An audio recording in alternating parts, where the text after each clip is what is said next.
Welcome to my channel, After Hours Reading ASMR with Zen. Hi, I'm Zen, and tonight I will be helping you fall asleep by reading you a bedtime story.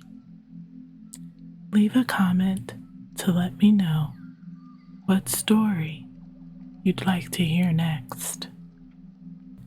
Please subscribe. Now let's begin.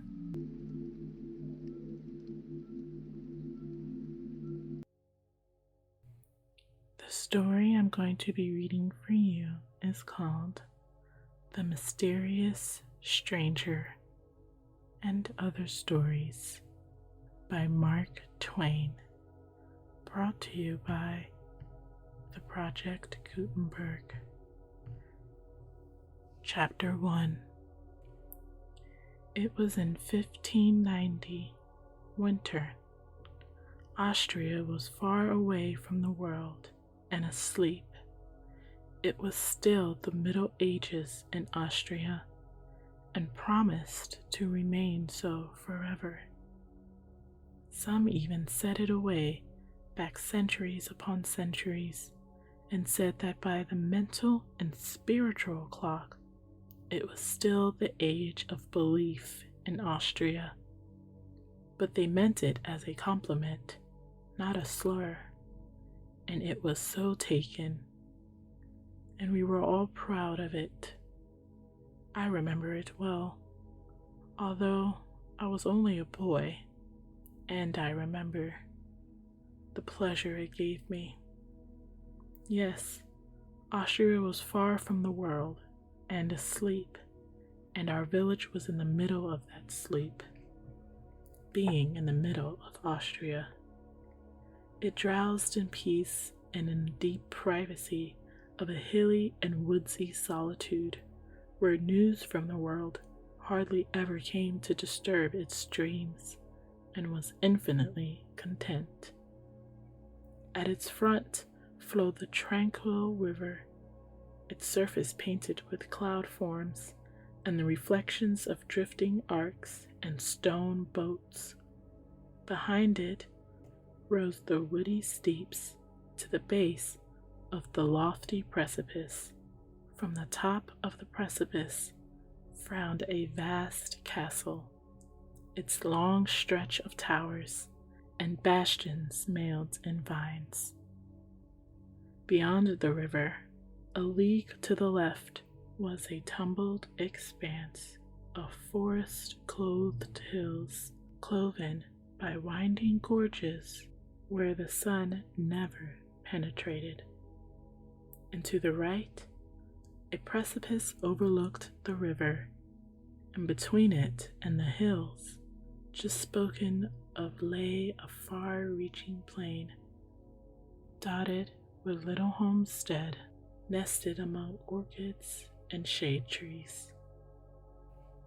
The whole region for leagues around was the hereditary property of a prince, whose servants kept the castle always in perfect condition for occupancy, but neither he nor his family came there oftener than once in 5 years. When they came, it was as if the Lord of the world had arrived and had brought all the glories of its kingdoms along. And when they went, they left a calm behind, which was like the deep sleep which follows an Esseldorf was a paradise for us boys. We were not overmuch pestered with schooling.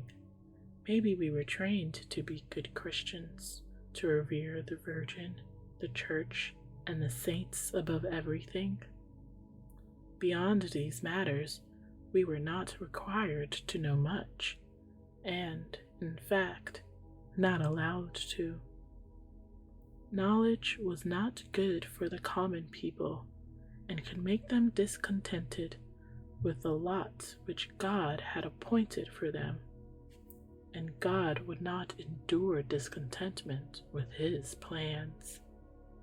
He had two priests. One of them, Father Adolf, was a very zealous and strenuous priest, much considered. There may have been better priests in some ways than Father Adolf, but there was never one in our commune who was held in more solemn and awful respect. This was because he had absolutely no fear of the devil.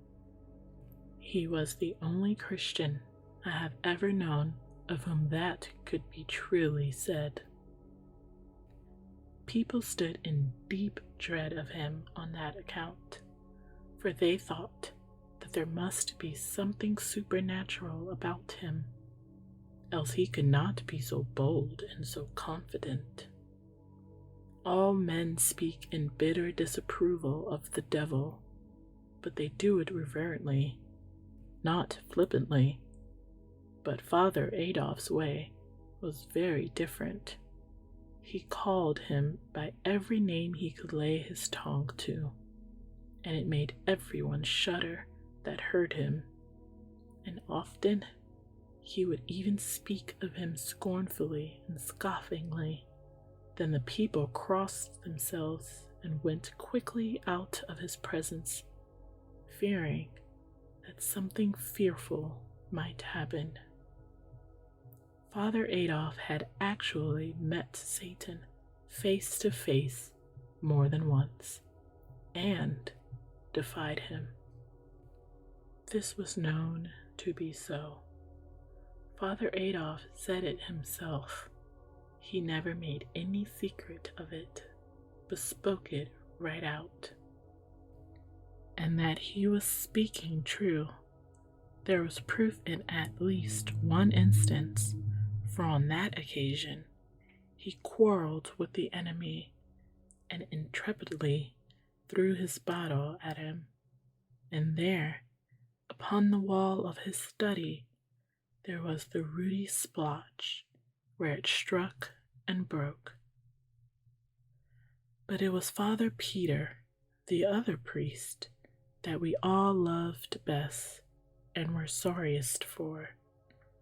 Some people charged him with talking around in conversation that God was all goodness and would find a way to save all his poor human children. It was a horrible thing to say, but there was never any absolute proof that Father Peter said it, and it was out of character for him to say it too, for he was always good and gentle and truthful.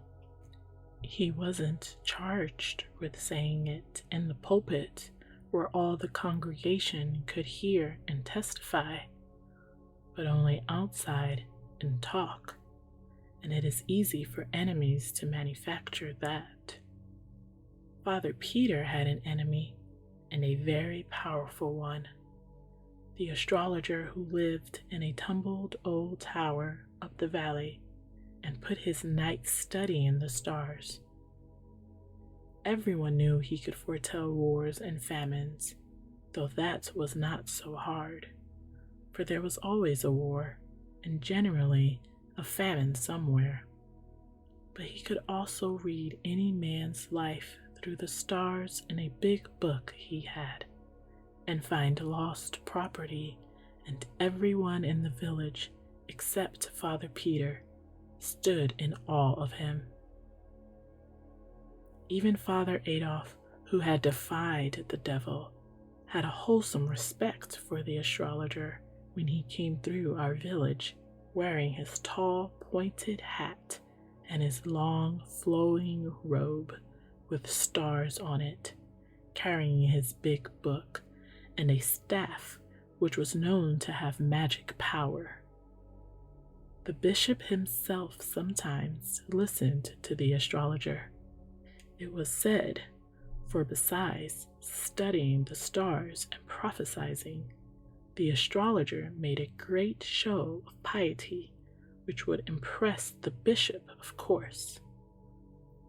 But Father Peter took no stock in the astrologer, He denounced him openly as a charlatan, a fraud with no valuable knowledge of any kind, or powers beyond those of an ordinary and rather inferior human being, which naturally made the astrologer hate Father Peter and wish to ruin him. It was the astrologer, as we all believed, who originated the story about Father Peter's shocking remark and carried it to the bishop. It was said that Father Peter had made the remark to his niece, Margaret, though Margaret denied it and implored the bishop to believe her and spare her old uncle from poverty and disgrace. But the bishop wouldn't listen. He suspended Father Peter indefinitely, though he wouldn't go so far as to excommunicate him on the evidence of only one witness. And now Father Peter had been out a couple of years, and our other priest, Father Adolf, had his flock. Those had been hard years for the old priest and Margaret. They had been favorites, but of course that changed when they came under the shadow of the bishop's frown. Many of their friends fell away entirely, and the rest became cool and distant. Margaret was a lovely girl of 18 when the trouble came, and she had the best head in the village and the most in it. She taught the harp and earned all her clothes and pocket money by her own industry. But her scholars fell off one by one now. She was forgotten. When there were dances and parties among the youth of the village, the young fellows stopped coming to the house. All except William Medling, and he could have been spared. She and her uncle were sad and forlorn in their neglect and disgrace, and the sunshine was gone out of their lives.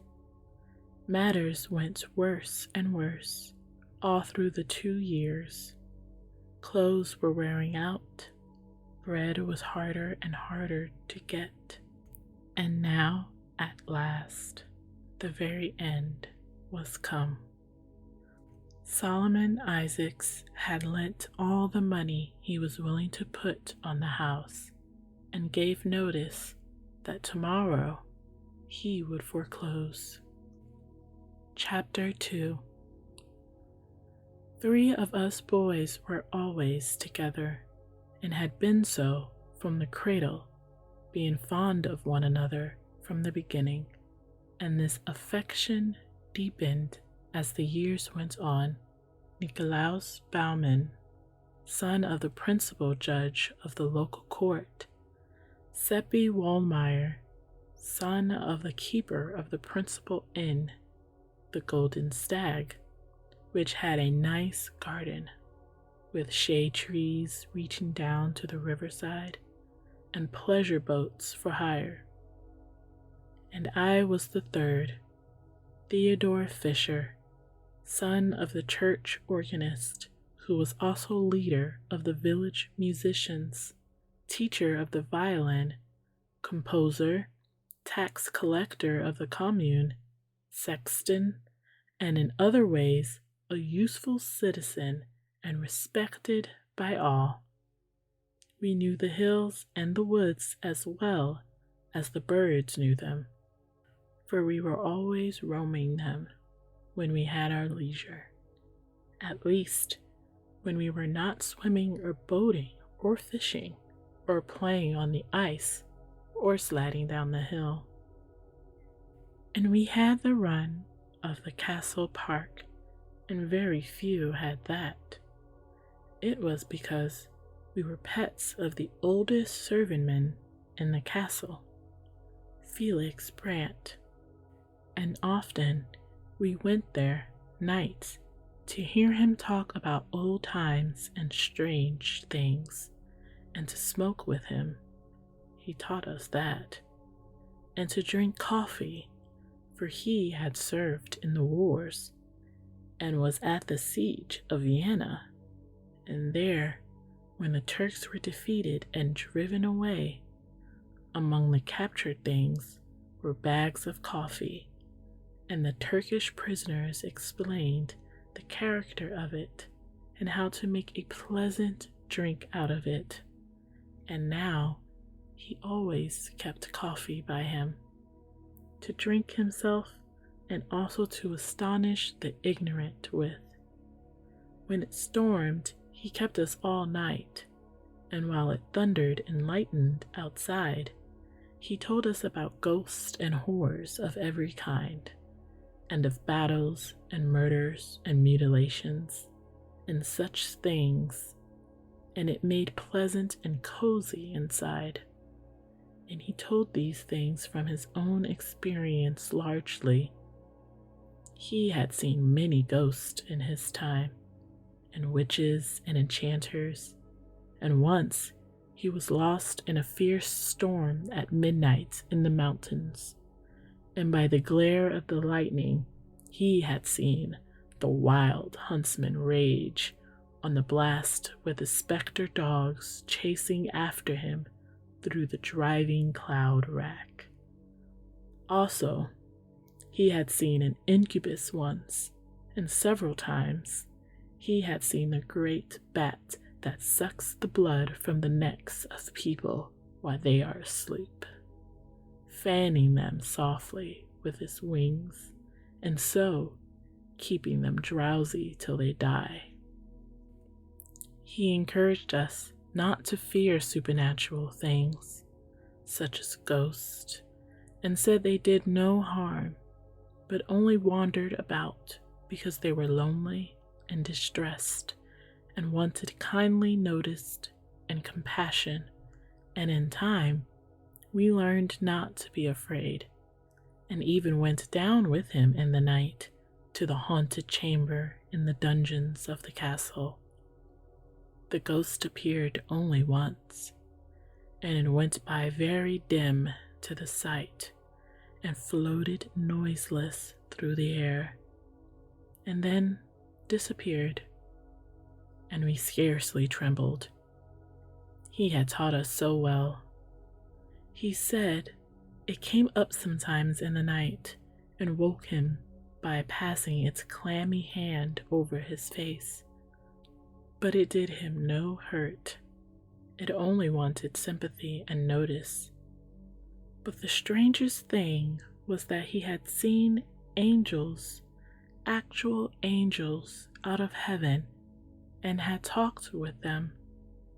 They had no wings and wore clothes and talked and looked and acted just like any natural person, and you would never know them for angels except for the wonderful things they did which a mortal could not do, and the way they suddenly disappeared while you were talking with them, which was also a thing no mortal could do. And he said they were pleasant and cheerful, not gloomy and melancholy like ghosts.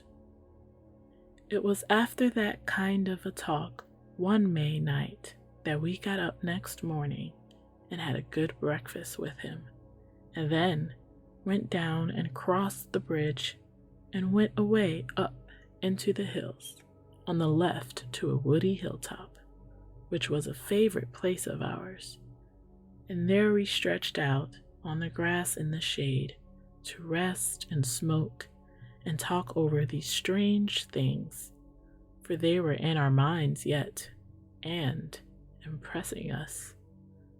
But we couldn't smoke because we had been heedless and left our flint and steel behind. Soon there came a youth strolling toward us through the trees, and he sat down and began to talk in a friendly way, just as if he knew us. But we did not answer him, for he was a stranger, and we were not used to strangers and were shy of them. He had new and good clothes on, and was handsome, and had a winning face and a pleasant voice, and was easy and graceful and unembarrassed, not slouchy and awkward and diffident like other boys. We wanted to be friendly with him, but didn't know how to begin. Then I thought of the pipe and wondered if it would be taken as kindly meant if I offered it to him. But I remembered that we had no fire, so I was sorry and disappointed. But he looked up bright and pleased and said, "Fire? Oh, that is easy. I will furnish it." I was so astonished I couldn't speak, for I had not said anything. He took the pipe and blew his breath on it, and the tobacco glowed red, and spirals of blue smoke rose up. We jumped up and were going to run, for that was natural, and we did run a few steps, although he was yearningly pleading for us to stay and giving us his word that he would not do us any harm, but only wanted to be friends with us and have company. So we stopped and stood and wanted to go back, being full of curiosity and wonder, but afraid to venture. He went on coaxing in a soft, persuasive way, and when we saw that the pipe did not blow up and nothing happened, our confidence returned by little and little, and presently our curiosity got to be stronger than our fear, and we ventured back, but slowly and ready to fly at any alarm. He was bent on putting us at ease, and he had the right art. One could not remain doubtful and timorous where a person was so earnest and simple and gentle, and talked so alluringly as he did. No, he won us over, and it was not long before we were content and comfortable and chatty and glad we had found this new friend. When the feeling of constraint was all gone, we asked him how he had learned to do that strange thing, and he said he hadn't learned it at all. It came natural to him, like other things, other curious things. What ones? Oh, a number. I don't know how many.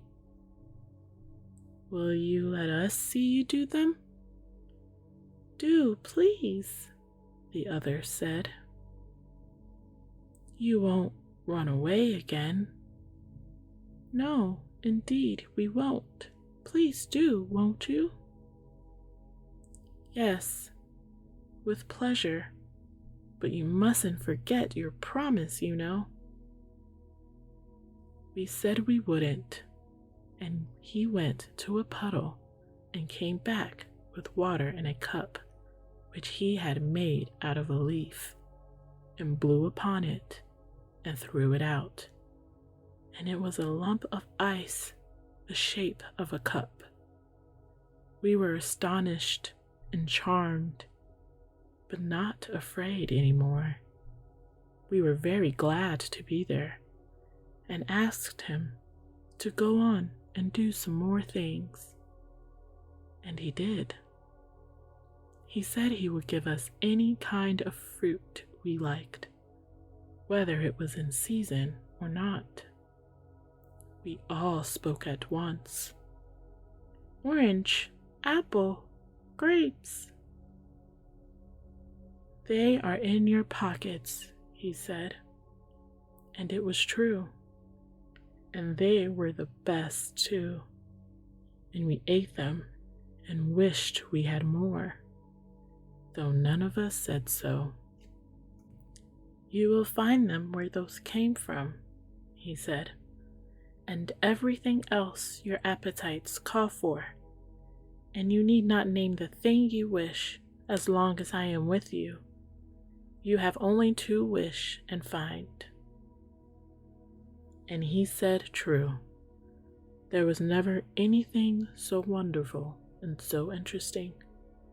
Bread, cakes, sweets, nuts, whatever one wanted, it was there. He ate nothing himself, but sat and chatted, and did one curious thing after another to amuse us. He made a tiny toy squirrel out of clay, and it ran up a tree and sat on a limb overhead and barked down at us.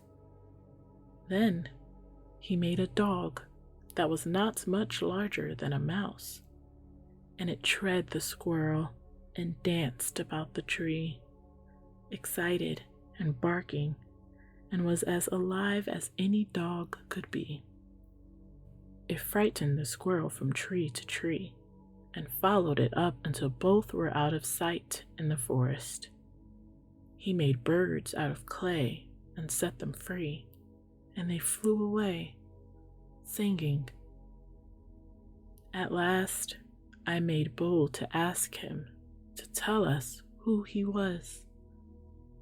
"An angel," he said quite simply, and set another bird free, and clapped his hands and made it fly away. A kind of awe fell upon us when we heard him say that, and we were afraid again. But he said we need not be troubled. There was no occasion for us to be afraid of an angel, and he liked us anyway. He went on chatting as simply and unaffectedly as ever, and while he talked, he made a crowd of little men and women the size of your finger, and they went diligently to work and cleared and leveled off a space a couple of yards square in the grass, and began to build a cunning little castle in it, the women mixing the mortar and carrying it up the scaffoldings in pails on their heads, just as our workwomen have always done, and the men laying the courses of masonry, 500 of these toy people swarming briskly about and working diligently and wiping the sweat off their face as natural as life.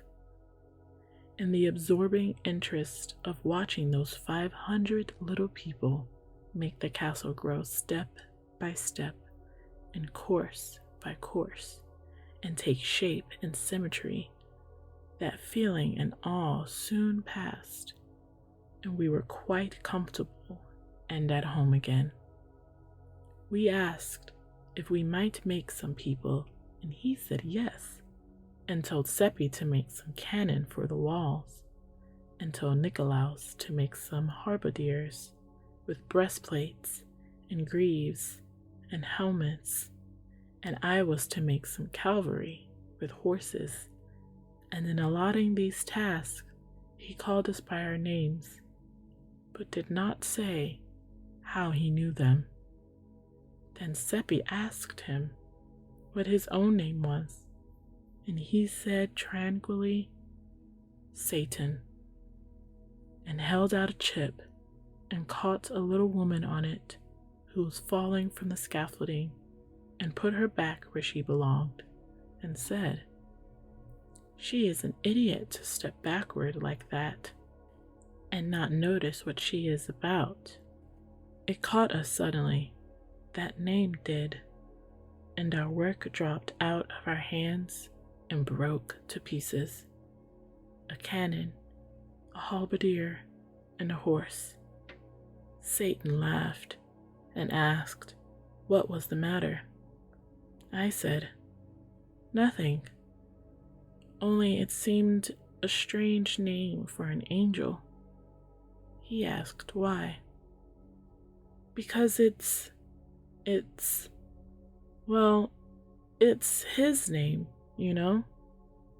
Yes, he is my uncle. He said it placidly, but it took a breath for a moment and made our hearts beat.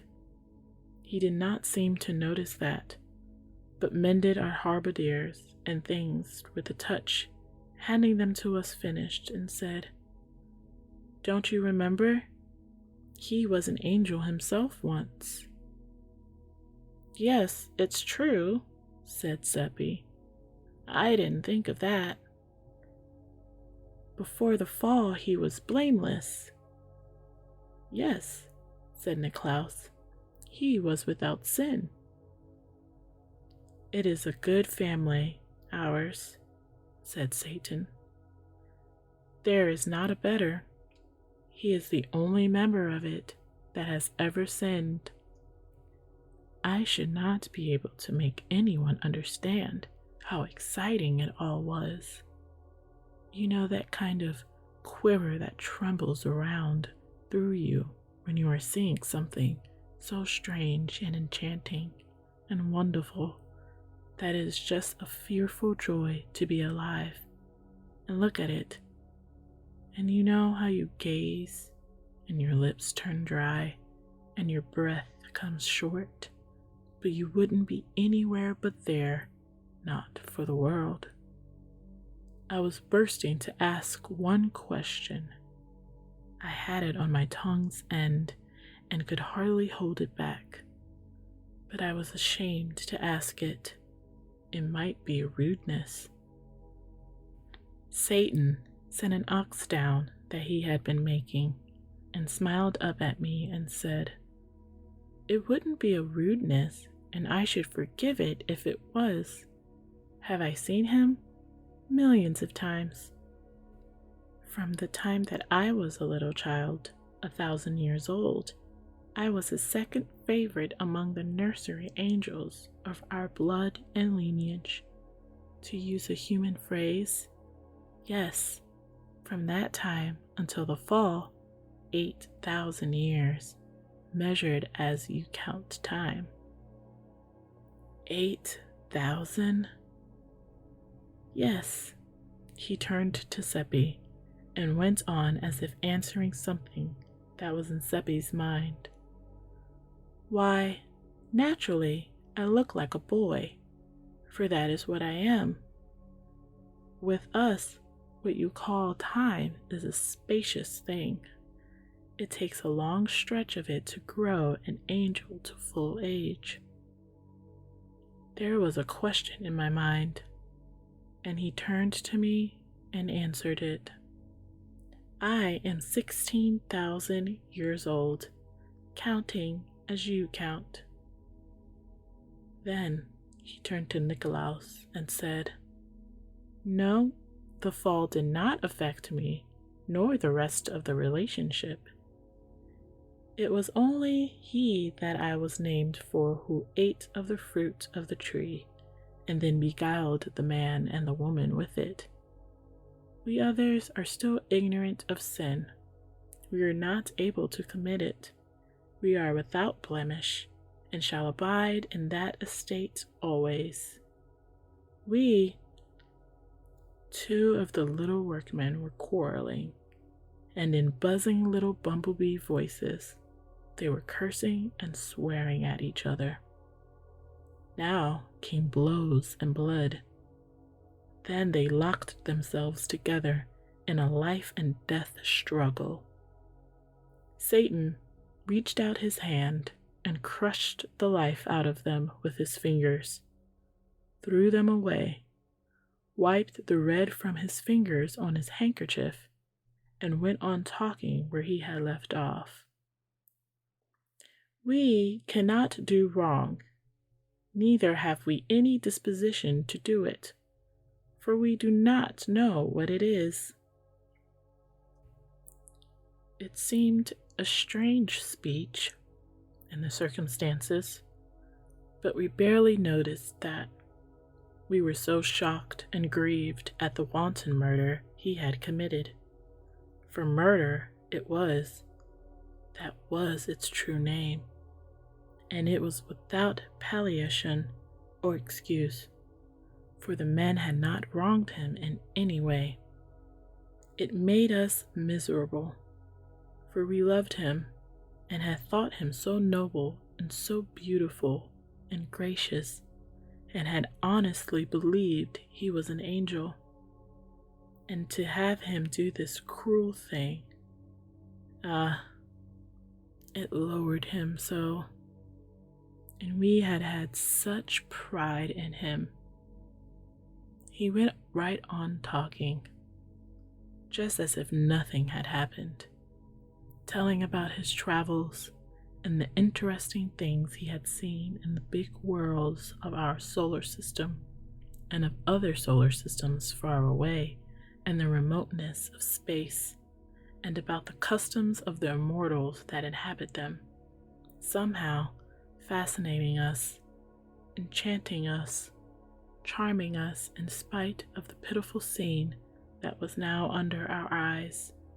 For the wives of the little dead men had found the crushed and shapeless bodies and were crying over them and sobbing and lamenting, and a priest was kneeling there with his hands crossed upon his breast, praying, and crowds of pitying friends were massed about them, reverently uncovered, with their bare hands bowed, and many with the tears running down, a scene which Satan paid no attention to until the small noise of the weeping and praying began to annoy him.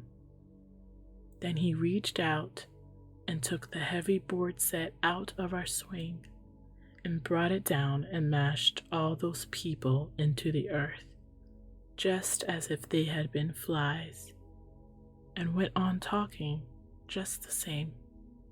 An angel and kill a priest?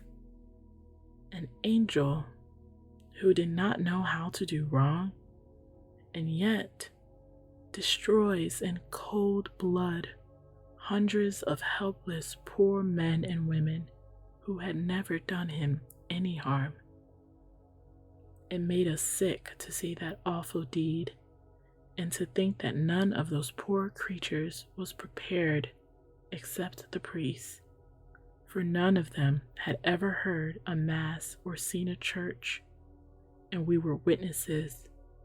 We had seen these murders done, and it was our duty to tell and let the law take its course. But he went on talking right along and worked his enchantments upon us again with that fatal music of his voice. He made us forget everything. We could only listen to him and love him and be his slaves, to do with us as he would. He made us drunk with the joy of being with him, and of looking into the heaven of his eyes, and of feeling the ecstasy that thrilled along our veins from the touch of his hand. Chapter 3. The stranger had seen everything. He had been everywhere. He knew everything, and he forgot nothing. What another must study, he learned at a glance. There were no difficulties for him, and he made things live before you when he told about them. He saw the world made. He saw Adam created. He saw Samson surge against the pillars and bring the temple down in ruins about him. He saw Caesar's death. He told of the daily life in heaven. He had seen the damned writhing in the red waves of hell, and he made us see all these things, and it was as if we were on the spot and looking at them with our own eyes, and we felt them too, but there was no sign that they were anything to him beyond a mere entertainment. Those visions of hell, those poor babes and women and girls and lads and men shrieking and supplicating in anguish. Why, we could hardly bear it, but he was as bland about it as if it had been so many imitation rats and an artificial fire. And always, when he was talking about men and women here on earth and their doings, even their grandest and sublimest, we were secretly ashamed, for his manner showed that to him they and their doings were all of paltry poor consequence. Often you would think he was talking about flies, if you didn't know. Once he even said in so many words that our people down here were quite interesting to him, notwithstanding they were so dull and ignorant and trivial and conceited, and so diseased and rickety, and such a shabby, poor, worthless lot all around. He said it in quite matter-of-course way and without bitterness, just as a person might talk about bricks or manure or any other thing that was of no consequence and hadn't feelings. I could see he meant no offense, but in my thoughts I set it down as not very good manners. Manners, he said. Why, it is merely the truth, and truth is good manners. Manners are fiction. The castle is done. Do you like it? Anyone would have been obliged to like it. It was lovely to look at. It was so shapely and fine, and so cunningly perfect in all its particulars, even to the little flags waving from the turrets. Satan said, "We must put the artillery in place now, and the station, the halberdiers, and display the cavalry. Our men and horses were a spectacle to see. They were so little like what they were intended for. For, of course, we had no art in making such things." Satan said they were the worst he had seen, and when he touched them and made them alive, it was just ridiculous the way they acted. On account of their legs not being of uniform lengths, they reeled and sprawled around as if they were drunk, and endangered everybody's lives around them, and finally fell over and lay helpless and kicking. It made us all laugh, though it was a shameful thing to see. The guns were charged with dirt to fire a salute, but they were so crooked and so badly made that they all burst when they went off, and killed some of the gunners and crippled the others. Satan said we would have a storm now, and an earthquake if we liked, but we must stand off a piece, out of danger. We wanted to call the people away too, but he said, never mind them. They were of no consequence, and we could make more, sometime or other, if we needed them. A small storm cloud began to settle down black over the castle, and the miniature lightning and thunder began to play, and the ground to quiver, and the wind to pipe and wheeze, and the rain to fall, and all the people flocked into the castle for shelter. The clouds settled down blacker and blacker, and one could see the castle only dimly through it. The lightning blazed out, flash upon flash, and pierced the castle and set it on fire, and the flames shone out red and fierce through the cloud, and the people came flying out, shrieking. But Satan brushed them back, paying no attention to our begging and crying and imploring, and in the midst of the howling of the wind and volleying of the thunder, the magazine blew up. The earthquake rent the ground wide, and the castle's wreck and ruin tumbled into the chasm, which swallowed it from sight and closed upon it with all that innocent life, not one of the 500 poor creatures escaping. Our hearts were broken. We could not keep from crying. "Don't cry," Satan said. "They were of no value." "But they are gone to hell." "Oh, it is no matter. We can make plenty more." It was of no use to try to move him. Evidently, he was wholly without feelings and could not understand. He was full of bubbling spirits and as gay as if this were a wedding instead of a finished massacre, and he was bent on making us feel as he did, and of course, his magic accomplished his desire. It was no trouble to him. He did whatever he pleased with us. In a little while, we were dancing on that grave, and he was playing to us on a strange, sweet instrument which he took out of his pocket, and the music, but there is no music like that, unless perhaps in heaven, and that was where he brought it from, he said.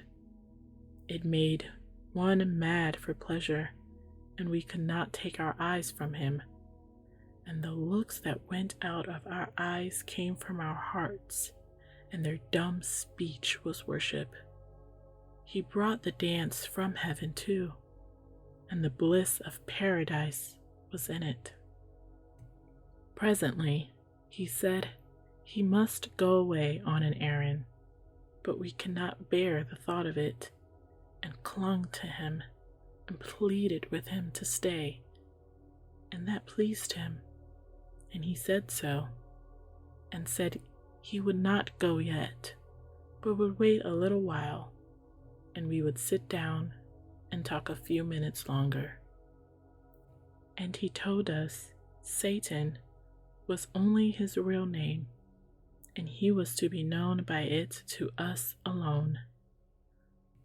But he had chosen another one to be called by in the presence of others, just a common one, such as people have, Philip Traham.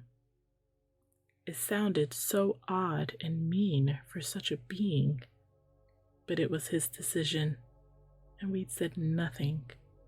His decision was sufficient. We had seen wonders this day, and my thoughts began to run on the pleasure it would be to tell them when I got home. But he noticed those thoughts and said, "No, all these matters are a secret among us four. I do not mind your trying to tell them, if you like, but I will protect your tongues, and nothing of the secret will escape from them." It was a disappointment, but it couldn't be helped, and it cost us a sigh or two. We talked pleasantly along, and he was always reading our thoughts and responding to them, and it seemed to me that this was the most wonderful of all the things he did. But he interrupted my musings and said, "No, it would be wonderful for you, but it is not wonderful for me. I am not limited like you. I am not subject to human conditions. I can measure and understand your human weaknesses, for I have studied them, but I have none of them. My flesh is not real, although it would seem firm to your touch. My clothes are not real. I am a spirit. Father Peter is coming." We looked around, but did not see anyone. "He is not in sight yet, but you will see him presently." Do you know him, Satan? No. Won't you talk with him when he comes? He is not ignorant and dull like us, and he would so like to talk with you. Will you? Another time, yes, but not now. I must go on my errand after a little. There he is now. You can see him. Sit still and don't say anything. We looked up and saw Father Peter approaching through the chestnuts. We three were sitting together in the grass, and Satan sat in front of us in the path. Father Peter came slowly along with his head down, thinking, and stopped within a couple of yards of us and took off his hat and got out his silk handkerchief and stood there, mopping his face and looking as if he were going to speak to us, but he didn't. Presently he muttered, "I can't think what brought me here. It seems as if I were in my study a minute ago, but I suppose I have been dreaming along for an hour and have come all this stretch without noticing, for I am not myself in these troubled days." Then he went mumbling along to himself and walked straight through Satan, just as if nothing were there. It made us catch our breath to see it. We had the impulse to cry out, the way you nearly always do when a startling thing happens. But something mysteriously restrained us, and we remained quiet, only breathing fast. Then the trees hid Father Peter after a little, and Satan said, "It is as I told you. I am only a spirit." "Yes, one perceives it now," said Nicolaus. "But we are not spirits. It is plain he did not see you, but we were invisible too. He looked at us, but he didn't seem to see us." "No, none of us was visible to him, for I wished it so." It seemed almost too good to be true that we were actually seeing these romantic and wonderful things, and that it was not a dream. And there he sat, looking just like anybody, so natural and simple and charming, and chatting along again, the same as ever. And well, words cannot make you understand what we felt. It was an ecstasy, and an ecstasy is a thing that will not go into words. It feels like music. One cannot tell about music so that another person can get the feeling of it. He was back in the old ages once more now, and making them live before us. He had seen so much. It was just a wonder to look at him and try to think how it must seem to have such experience behind one. But it made you seem sorrowfully trivial and the creature of a day, and such a short and paltry day too. And he didn't say anything to raise up your drooping pride. No, not a word. He always spoke of men in the same old indifferent way, just as one speaks of bricks and manure piles and such things. You can see that they were of no consequence to him, one way or the other. He didn't mean to hurt us, you could see that, just as we don't mean to insult a brick when we disparage it. A brick's emotions are nothing to us. It never occurs to us to think whether it has any or not. Once, when he was bunching the most illustrious kings and conquerors and poets and prophets and pirates and beggars together, just a brick pile, I was shamed into putting in a word for man, and asked him why he made so much difference between men and himself.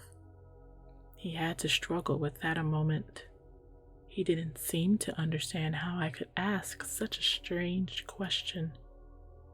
Then he said, "The difference between man and me? The difference between a mortal and an immortal? Between a cloud and a spirit?" He picked up a wood loose that was creeping along a piece of bark. "What is the difference between Caesar and this?" I said, "One cannot compare things which by their nature and by the interval between them are not comparable." "You have answered your own question," he said. "I will expand it. Man is made of dirt. I saw him made. I am not made of dirt. Man is a museum of diseases, a home of impurities. He comes today and is gone tomorrow. He begins as dirt and departs as stench. I am of the aristocracy of the impressibles, and man has the moral sense. You understand? He has the moral sense that would seem to be difference enough between us all by itself." He stopped there, as if that settled the matter.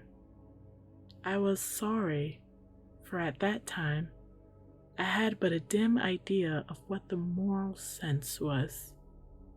I merely knew that we were proud of having it, and when he talked like that about it, it wounded me, and I felt as a girl feels who thinks her dearest finery is being admired and then overhears strangers making fun of it. For a while, we were all silent, and I, for one, was depressed.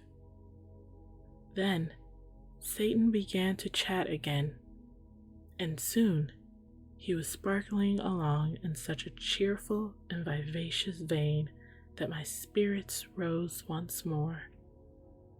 He told some very cunning things that put us in a gale of laughter. And when he was telling about the time that Samson tied the torches to the foxes' tails and set them loose in the Philistines' corn, and Samson sitting on the fence slapping his thighs and laughing, with the tears running down his cheeks, and lost his balance and fell off the fence. The memory of that picture got him laughing too, and we did have a most lovely and jolly time. By and by, he said, "I am going to run my errand now." "Don't," we all said. "Don't go. Stay with us. You won't come back." "Yes, I will. I give you my word." "When?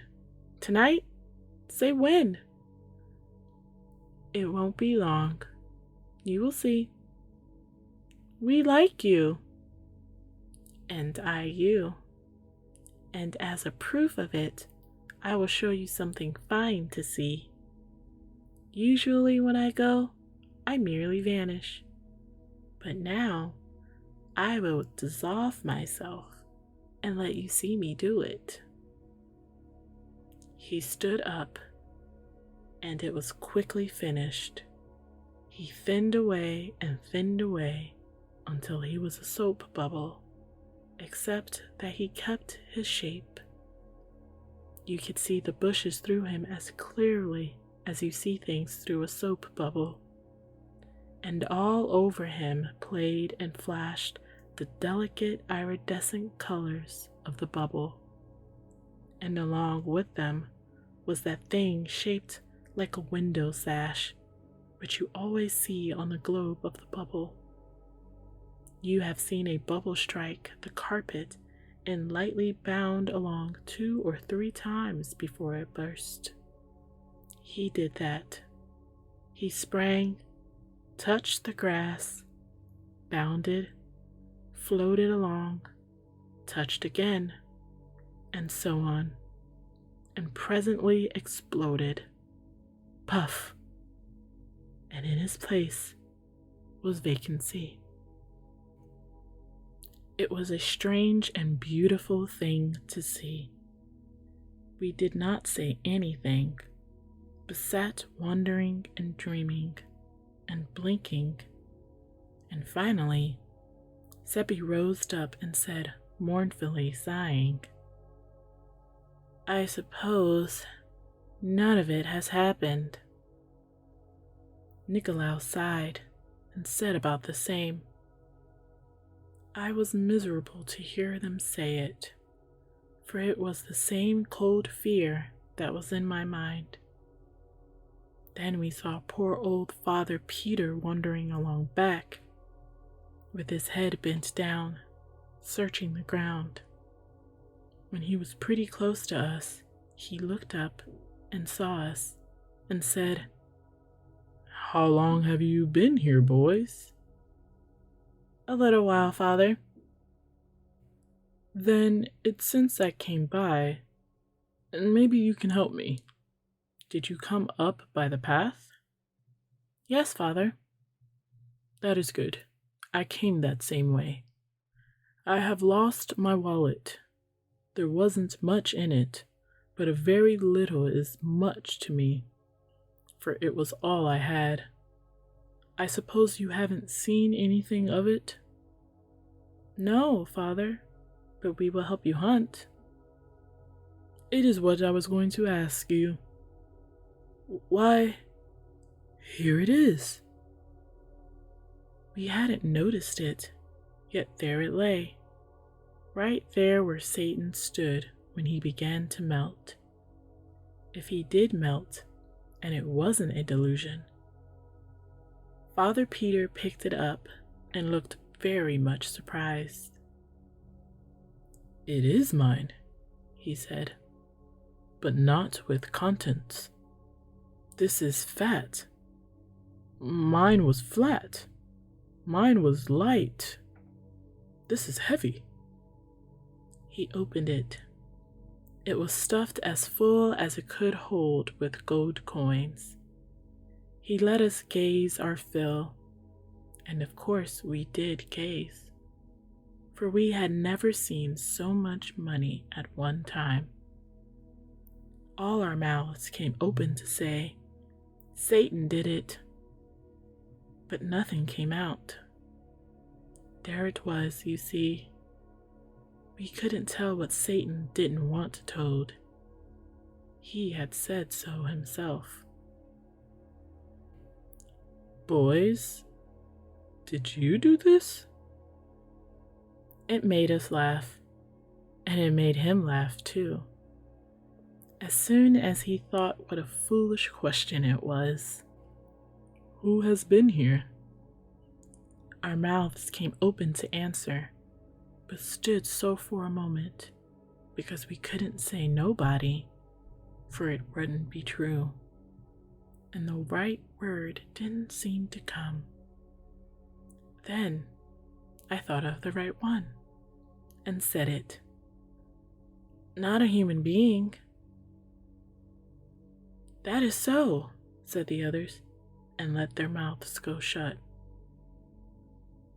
"It is not so," said Father Peter, and looked at us very severely.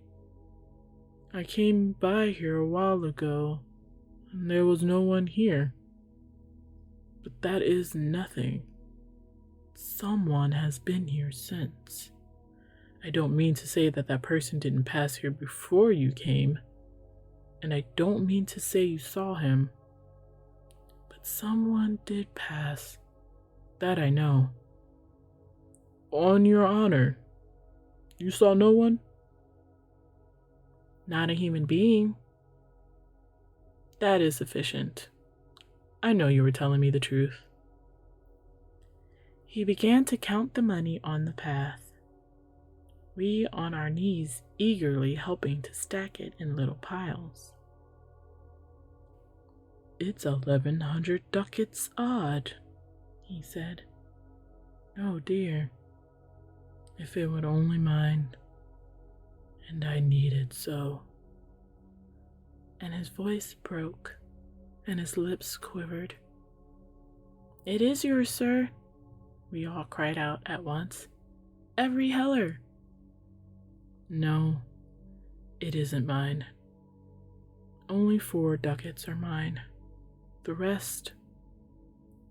He fell to dreaming, poor old soul, and caressing some of the coins in his hands, and forgot where he was, sitting there on his heels with his old gray head bare. It was pitiful to see. No, he said, waking up. It isn't mine. I can't account for it. I think some enemy. It must be a trap. Nicolaus said, Father Peter, with the exception of the astrologer, you haven't a real enemy in the village, nor Margaret either. And not even a half enemy that's rich enough to chance 1,100 ducats to do you a mean turn. I'll ask you, is that so or not? He couldn't get around that argument, and it cheered him up. But it isn't mine, you see? It isn't mine in any case. He said it in a wistful way, like a person that wouldn't be sorry, but glad if anybody would contradict him. It is yours, Father Peter, and we are witness to it. Aren't we, boys? Yes, we are, and we'll stand by it, too. Bless your hearts. You do almost persuade me. You do indeed. If I had only 100 odd ducats of it, the house is mortgaged for it, and we've no home for our heads if we don't pay tomorrow. And that 4 ducats is all we've got in the... It's yours, every bit of it, and you've got to take it. We are at bail, that's it, all right? Aren't we, Theodore? Aren't we, Seppi? We too said yes, and Nicolaus stuffed the money back into the shabby old wallet and made the owner take it.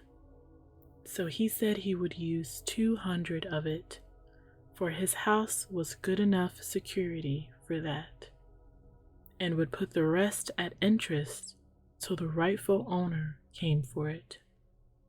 And on our side, we must sign a paper showing how he got the money, a paper to show the villagers as proof that he had not got out of his troubles dishonestly.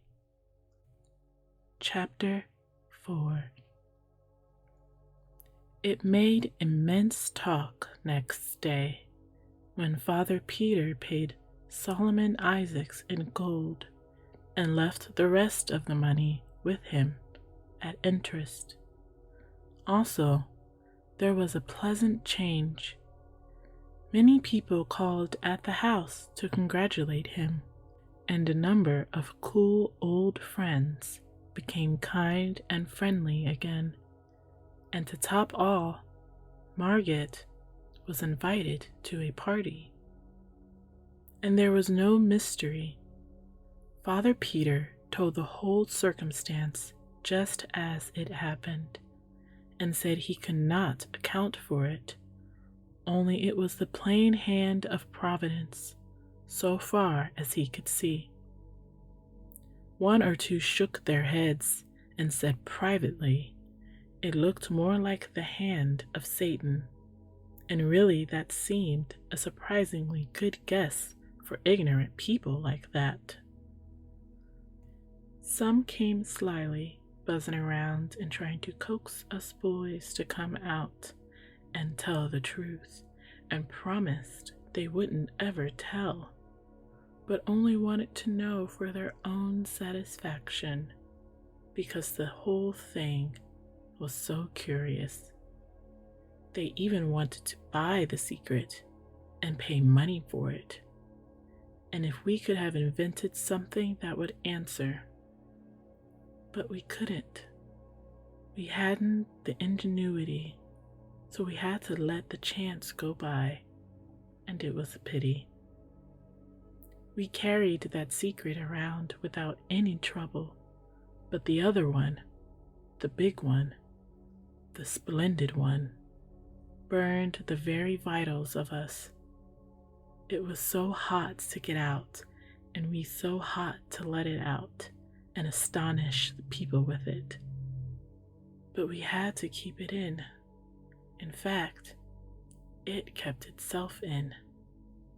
Satan said it would, and it did. We went off every day and got to ourselves in the woods so that we could talk about Satan. And really, that was the only subject we thought of or cared anything about.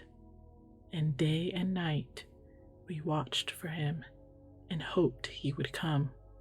And we got more and more impatient all the time. We hadn't any interest in the other boys anymore and wouldn't take part in their games and enterprises. They seemed so tame after Satan, and their doings so trifling and commonplace after his adventures in antiquity and the constellations and his miracles and meltings and explosions and all that. During the first day, we were in a state of anxiety on account of one thing, and we kept going to Father Peter's house on one pretext or another to keep track of it. That was the gold coin. We were afraid it would crumble and turn to dust like fairy money. If it did, but it didn't. At the end of the day, no complaint had been made about it, so after that, we were satisfied that it was real gold and dropped the anxiety out of our minds. There was a question which we wanted to ask Father Peter, and finally we went there the second evening, a little diffidently, after drawing straws, and I asked it as casually as I could, though it did not sound as casual as I wanted, because I didn't know how. What is the moral sense, sir? He looked down, surprised, over his great spectacles and said, Why, it is the faculty which enables us to distinguish good from evil. It threw some light, but not a glare, and I was a little disappointed, also, to some degree, embarrassed. He was waiting for me to go on, so, in default of anything else to say, I asked, Is it valuable? Valuable? Heavens, lad, it is the one thing that lifts man up above the beasts that perish and makes him heir to immortality. This did not remind me of anything further to say, so I got out with the other boys, and we went away with that indefinite sense you have often had of being filled but not fatted. They wanted me to explain, but I was tired. We passed out through the parlor, and there was Margaret at the spinet teaching Marie Louaker. So one of the deserting pupils was back, and an influential one too. The others would follow. Margaret jumped up and ran and thanked us again, with tears in her eyes. This was the third time, for saving her and her uncle from being turned into the street. And we told her again we hadn't done it, but that was her way. She never could be grateful enough for anything a person did for her, so we let her have her say. And as we passed through the garden, there was William Medling sitting there waiting, for it was getting toward the edge of the evening, and he would be asking Margaret to take a walk along the river with him when she was done with his lesson. He was a young lawyer and succeeding fairly well and working his way along little by little. He was very fond of Margaret, and she of him. He had not deserted along with the others, but had stood his ground all through. His faithfulness was not lost on Margaret and her uncle. He hadn't so much talent, but he was handsome and good, and these are a kind of talents themselves and help along. He asked us how the lesson was getting along, and we told him it was about done. And maybe it was so. We didn't know anything about it, but we judged it would please him, and it did, and didn't cost us anything. Chapter 5.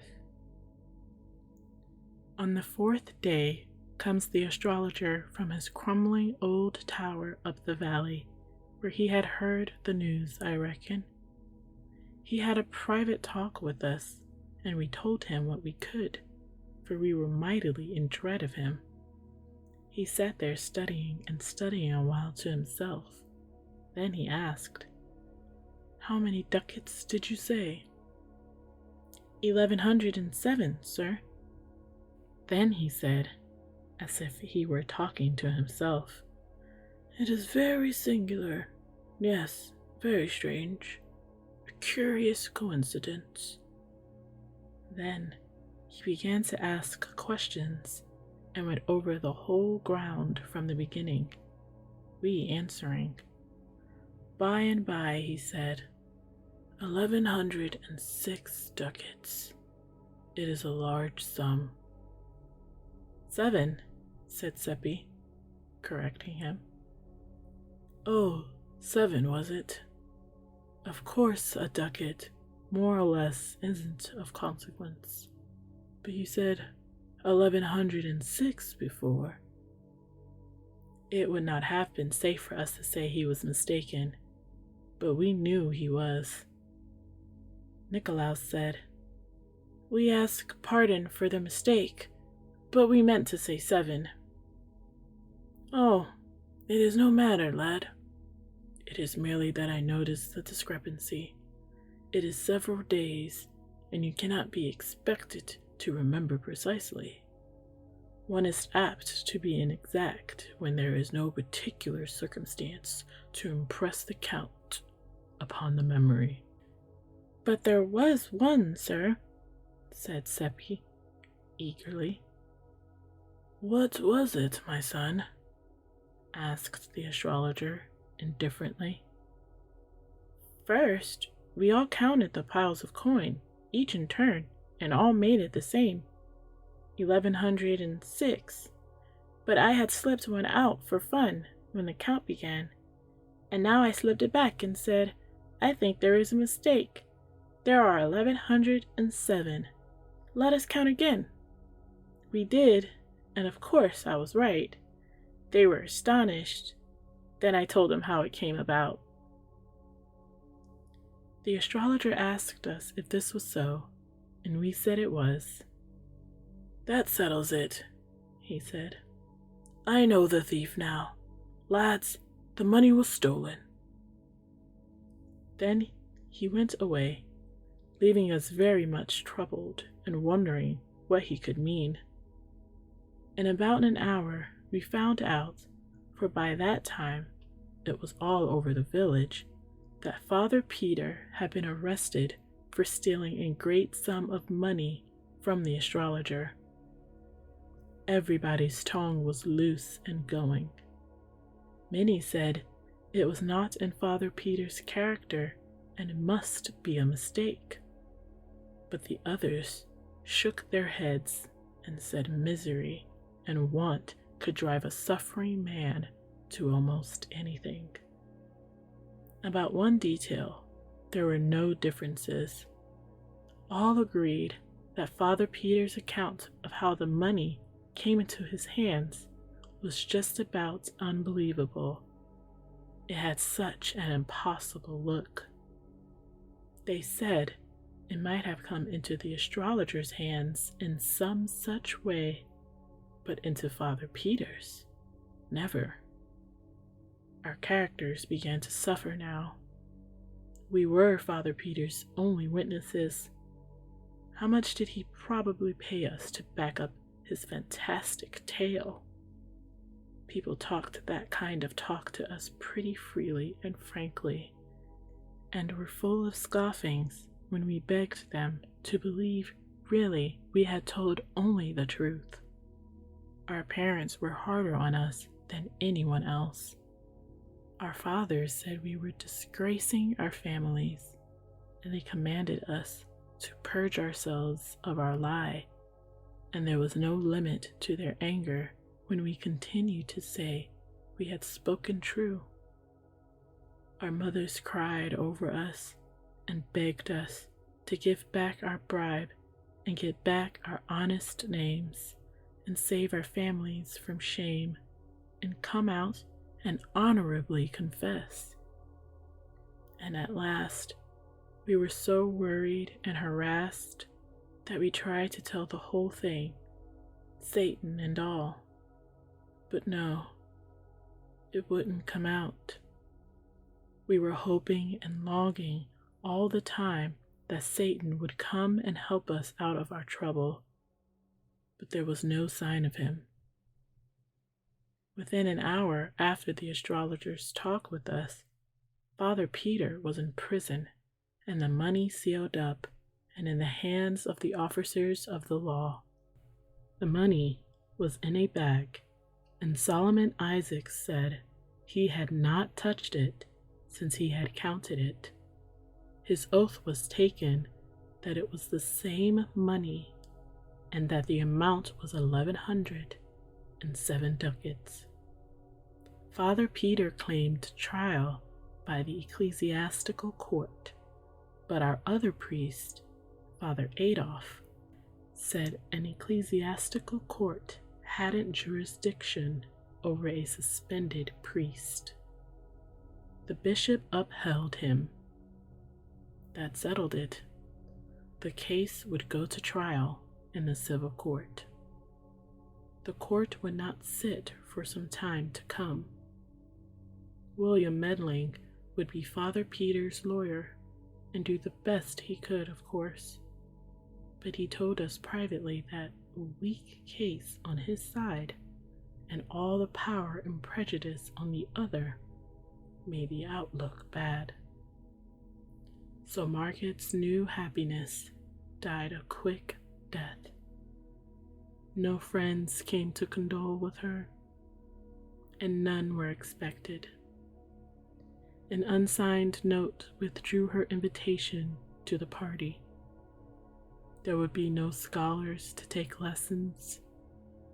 How could she support herself? She could remain in the house, for the mortgage was paid off, though the government, and not poor Solomon Isaacs, had the mortgage money in its grip for the present. Old Ursula, who was cook, chambermaid, housekeeper, laundress, and everything else for Father Peter, and had been Margaret's nurse in earlier years, said God would provide. But she said that from habit, for she was a good Christian. She meant to help in the providing, to make sure if she could find a way. We boys wanted to go and see Margaret and show friendliness for her, but our parents were afraid of offending the community and wouldn't let us. The astrologer was going around inflaming everybody against Father Peter and said he was an abandoned thief and had stolen 1,107 gold ducats from him. He said he knew he was a thief from that fact, for it was exactly the sum he had lost and which Father Peter pretended he had found. In the afternoon of the 4th day after the catastrophe, Old Ursula appeared at our house and asked for some washing to do, and begged my mother to keep this secret to save Margaret's pride, who would stop this project if she found it out. Yet Margaret had not enough to eat and was growing weak. Ursula was growing weak herself and showed it, and she ate of the food that was offered her like a starving person, but could not be persuaded to carry any home, for Margaret would not eat charity food. She took some clothes down to the stream to wash them, but we saw from the window that handling the bat was too much for her strength, so she was called back and a trifle of money offered her, which she was afraid to take, lest Margaret should suspect. Then she took it, saying she would explain that she found it in the road, to keep it from being a lie and damning her soul. She got me to drop it while she watched. Then she went along by there and found it, and exclaimed with surprise and joy, and picked it up and went her way. Like the rest of the village, she could tell everyday lies fast enough, and without taking precautions against fire and brimstone on their account. But this was a new kind of lie, and it had a dangerous look, because she hadn't had any practice in it. After a week's practice, it wouldn't have given her any trouble. It is the way we are made. I was in trouble, for how would Margaret live? Ursula could not find a coin in the road every day, perhaps not even a second one. And I was ashamed too, for not having been near Margaret, and she so in need of friends. But that was my parents' fault, not mine, and I couldn't help it. I was walking along the path, feeling very downhearted, when a most cheery and tingling, freshening up sensation went rippling through me, and I was too glad for any words, for I knew by that sign that Satan was by. I had noticed it before. Next moment, he was alongside of me, and I was telling him all my trouble and what had been happening to Margaret and her uncle. While we were talking, we turned a curve and saw old Ursula resting in the shade of a tree, and she had a lean, stray kitten in her lap and was petting it. I asked her where she got it, and she said it came out of the woods and followed her. And she said it probably hadn't any mother or any friends, and she was going to take it home and take care of it. Satan said, "I understand you are very poor. Why do you want to add another mouth to feed? Why don't you give it to some rich person?" Ursula bridled at this and said, "Perhaps you would like to have it. You must be rich, with your fine clothes and quality airs." Then she sniffed and said, "Give it to the rich? The idea! The rich don't care for anybody but themselves. It's only the poor that have feeling for the poor and help them. The poor and God. God will provide for this kitten." "What makes you think so?" Ursula's eyes snapped with anger. "Because I know it," she said. "Not a sparrow falls to the ground without his seeing it. But it falls just the same. What good is seeing it fall? Old Ursula's jaws worked, but she could not get any word out for the moment. She was so horrified. When she got her tongue, she stormed out. "Go about your business, you puppy, or I will take a stick to you." I could not speak. I was so scared. I knew that his notions about the human race, Satan would consider it a matter of no consequence to strike her dead, there being plenty more. But my tongue stood still. I could give her no warning. But nothing happened. Satan remained tranquil and indifferent. I suppose he could not be insulted by Ursula any more than the king could be insulted by a tumblebug.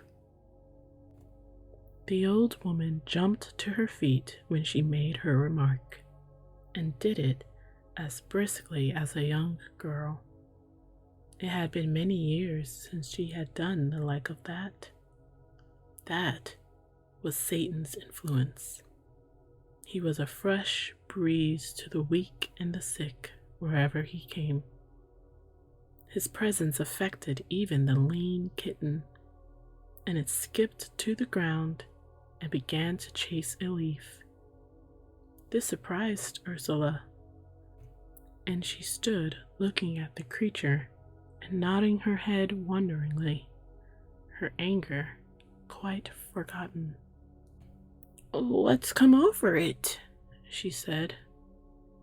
"A while ago it could hardly walk." "You have not seen a kitten of that breed before," said Satan. Ursula was not proposing to be friendly with the mocking stranger, and she gave him an ungentle look and retorted, "Who asked you to come here and pester me? I'd like to know. And what do you know about what I've seen and what I haven't seen?" "You haven't seen a kitten with the hair spines on its tongue pointing to the front, have you?" "No, nor you either." "Well, examine this one and see." Ursula was become pretty spry, but the kitten was sprier, and she could not catch it, and had to give it up. Then Satan said, "Give it a name, and maybe it will come." Ursula tried several names, but the kitten was not interested. "Call it Agnes. Try that." The creature answered to the name and came. Ursula examined its tongue. "Upon my word, it's true," she said. "I have not seen this kind of a cat before. Is it yours?" "No." "Then how did you know its name so pat?" "Because all cats of that breed are named Agnes. They will not answer to any other." Ursula was impressed. "It is the most wonderful thing."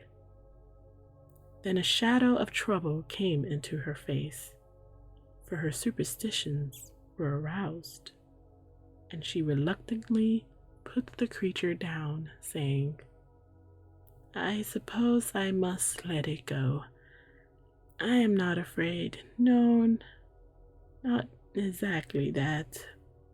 Though the priest, well, I've heard people, indeed many people. And besides, it is quite well now and can take care of itself." She sighed and turned to go, murmuring, "It is such a pretty one, too, and would be such company. And the house is so sad and lonesome these troubled days. Miss Margaret, so mournful and just a shadow, and the old master shut up in jail. It seems a pity not to keep it," said Satan. Ursula turned quickly, just as if she were hoping someone would encourage her. "Why?" she asked wistfully. "Because this breed brings luck." "Does it? Is it true? Young man, do you know it to be true? How does it bring luck?" "Well, it brings money anyway." Ursula looked disappointed. "Money? A cat bring money? The idea! You could never sell it here. People do not buy cats here. One can't even give them away." She turned to go. "I don't mean sell it. I mean have an income from it. This kind is called the lucky cat. Its owner finds 4 silver groschen in his pocket every morning." I saw the indignation rising in the old woman's face. She was insulted. This boy was making fun of her. That was her thought. She thrust her hands into her pockets and straightened up to give him a piece of her mind. Her temper was all up and hot. Her mouth came open and let out 3 words of a bitter sentence. Then it fell silent, and the anger in her face turned to surprise or wonder or fear or something, and she slowly brought out her hands from her pockets and opened them and held them so. In one was my piece of money. In the other lay 4 silver groschen. She gazed a little while, perhaps to see if the groschen would vanish away. Then she said fervently, "It's true. It's true, and I'm ashamed and beg forgiveness. Oh, dear master and benefactor." And she ran to Satan and kissed his hand over and over again, according to the Austrian customs. In her heart, she probably believed it was a witch cat and an agent of the devil. But no matter what, it was all the more certain to be able to keep its contract and furnish a daily good living for the family. For in matters of finance, even the piousest of our peasants would have more confidence in an arrangement with the devil than with an archangel. Ursula started homeward, with Agnes in her arms, and I said I wished I had her privilege of seeing Margaret. Then I caught my breath, for we were there in the parlor, and Margaret standing, looking at us, astonished. She was feeble and pale, but I knew that those conditions would not last in Satan's atmosphere, and it turned out so. I introduced Satan, that is, Philip Traum, and we sat down and talked. There was no constraint. We were simple folk in our village, and when a stranger was a pleasant person, we were soon friends. Margaret wondered how we got in without her hearing us. Traum said that the door was open, and we walked in and waited until she should turn around and greet us. This was not true. No door was open. We entered through the walls, or the roof, or down the chimney, or somehow. But no matter. What Satan wished a person to believe, the person was sure to believe. And so Margaret was quite satisfied with that explanation.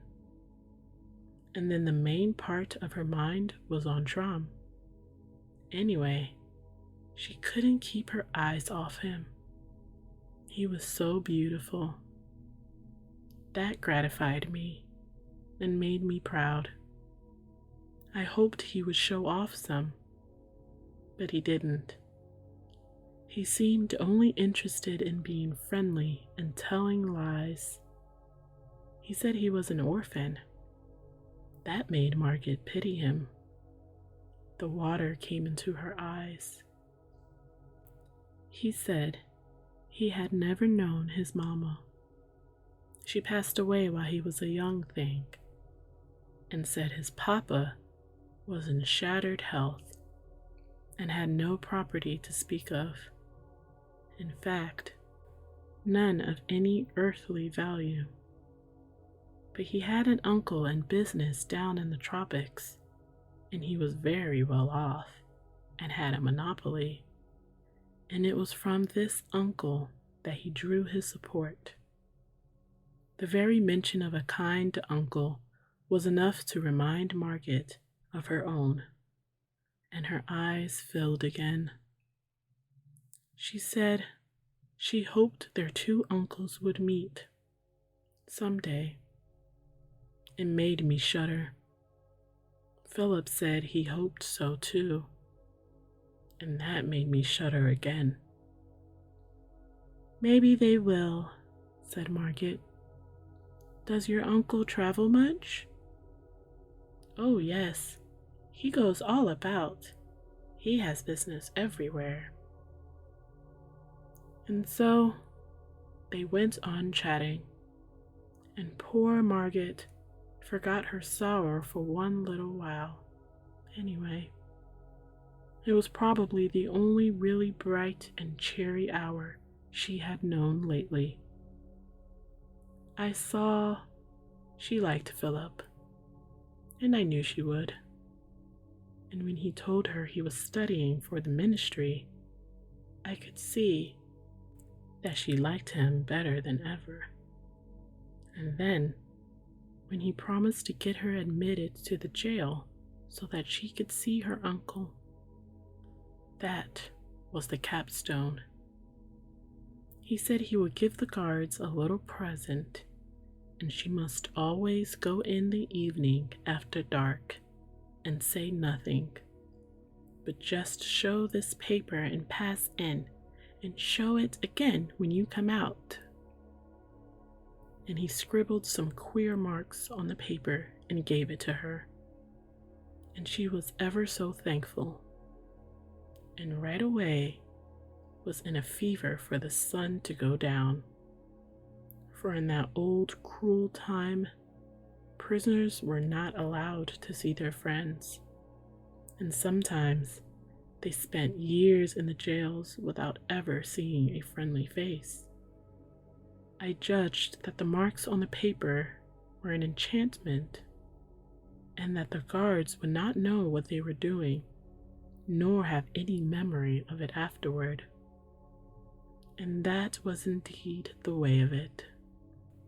Ursula put her head in at the door now and said, "Supper's ready, miss." Then she saw us and looked frightened and motioned me to come to her, which I did. And she asked if we had told about the cat. I said no, and she was relieved. And she said, "Please don't, for if Miss Margaret knew, she would think it was an unholy cat and would send for a priest and have its gift all purified out of it." and then there wouldn't be any more dividends. So I said we wouldn't tell, and she was satisfied. Then I was beginning to say goodbye to Margaret, but Satan interrupted and said, ever so politely, well, I don't remember just the words, but anyway, he as good as invited himself to supper, and me too. Of course, Margaret was miserably embarrassed, for she had no reason to suppose there would be half enough for a sick bird. Ursula heard him, and she came straight into the room, not a bit pleased. At first, she was astonished to see Margaret looking so fresh and rosy, and said so. Then she spoke up in her native tongue, which was Bohemian, and said, as I learned afterward, "Send him away, Miss Margaret. There's not victuals enough." Before Margaret could speak, Satan had the word, and was talking back to Ursula in her own language, which was a surprise to her, and for her mistress too. He said, "Didn't I see you down the road a while ago?" "Yes, sir."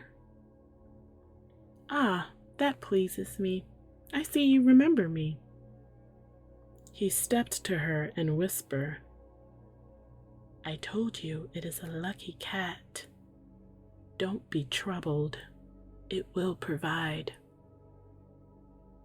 That sponged the slate of Ursula's feelings clean off its anxieties, and a deep financial joy shone in her eyes. The cat's value was augmenting. It was getting full time for Margaret to take some sort of notice of Satan's invitation. And she did it in the best way, the honest way that was natural to her. She said she had little to offer, but that we were welcome if we would share it with her. We had supper in the kitchen, and Ursula waited at the table. A small fish was in the frying pan, crisp and brown and tempting, and one could see that Margaret was not expecting such respectable food as this. Ursula brought it, and Margaret divided it between Satan and me, declining to take any of it herself, and was beginning to say she did not care for fish today, but she did not finish the remark.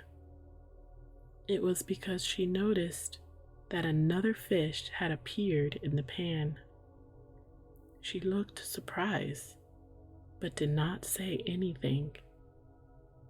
She probably meant to inquire of Ursula about this later. There were other surprises: flesh and game and wines and fruits, things which had been strangers in that house lately.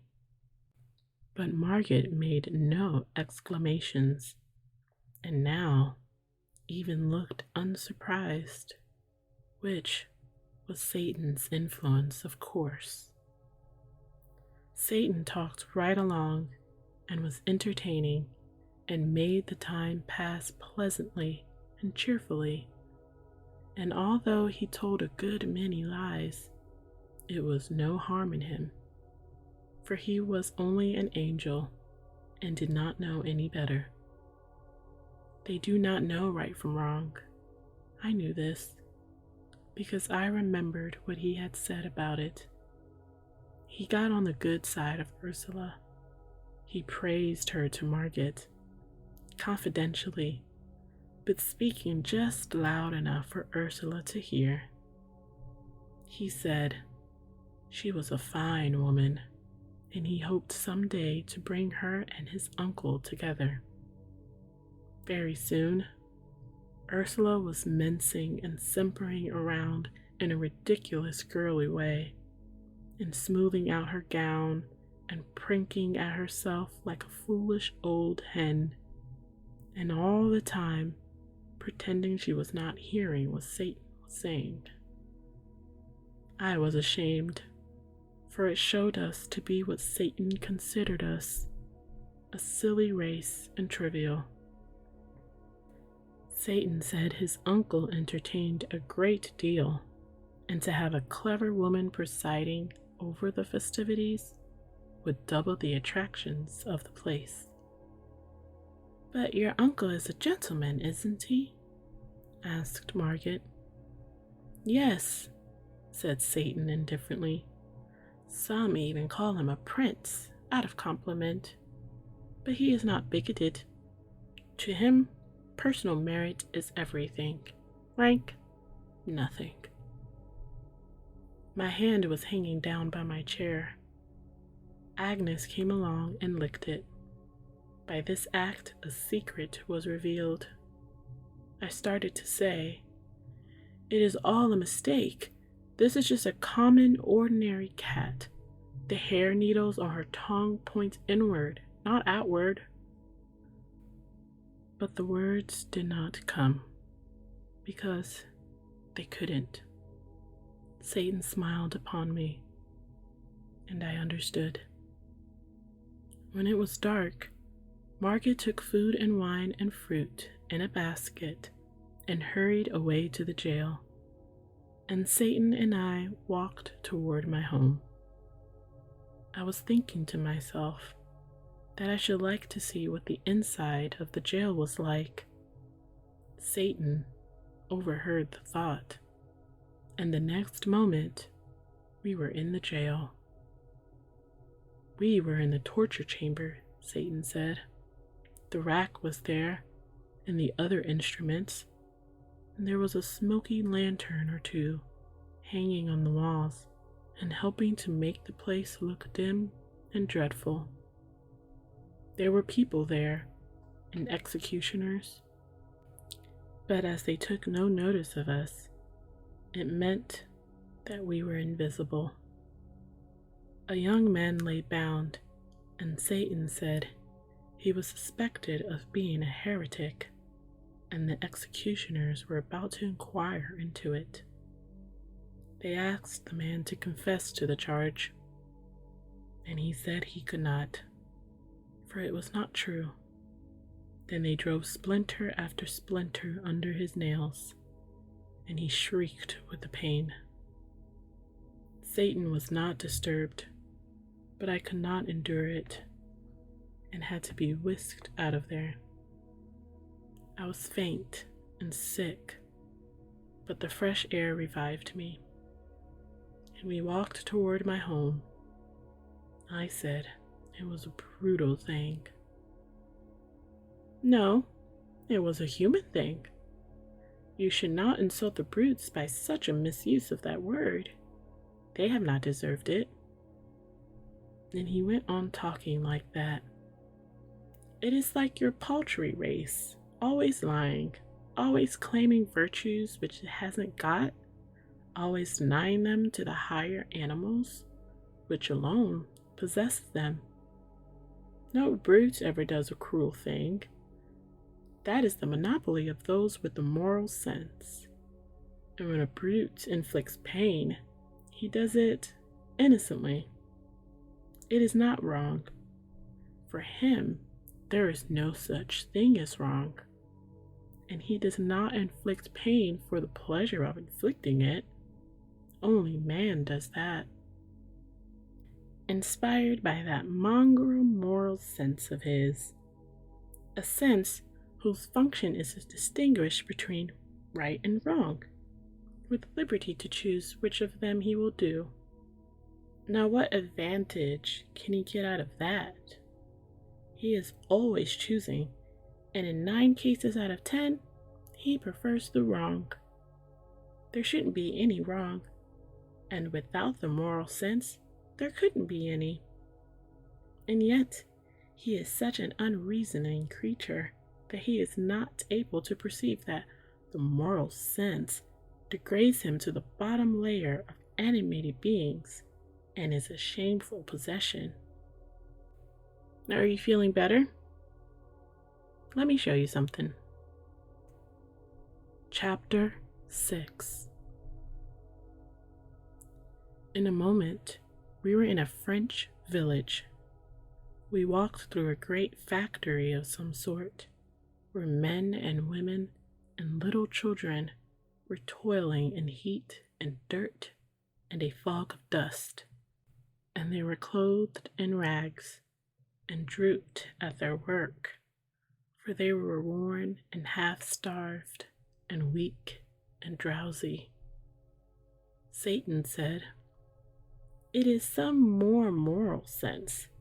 The proprietors are rich and very holy, but the wage they pay to these poor brothers and sisters of theirs is only enough to keep them from dropping dead with hunger. The work hours are 14 per day, winter and summer, from 6 in the morning till 8 at night, little children and all. And they walk to and from the pigsties, which they inhabit, 4 miles each way, through mud and slush, rain and snow, sleet and storm, daily, year in and year out. They get 4 hours of sleep.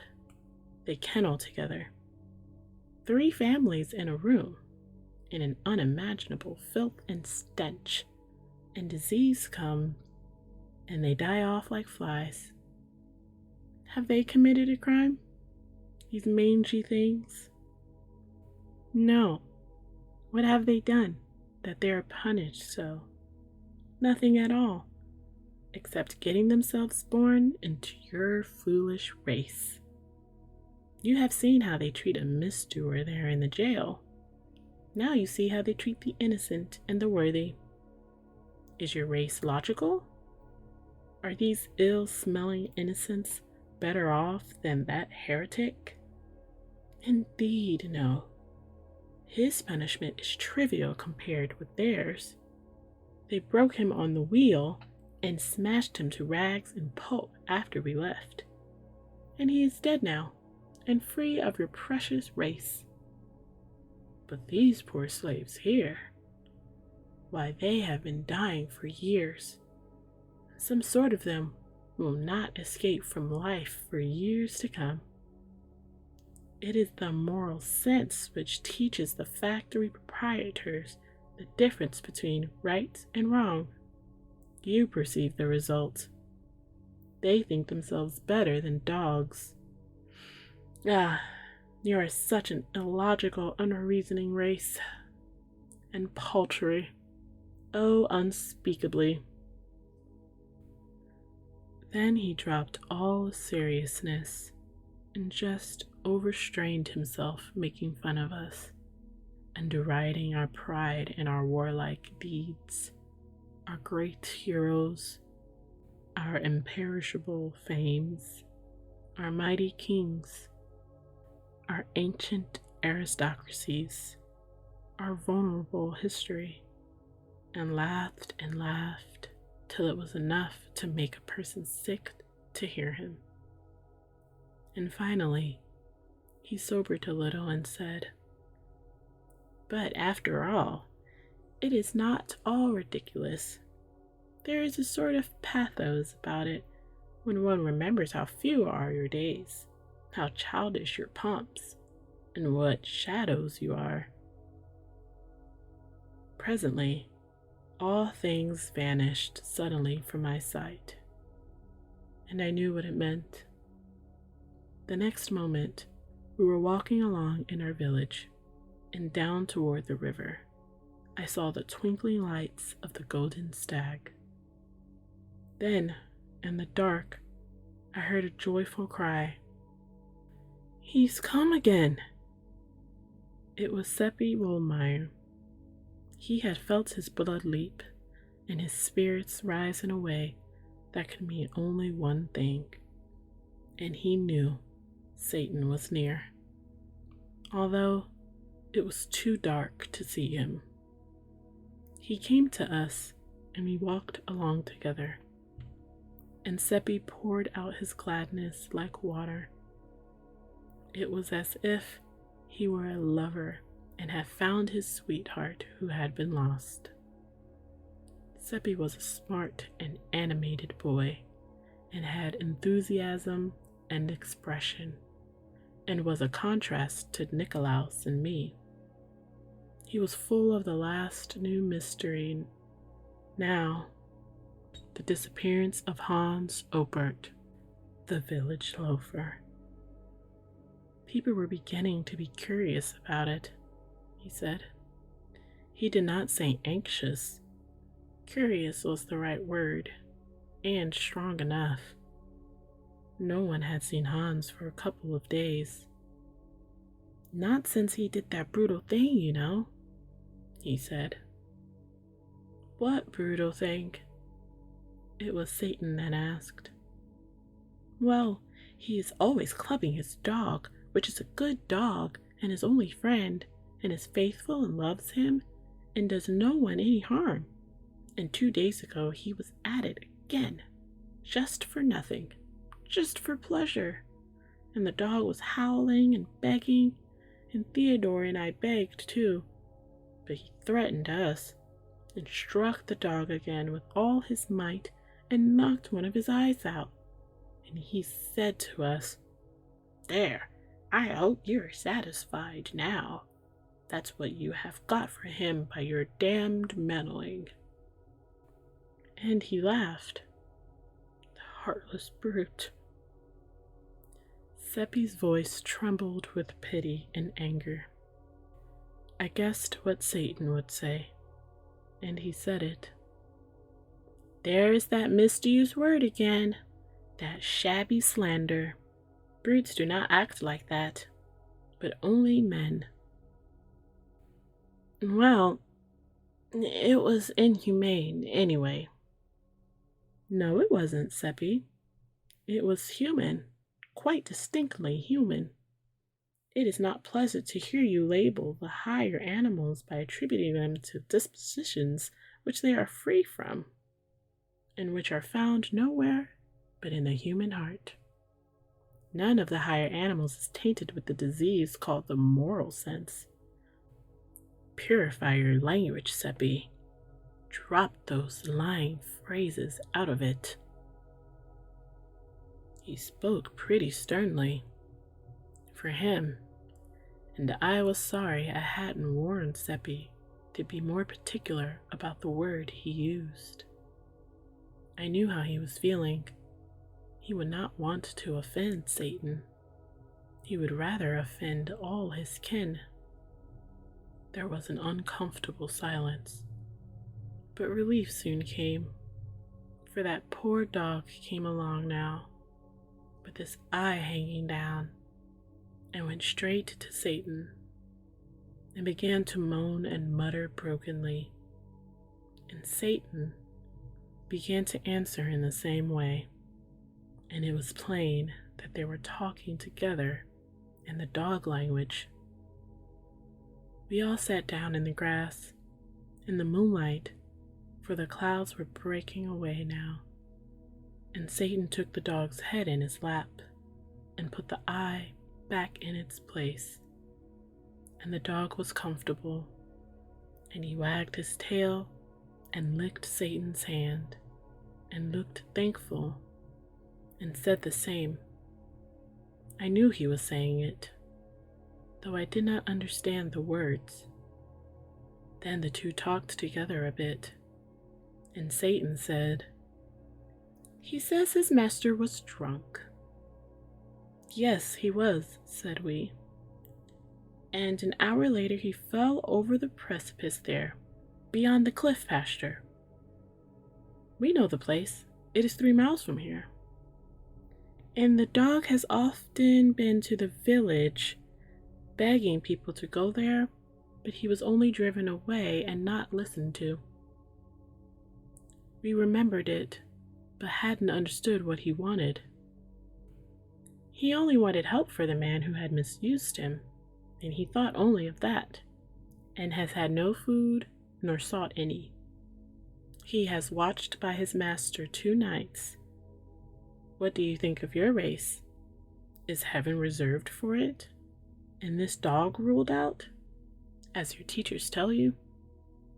Can your race add anything to this dog's stock of morals and magnanimities?"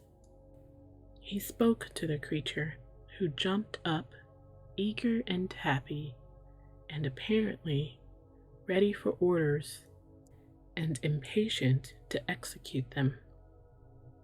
"Get some men, go with the dog. He will show you that carry-on, and take a priest along to arrange about insurance, for death is near." With the last word, he vanished, to our sorrow and disappointment. We got the men and Father Adolphe, and we saw the man die. Nobody cared but the dog. He mourned and grieved, and licked the dead face, and could not be comforted. We buried him where he was, and without a coffin, for he had no money, and no friend but the dog. If we had been an hour earlier, the priest would have been in time to send that poor creature to heaven. But now he was gone, down into the awful fires, to burn forever. It seemed such a pity that in a world where so many people have difficulty to put in their time, one little hour could not have been spared for this poor creature who needed it so much, and to whom it would have made the difference between eternal joy and eternal pain. It gave an appalling idea of the value of an hour, and I thought I could never waste one again without remorse and terror. Seppi was depressed and grieved, and said it must be so much better to be a dog and not run such awful risk. We took this one home with us and kept him for our own. Seppi had a very good thought as we were walking along, and it cheered us up and made us feel much better. He said the dog had forgiven the man that had wronged him so, and maybe God would accept that absolution. There was a very dull week now, for Satan did not come. Nothing much was going on, and we boys could not venture to go and see Margaret, because the nights were moonlit, and our parents might find us out if we tried. But we came across Ursula a couple of times, taking a walk in the meadows beyond the river to air the cat, and we learned from her that things were going well. She had natty new clothes on and bore a prosperous look. The 4 groschen a day were arriving without a break, but were not being spent for food and wine and such things. The cat attended to all that. Margette was enduring her forsakenness and isolation fairly well, all things considered, and was cheerful by help of William meddling. She spent an hour or 2 every night in the jail with her uncle, and had fattened him up with the cat's contributions. But she was curious to know more about Philip Traum, and hoped I would bring him again. Ursula was curious about him herself, and asked a good many questions about his uncle. It made the boys laugh, for I had told them the nonsense Satan had been stuffing her with. She got no satisfaction out of us, our tongues being tied. Ursula gave us a small item of information. Money being plenty now, she had taken on a servant to help about the house and run errands. She tried to tell it in a commonplace, matter-of-course way, but she was so set up by it and so vain of it that her pride in it leaked out pretty plainly. It was beautiful to see her veiled delight in this grandeur, poor old thing, but when we heard the name of the servant, we wondered if she had been altogether wise, for although we were young and often thoughtless, we had fairly good perception on some matters. This boy was Gottfried Narr, a dull, good creature with no harm in him, and nothing against him personally. Still, he was under a cloud, and properly so, for it had not been 6 months since a social blight had bedewed the family. His grandmother had been burned as a witch. When that kind of malady is in the blood, it does not always come out with just one burning. Just now was not a good time for Ursula and Margit to be having dealings with a member of such a family, for the witch terror had risen higher during the past year than it had ever reached in the memory of the oldest villagers. The mere mention of a witch was almost enough to frighten us out of our wits. This was natural enough, because of the late years there were more kinds of witches than there used to be. In old times it had been only old women, but of late years there were of all ages, even children of 8 and 9. It was getting so that anybody might turn out to be a familiar of the devil. Age and sex hadn't anything to do with it. In our little region, we had tried to extirpate the witches, but the more of them we burned, the more of the breed rose up in their places. Once, in a school for girls only 10 miles away, the teachers found that the back of one of the girls was all red and inflamed, and they were greatly frightened, believing it to be the devil's marks. The girl was scared and begged them not to denounce her, and said it was only fleas. But of course, it would not do to let the matter rest there.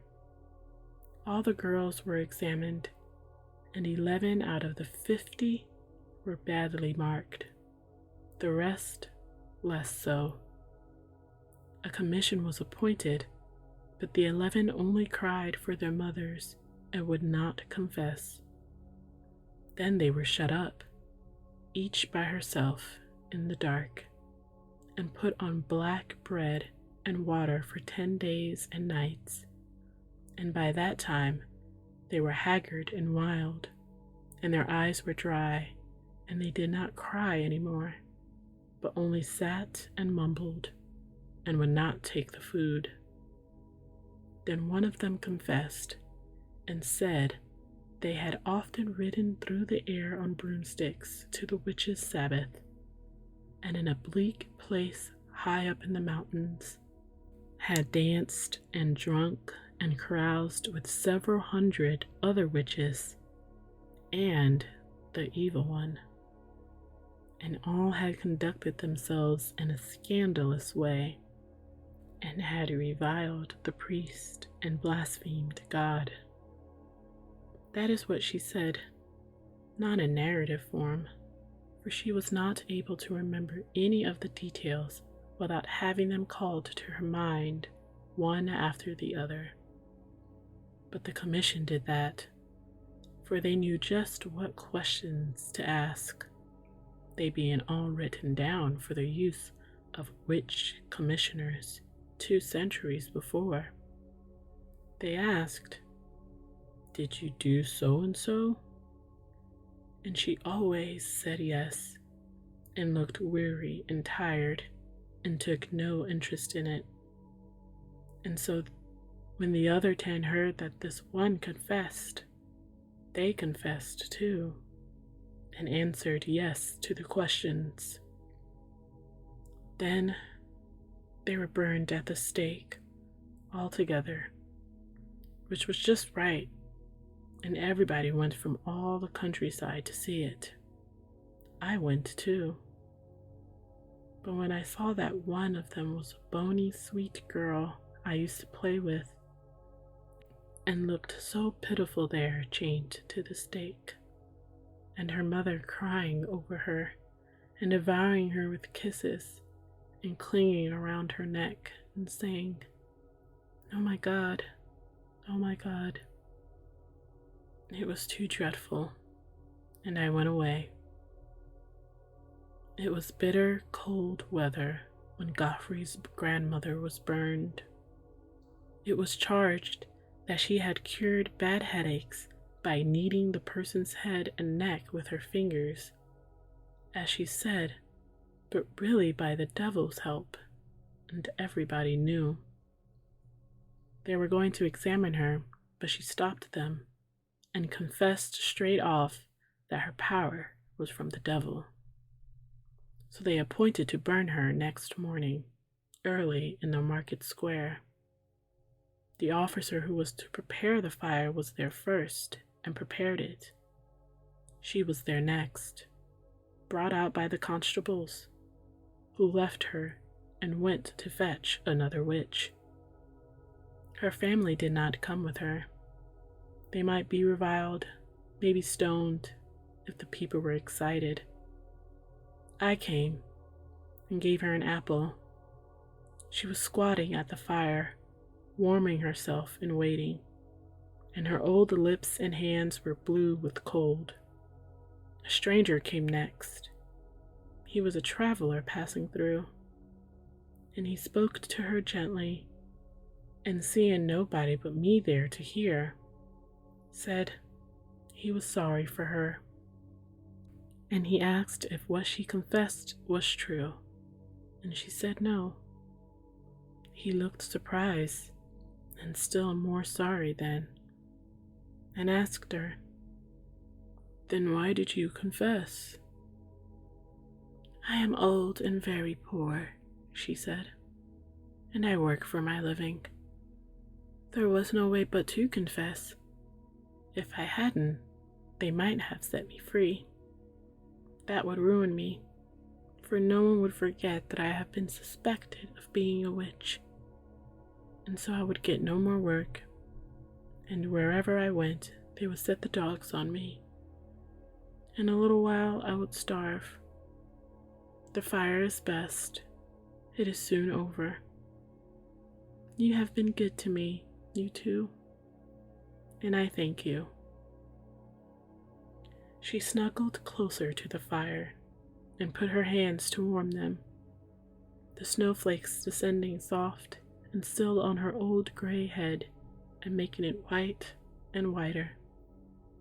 The crowd was gathering now, and an egg came flying and struck her in the eye and broke and ran down her face. There was a laugh at that. I told Satan all about the 11 girls and the old woman once, but it did not affect him. He only said it was the human race, and what the human race did was of no consequence. And he said he had seen it made, and it was not made of clay. It was made of mud. Part of it was, anyways. I knew what he meant by that, the moral sense. He saw the thought in my head, and it tickled him and made him laugh. Then he called a bullock out of a pasture and petted it and talked with it and said, "There, he wouldn't drive children mad with hunger and fright and loneliness, and then burn them for confessing to things invented for them, which had never happened. And neither would he break the hearts of innocent, poor old women who make them afraid to trust themselves among their own race. And he would not insult them in their death agony, for he is not besmirched with the moral sense, but is as the angels are, and knows no wrong, and never does it." Lovely as he was, Satan could be cruelly offensive when he chose, and he always chose when the human race was brought to his attention. He always turned up his nose at it and never had a kind word for it. Well, as I was saying, We boys doubted if it was a good time for Ursula to be hiring a member of the Nar family. We were right. When the people found it out, they were naturally indignant. And, moreover, since Margaret and Ursula hadn't enough to eat themselves, where was the money coming from to feed another mouth? That is what they wanted to know. And in order to find out, they stopped avoiding Godfrey and began to seek his society and have sociable conversations with him. He was pleased, not thinking any harm and not seeing the trap. And so he talked innocently along and was no discreeter than a cow. "Money," he said. "They've got plenty of it. They paid me 2 krishana a week, besides my keep, and they live on the fat of the island. I can tell you, the prince himself can't beat their table." This astonishing statement was conveyed by the astrologer to Father Adolf on a Sunday morning when he was returning from Mass. He was deeply moved and said, "This must be looked into." He said there must be witchcraft at the bottom of it, and told the villagers to resume relations with Margaret and Ursula in a private and unostentatious way, and keep both eyes open. They were told to keep their own counsel and not rouse the suspicions of the household. The villagers were at first a bit reluctant to enter such a dreadful place, but the priest said they would be under his protection while there, and no harm could come to them, particularly if they carried a trifle of holy water along and kept their beads and crosses handy. This satisfied them and made them willing to go. Envy and malice made the baser sort even eager to go. And so poor Margaret began to have company again, and was as pleased as a cat.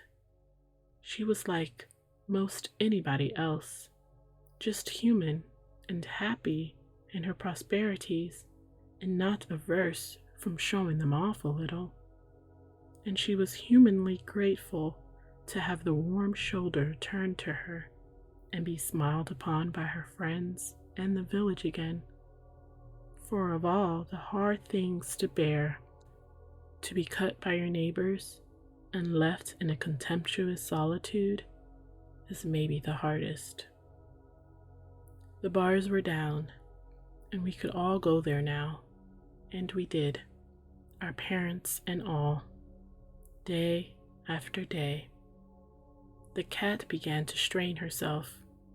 She provided the top of everything for those companies, and in abundance, among them many a dish and many a wine which they had not tasted before, and which they had not even heard of except at a second hand from the prince's servants.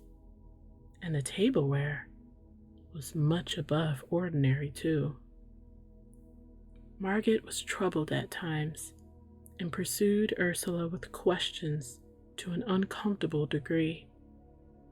But Ursula stood her ground and stuck to it, that it was Providence, and said no word about the cat. Margaret knew that nothing was impossible to Providence, but she could not help having doubts that this effort was from there, though she was afraid to say so, lest disaster come of it. Witchcraft occurred to her, but she put that thought aside, for this was before Gottfried joined the household, and she knew Ursula was pious and a bitter hater of witches. By the time Gottfried arrived, Providence was established, unshakably entrenched, and getting all the gratitude. That cat made no murmur, but went on composedly improving in style and prodigality by experience.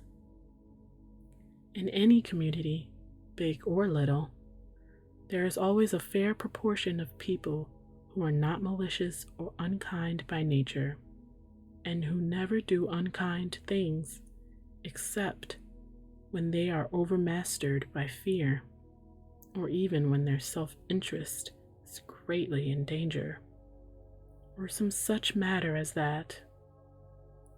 Esseldorf had its proportion of such people, and ordinarily their good and gentle influence was felt. But these were not ordinary times, on account of the witch dread, and so we did not seem to have any gentle and compassionate hearts left to speak of. Every person was frightened at the unaccountable state of things at Margaret's house, not doubting that witchcraft was at the bottom of it, and fright frenzied their reason. Naturally, there were some who pitied Margaret and Ursula for the danger that was gathering about them, but naturally, they did not say so. It would not have been safe, so the others had it all their own way, and there was none to advise the ignorant girl and the foolish woman and warn them to modify their doings. We boys wanted to warn them, but we backed down when it came to the pinch, being afraid. We found that we were not manly enough nor brave enough to do a generous action when there was a chance that it can get us into trouble. Neither of us confessed this poor spirit to the others, but did as other people would have done, dropped the subject and talked about something else. And I knew we all felt mean, eating and drinking Margaret's fine things, along with those companies of spies, and petting her and complimenting her with the rest, and seeing with self-reproach how foolishly happy she was, and never saying a word to put her on her guard.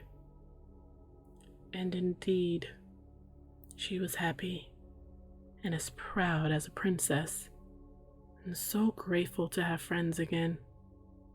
And all the time, these people were watching with all their eyes and reporting all they saw to Father Adolf. But he couldn't make head or tail of the situation. There must be an enchanter somewhere on the premises, but who was it? Margaret was not seen to do any jugglery, nor was Ursula, nor yet Gottfried. And still, the wines and the dainties never ran short, and a guest could not call for a thing and not get it. To produce these effects was usual enough with witches and enchanters. That part of it was not new, but to do it without any incantations, or any rumblings, or earthquakes, or lightnings, or apparitions, that was new, novel, wholly irregular. There was nothing in the books like this. Enchanted things were always unreal. Gold turned to dirt in an enchanted atmosphere. Food withered away and vanished.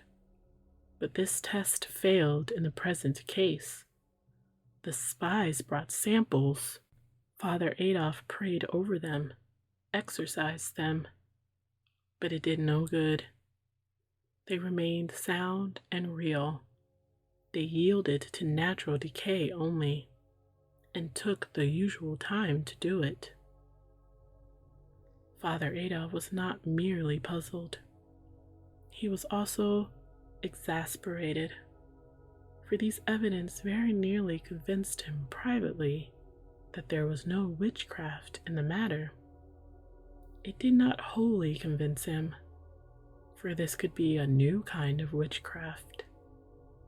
There was a way to find out as to this.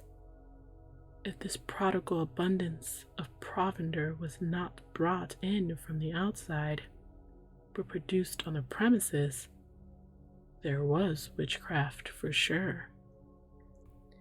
Chapter 7. Margaret announced a party and invited 40 people. The date for it was 7 days away. This was a fine opportunity. Margaret's house stood by itself, and it could be easily watched. All through the week, it was watched night and day. Margaret's household went out and in as usual, but they carried nothing in their hands, and neither they nor others brought anything to the house. This was ascertained. Evidently, rations for 40 people were not being fetched. If they were furnished any sustenance, it would have to be made on the premises. It was true that Margaret went out with the basket every evening, but the spies ascertained that she always brought it back empty. The guests arrived at noon and filled the place. Father Adolphe followed. Also, after a little, the astrologer, without invitation. The spies had informed him that neither at the back nor the front had any parcels been brought in. He entered and found the eating and drinking going on finely, and everything progressing in a lively and festive way.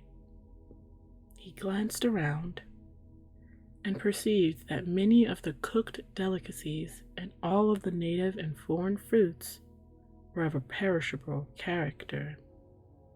He also recognized that these were fresh and perfect. No apparitions, no incantations, no thunder. That settled it. This was witchcraft. And not only that, but of a new kind, a kind never dreamed of before. It was a prodigious power, an illustrious power. He resolved to discover its secret. The announcement of it would resound throughout the world, penetrate to the remotest island, paralyze all the nations with amazement, and carry his name with it, and make him renowned forever. It was a wonderful piece of luck, a splendid piece of luck, and the glory of it made him dizzy. All the house made room for him. Margaret politely seated him. Ursula ordered Gottfried to bring a special table for him. Then she decked it and furnished it and asked for his orders. "Bring me what you will," he said. The 2 servants brought supplies from the pantry, together with white wine and red, a bottle of each.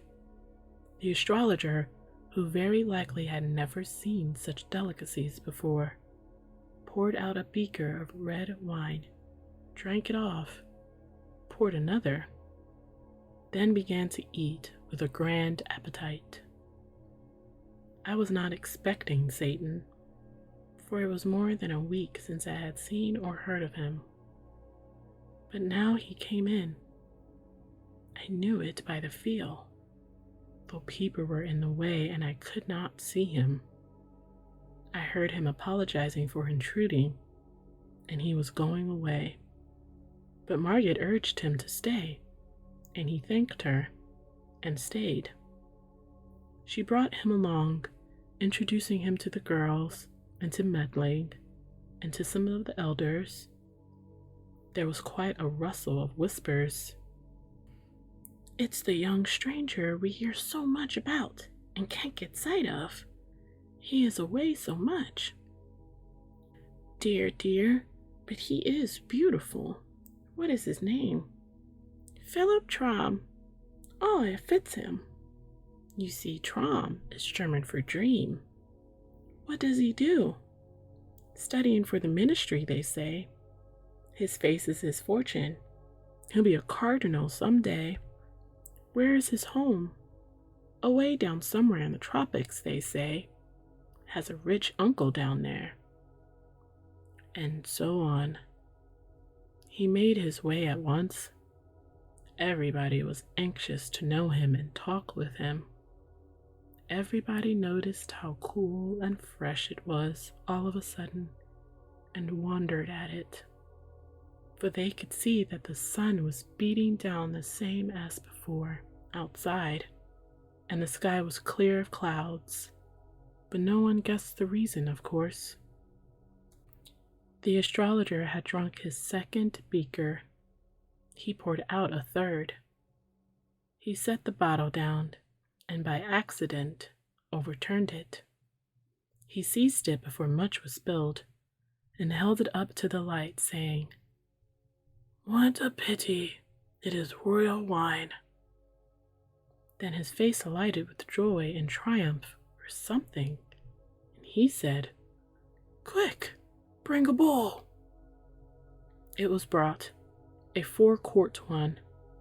He took up that 2-pint bottle and began to pour, went on pouring, the red liquor gurgling and gushing into the white bowl, and rising higher and higher up its sides, everybody staring and holding their breath, and presently the bowl was full to the brim. "Look at the bottle," he said, holding it up. "It is full yet." I glanced at Satan, and in that moment he vanished. Then Father Adolphe rose up, flushed and excited, crossed himself, and began to thunder in his great voice, "This house is bewitched and accursed." People began to cry and shriek and crowd toward the door. "I summon this detected household to—" His words were cut off short. His face became red, then purple, but he could not utter another sound. Then I saw Satan, a transparent film, melt into the astrologer's body. Then the astrologer put up his hand, and apparently his own voice said, "Wait, remain where you are." All stopped where they stood. "Bring a funnel." Ursula brought it, trembling and scared, and he stuck it in the bottle and took up the great bowl and began to pour the wine back. The people gazing and dazed with astonishment, for they knew the bottle was already full before he began. He emptied the whole of the bowl into the bottle, then smiled out over the room, chuckled, and said indifferently, "It is nothing. Anybody can do it. With my powers, I can even do much more." A frightened cry burst out everywhere. "Oh my God, he is possessed!" And there was a tumultuous rush for the door, which swiftly emptied the house of all who did not belong in it, except us boys and meddling. We boys knew the secret, and would have told it if we could, but we couldn't. We were very thankful to Satan for furnishing that good help at the needful time. Margaret was pale and crying. Meddling looked kind of petrified. Ursula, the same. But Gottfried was the worst. He couldn't stand. He was so weak and scared. For he was of a witch family, you know. And it would be bad for him to be suspected. Agnes came loafing in, looking pious and unaware, and wanted to rub against Ursula and be petted. for Ursula was afraid of her and shrank away from her, but pretending she was not meaning any incivility, for she knew very well it wouldn't answer to have strained relations with that kind of a cat. But we boys took Agnes and petted her, for Satan would not have befriended her if he had not had a good opinion of her, and that was endorsement enough for us. He seemed to trust anything that hadn't the moral sense. Outside, the guests, panic-stricken, scattered in every direction and fled in a pitiable state of terror, and such a tumult as they made with their running and sobbing and shrieking and shouting, that soon all the village came flocking from their houses to see what had happened, and they thronged the street and shouldered and jostled one another in excitement and fright. And then Father Adolphe appeared, and they fell apart in two walls like the cloven Red Sea. And presently down this lane the astrologer came striding and mumbling, and where he passed the lines surged back in packed masses and fell silent with awe, and their eyes stared and their breasts heaved, and several women fainted. And when he was gone by, the crowd swarmed together and followed him at a distance, talking excitedly and asking questions and finding out the facts and passing them on to others with improvements which soon enlarged the bowl of wine to a barrel and made the one bottle hold it all, and yet remain empty to the last. When the astrologer reached the market square, he went straight to a juggler, fantastically dressed, who was keeping 3 brass balls in the air, and took them from him, and faced around upon the approaching crowd and said, "This poor clown is ignorant of his art. Come forward and see an expert perform." So saying, he tossed the balls up one after another and set them whirling in a slender bright oval in the air, and added another, then another, and another, and soon, no one seeing whence he got them, adding, the oval lengthening all the time, his hands moving so swiftly that they were just a web or a blur, and not distinguishable hands. And such as counted said there were now 100 balls in the air. The spinning great oval reached up 20 feet in the air, and was a shining and glinting and wonderful sight. Then he folded his arms and told the balls to go on spinning without his help, and they did. After a couple of minutes he said, "There, that will do," and the oval broke and came crashing down, and the balls scattered abroad and rolled every whither, and wherever one of them came, the people fell back in dread, and no one would touch it. It made him laugh, and he scoffed at the people and called them cowards and old women. Then he turned and saw the tight rope and said, foolish people were daily wasting their money to see a clumsy and ignorant varlet degrade that beautiful art. Now they should see the work of a master. With that, he made a spring into the air and lit firm on his feet on the rope. Then he hopped the whole length of it back and forth on one foot, with his hands clasped over his eyes. And next, he began to throw somersaults, both backward and forward, and through 27. The people murmured, for the astrologer was old, and always before had been halting of movement, and at times even lame. But he was nimble enough now, and went on with his antics in the liveliest manner. Finally, he sprang lightly down and walked away, and passed up the road and around the corner, and disappeared.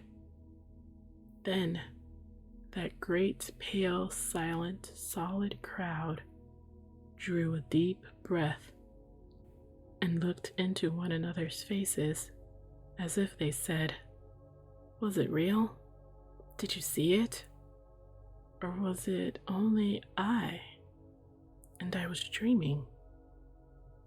Then they broke into a low murmur of talking and fell apart in couples and moved toward their homes, still talking in that awed way, with faces close together, and laying a hand on one arm and making other such gestures as people make when they have been deeply impressed by something. We boys followed behind our fathers and listened, catching all we could of what they said. And when they sat down in our house and continued their talk, they still had us for company. They were in a sad mood, for it was certain, they said, that disaster for the village must follow this awful visitation of witches and devils. Then my father remembered that Father Adolphe had been struck dumb at the moment of his denunciation. "They have not ventured to lay their hands upon an anointed servant of God before," he said, "and how they could have dared at this time I cannot make out, for he wore his crucifix. Isn't it so?" "Yes," said the others, "we saw it." "It is serious, friends, it is very serious. Always before we had a protection. It has failed." The others shook, as with a sort of chill, and muttered those words over.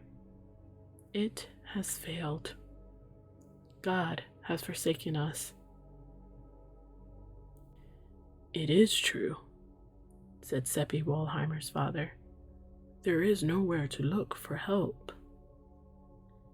"The people will realize this," said Nicolaus' father, the judge, "and despair will take away their courage and their energies. We have indeed fallen upon evil times."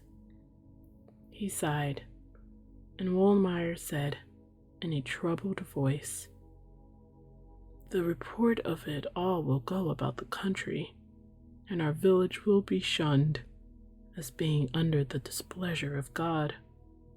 The Golden Stag will know hard times." "True, neighbor," said my father. "All of us will suffer, all in repute, many in estate. And good God, what is it that can come to finish us?" "Name it. God's willin'?" "The interdict." It smote like a thunderclap, and they were like to swoon with the terror of it. Then the dread of this calamity roused their energies, and they stopped brooding and began to consider ways to avert it. They discussed this, that, and the other way, and talked till the afternoon was far spent. Then confessed that at present they could arrive at no decision. So they parted sorrowfully, with oppressed hearts, which were filled with bodings. While they were saying their parting words, I slipped out and set my course for Margaret's house to see what was happening there. I met many people, but none of them greeted me. It ought to have been surprising, but it was not. for they were so distraught with fear and dread that they were not in their right minds. I think they were white and haggard, and walked like persons in a dream, their eyes open, but seeing nothing, their lips moving, but uttering nothing, and worriedly clasping and unclasping their hands without knowing it. At Margaret's, it was like a funeral. She and William sat together on the sofa, but said nothing, not even holding hands. Both were steeped in gloom, and Margaret's eyes were red from crying she had been doing. She said, "I have been begging him to go and come no more, and so save himself alive. I cannot bear to be his murderer. This house is bewitched, and no inmate will escape the fire. But he will not go, and he will be lost with the rest."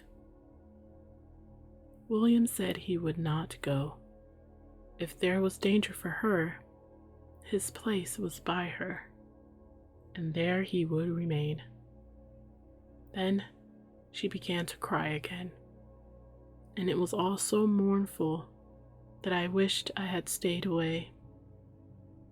There was a knock now, and Satan came in, fresh and cheery and beautiful, and brought that whiny atmosphere of his and changed the whole thing. He never said a word about what had been happening, nor about the awful fears which were freezing the blood in the hearts of the community, but began to talk and rattle on about all manner of gay and pleasant things, and next about music, an artful stroke which cleared away the remnants of Margaret's depression and brought her spirits and her interest broad awake.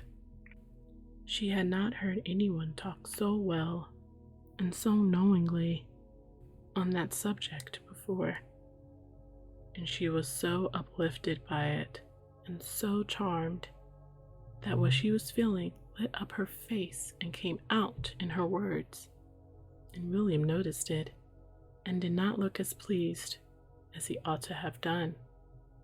And next, Satan branched off into poetry and recited some, and did it well, and Margaret was charmed again, and again William was not as pleased as he ought to have been, and this time Margaret noticed it and was remorseful.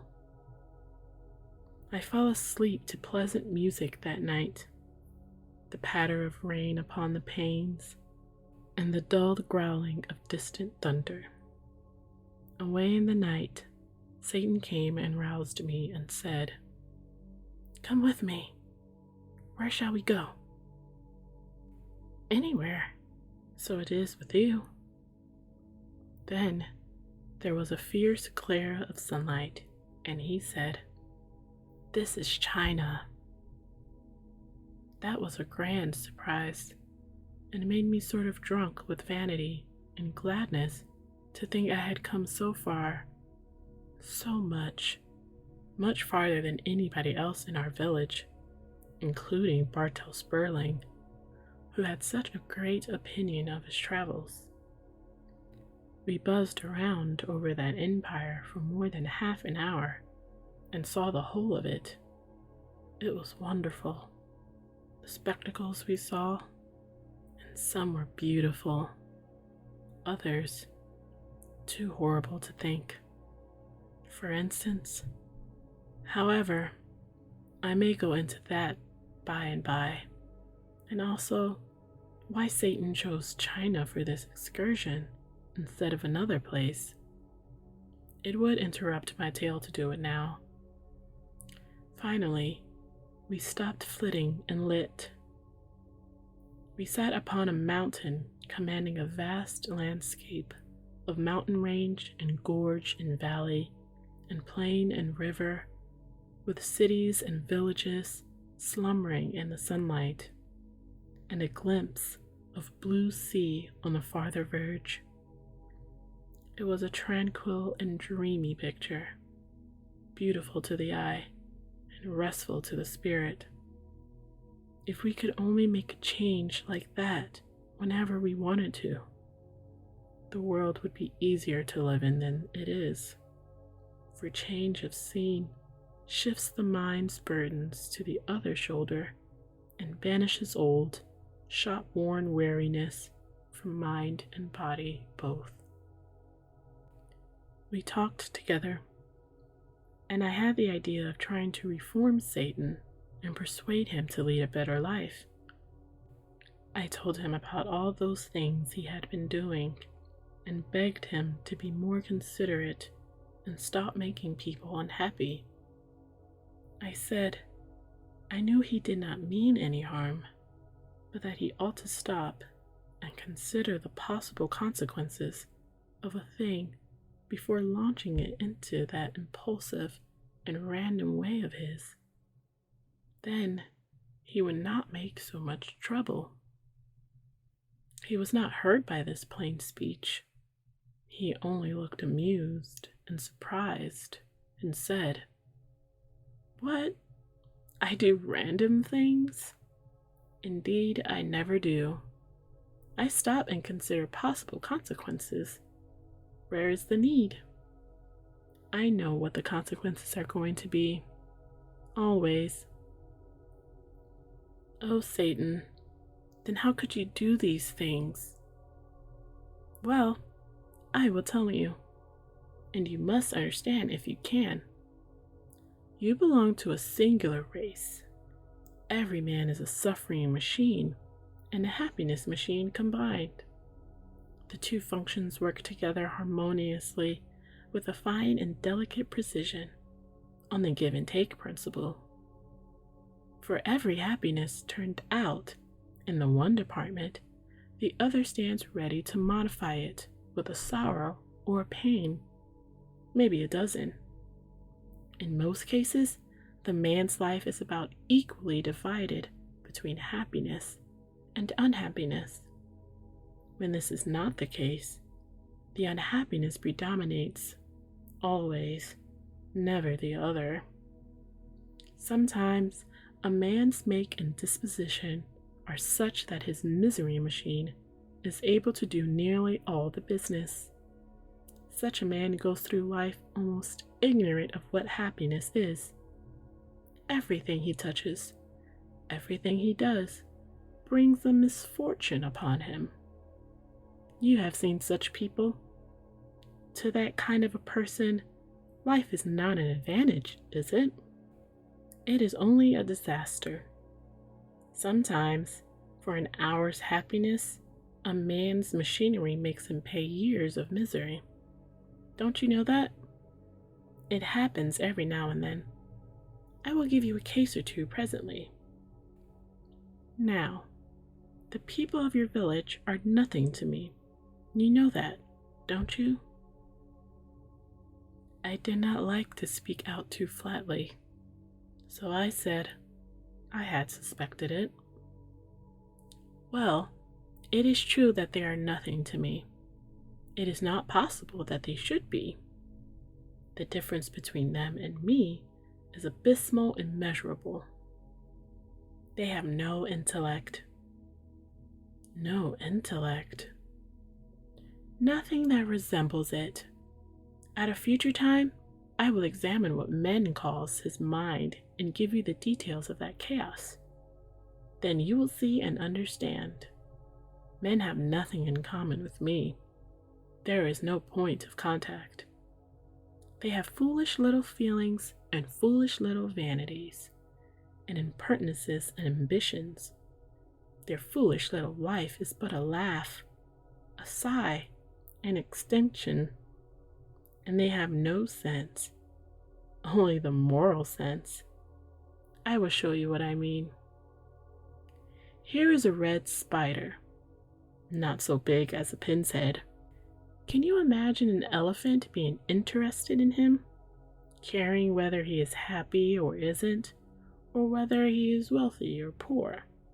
or whether his sweetheart returns his love or not, or whether his mother is sick or well, or whether he is looked up to in society or not, or whether his enemies will smite him or his friends desert him, or whether his hopes will suffer blight or his political ambitions fail, or whether he shall die in the bosom of his family or neglected and despised in a foreign land. These things can never be important to the elephant. They are nothing to him. He cannot shrink his sympathies to the microscopic size of them. Man is to me as the red spider is to the elephant. The elephant has nothing against the spider. He cannot get down to that remote level. I have nothing against man. The elephant is indifferent. I am indifferent. The elephant would not take the trouble to do the spider an ill turn. If he took the notion, he might do him a good turn. If it came in his way and cost nothing. I have done men a good service, but no ill turns. The elephant lives a century, the red spider a day. In power, intellect, and dignity, the one creature is separated from the other by a distance which is simply astronomical. Yet in these, as in all qualities, man is immeasurably further below me than is the wee spider below the elephant. Man's mind clumsily and tediously and laboriously patches little trivialities together and gets a result such as it is. My mind creates. Do you get the force of that? Creates anything it desires, and in a moment. Creates without material. Creates fluids, solids, colors, anything, everything, out of the airy nothing, which is called thought.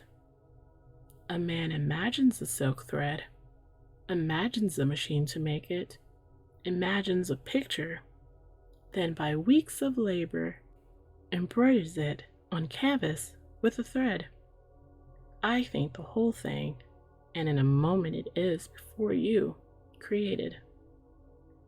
I think a poem, music, the record of a game of chess, anything, and it is there. This is the immortal mind. Nothing is beyond its reach. Nothing can obstruct my vision. The rocks are transparent to me, and darkness is daylight. I do not need to open a book.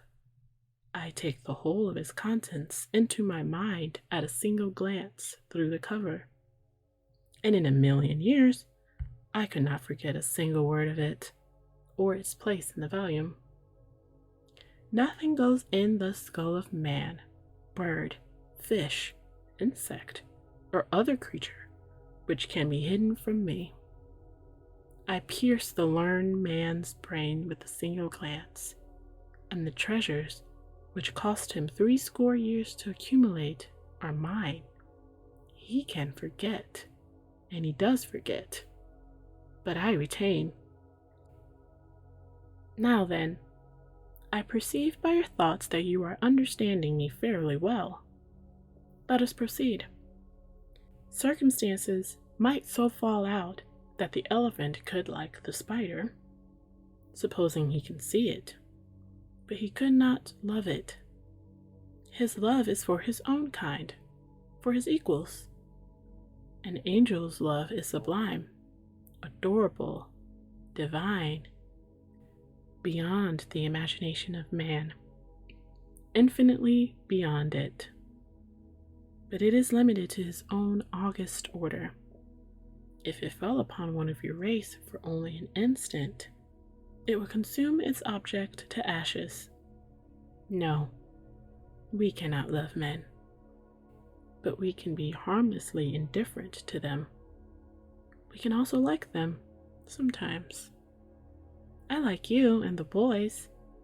I like Father Peter, and for your sakes, I am doing all these things for the villagers. He saw that I was thinking a sarcasm, and he explained his position.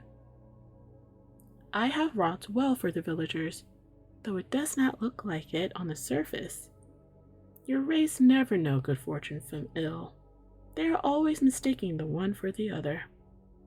It is because they cannot see into the future. What I am doing for the villagers will bear good fruit some day, and in some cases to themselves, in others, to unborn generations of men. No one will ever know that I was the cause, but it will be none the less true for all that. Among you boys, you have a game.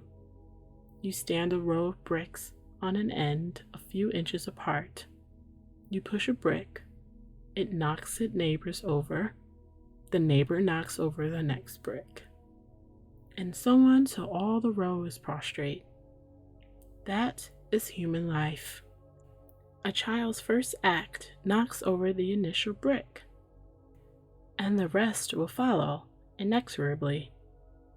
If you could see into the future, as I can, you would see everything that was going to happen to that creature, for nothing can change the order of its life after the first event has determined it. That is, nothing will change it, because each act unfailingly begets an act. The act begets another, and so on to the end. And the seer can look forward down the line and see just when each act is to have birth from cradle to grave. Does God order the career? Foreordain it? No. The man's circumstances and environment order it. His first act determines the second and all that follow after. But suppose, for argument's sake, that the man should skip one of these acts, an apparently trifling one, for instance. Suppose that it had been appointed that on a certain day, at a certain hour and minute and second and fraction of a second, he should go to the well, and he didn't go. That man's career would change utterly. From that moment, thence to the grave, it would be wholly different from the career which his first act as a child had arranged for him. Indeed, it might be that if he had gone to the well, he would have ended his career on a throne, and that omitting to do it would set him upon a career that would lead to beggary and a pauper's grave. For instance, if at any time, say in boyhood, Columbus had skipped the triflingest little link in the chain of acts projected and made inevitable by his first childish act, it would have changed his whole subsequent life, and he would have become a priest and died obscure in an Italian village, and America would not have been discovered for 2 centuries afterward. I know this. To skip any one of the brilliant acts in Columbus's chain would have wholly changed his life. I have examined his billion of possible careers, and in only one of them occurs the discovery of America. You people do not suspect that all of your acts are of one size and importance, but it is true. To snatch at an appointed fly is as big with fate for you as is any other appointed act. As the conquering of a continent, for instance? Yes. Now then, no man ever does drop a link. The thing has never happened. Even when he is trying to make up his mind as to whether he will do a thing or not, that itself is a link, an act, and it has its proper place in his chain. And he finally decides an act that also was the thing which he was absolutely certain to do. You see now that a man will never drop a link in his chain. He cannot. If he made up his mind to try, that project would itself be an unavoidable link, a thought bound to occur to him at the precise moment, and made certain by the first act of his babyhood. It seemed so dismal. He is a prisoner for life, I said sorrowfully, and cannot get free. No, of himself he cannot get away from the consequences of his first childish act, but I can free him. I looked up wistfully. I have changed the careers of a number of your villagers. I tried to thank him, but found it difficult, and let it drop. I shall make some other changes. You know that little Lisa Brandt? Oh, yes, everybody does. My mother says she is so sweet and so lovely that she is not like any other child. She says she will be the pride of the village when she grows up, and its idol too, just as she is now. I shall change her future. Make it better? I asked. Yes, and I will change the future of Nikolaus. I was glad this time and said, I don't need to ask about his case. You will be sure to do generously by him. It is my intention. Straight off, I was building that great future of Nicky's in my imagination, and had already made a renowned general of him and Hofmeister at the court, when I noticed that Satan was waiting for me to get ready to listen again. I was ashamed of having exposed my cheap imaginings to him, and was expecting some sarcasm, but it did not happen. He proceeded with his subject. Nicky's appointed life is 62 years. That's grand, I said. Lisa's 36. But as I told you, I shall change their lives and those ages.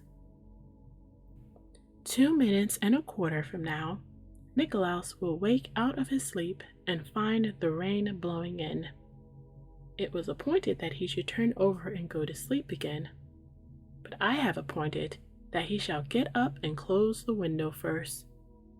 That trifle will change his career entirely. He will rise in the morning 2 minutes later than the chain of his life had appointed him to rise. By consequence, thenceforth, nothing will ever happen to him in accordance with the details of the old chain. He took out his watch and sat looking at it a few minutes, then said, Nikolaus has risen to close the window. His life is changed. His new career has begun. There will be consequences. It made me feel creepy. It was uncanny. But for this change, certain things would happen 12 days from now. For instance, Nikolaus would save Lisa from drowning.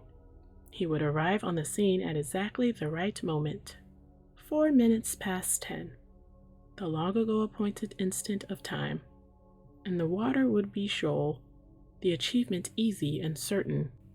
But he will arrive some seconds too late. Now, Lisa will have struggled into deeper water. He will do his best, but both will drown.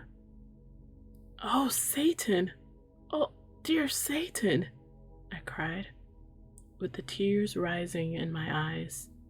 Save them! Don't let it happen. I can't bear to lose Nikolaus. He is my loving playmate and friend. And think of Lisa's poor mother. I clung to him and begged and pleaded, but he was not moved.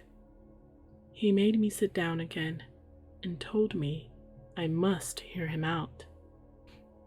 I have changed Nikolaus's life, and this has changed Lisa's.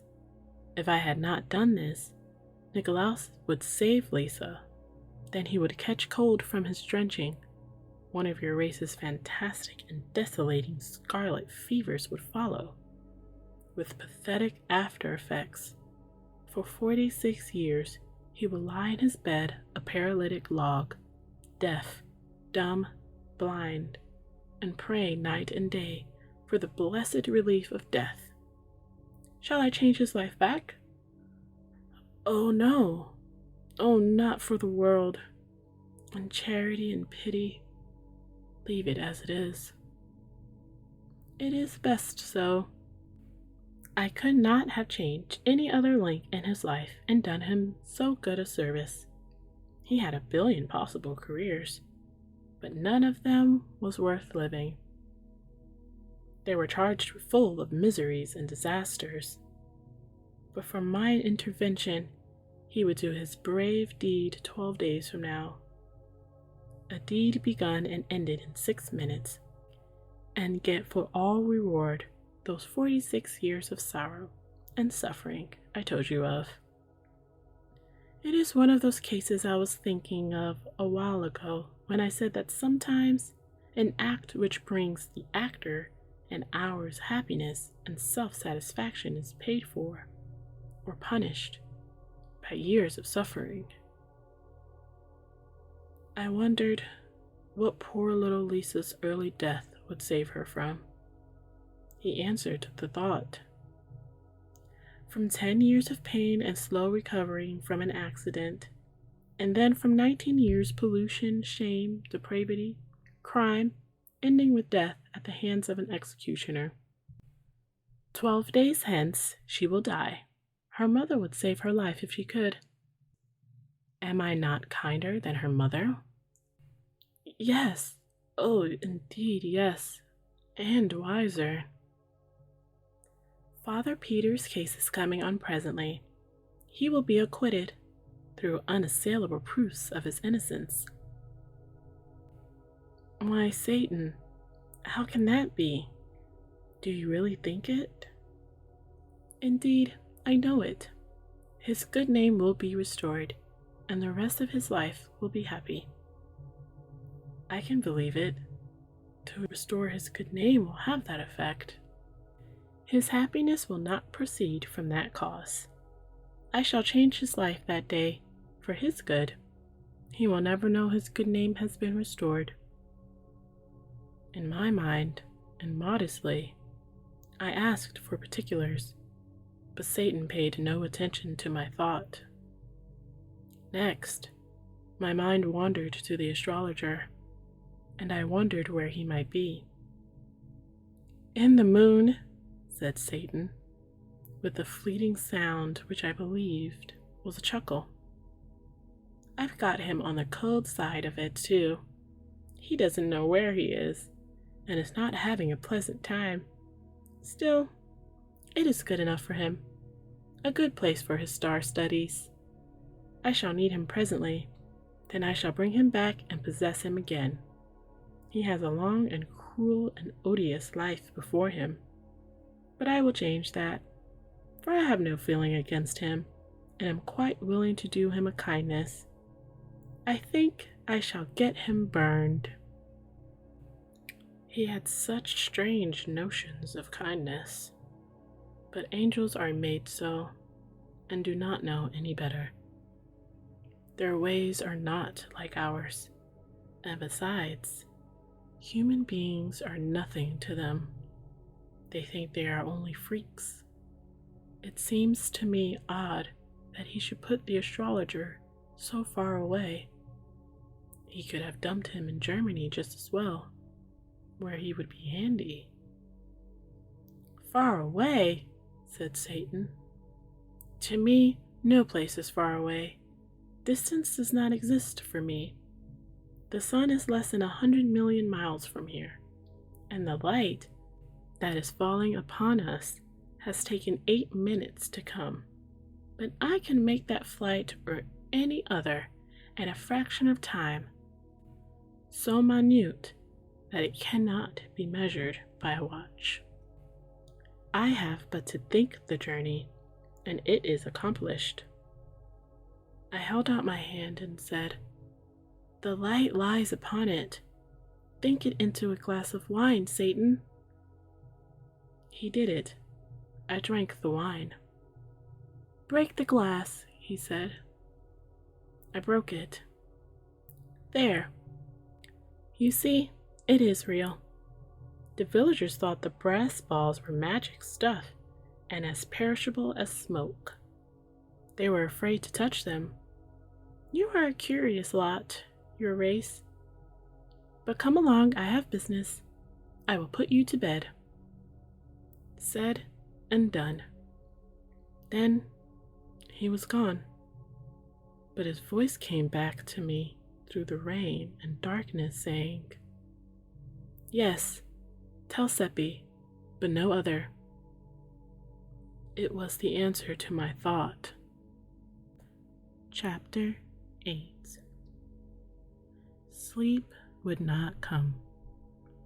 It was not because I was proud of my travels and excited about having been around the big world to China and feeling contemptuous of Bartel Sperling, the traveler, as he called himself, and looked down upon us others because he had been to Vienna once and was the only Essedorf boy who had made such a journey and seen the world's wonders. At another time, that would have kept me awake, but it did not affect me now. No. My mind was filled with Nikolaus. My thoughts ran upon him only, and the good days we had seen together at romps and frolics in the woods, and the fields and the river in the long summer days, and skating and sliding in the winter when our parents thought we were in school. And now he was going out of this young life, and the summers and winters would come and go, and we others would rove and play as before, but his place would be vacant. We should see him no more. Tomorrow he would not suspect, but would be as he had always been, and it would shock me to hear him laugh and see him do some lightsome and frivolous things, for to me he would be a corpse with waxen hands and dull eyes, and I should see the shroud around his face. The next day he would not suspect, nor the next, and all the time his handful of days would be wasted swiftly away, and that awful thing coming nearer and nearer, his fate closing steadily around him, and no one knowing it but Seppi and me. 12 days. Only 12 days. It was awful to think of.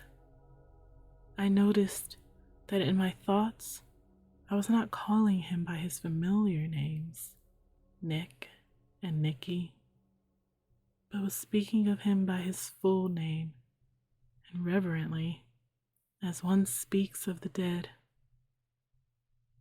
Also, as incident after incident of a comradeship came thronging into my mind out of the past, I noticed that they were mainly cases where I had wronged him or hurt him, and they rebuked me and reproached me, and my heart was wrung with remorse, just as it is when we remember our unkindness to friends who have passed beyond the veil, and we wish we could have them back again, if only for a moment, so that we can go on our knees to them and say, "Have pity and forgive."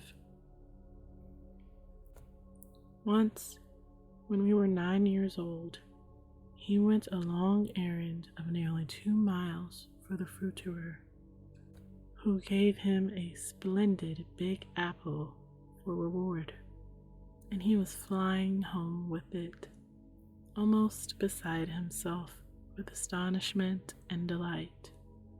And I met him, and he let me look at the apple, not thinking of treachery, and I ran off with it, eating it as I ran, he following me and begging. And when he overtook me, I offered him the core, which was all that was left, and I laughed. And he turned away, crying, and he said He had meant to give it to his little sister.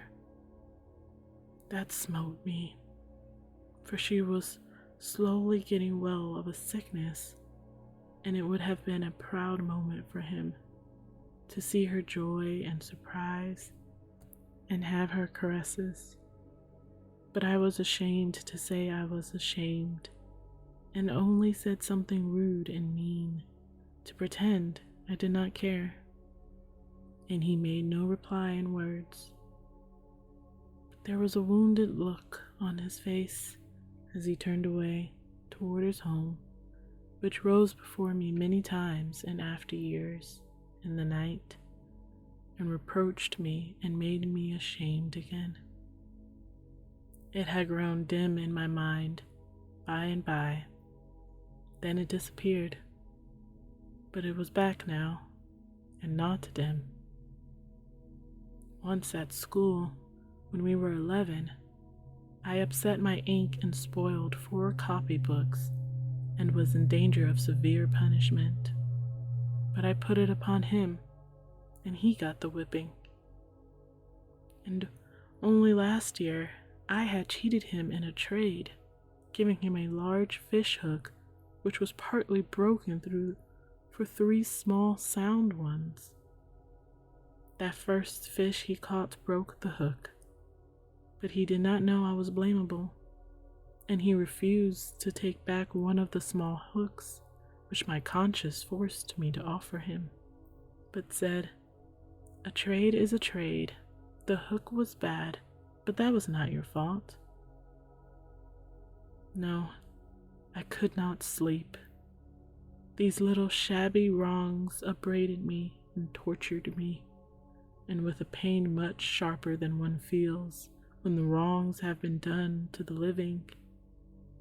Nicolaus was living, but no matter.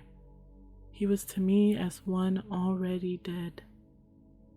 The wind was still moaning about the eaves, the rain still pattering upon the panes. In the morning, I sought out Seppi and told him. It was down by the river. His lips moved, but he did not say anything. He only looked dazed and stunned, and his face turned very white. He stood like that a few moments, then tears welling into his eyes. Then he turned away, and I locked my arm in his, and we walked along thinking, but not speaking. We crossed the bridge and wandered through the meadows and up among the hills and the woods, and at last the talk came and flowed freely, and it was all about Nicolaus, and was a recalling of the life we had lived with him. And every now and then Seppi said, as if to himself, 12 days? Less than 12 days. We said we must be with him all the time. We must have all of him we could. The days were precious now. Yet we did not go to seek him. It would be like meeting the dead, and we were afraid. We did not say it, but that was what we were feeling. And so, it gave us a shock when we turned a curve and came upon Nicolaus face to face. He shouted gaily, "Hi, hi! What is the matter? Have you seen a ghost?" We couldn't speak, but there was no occasion.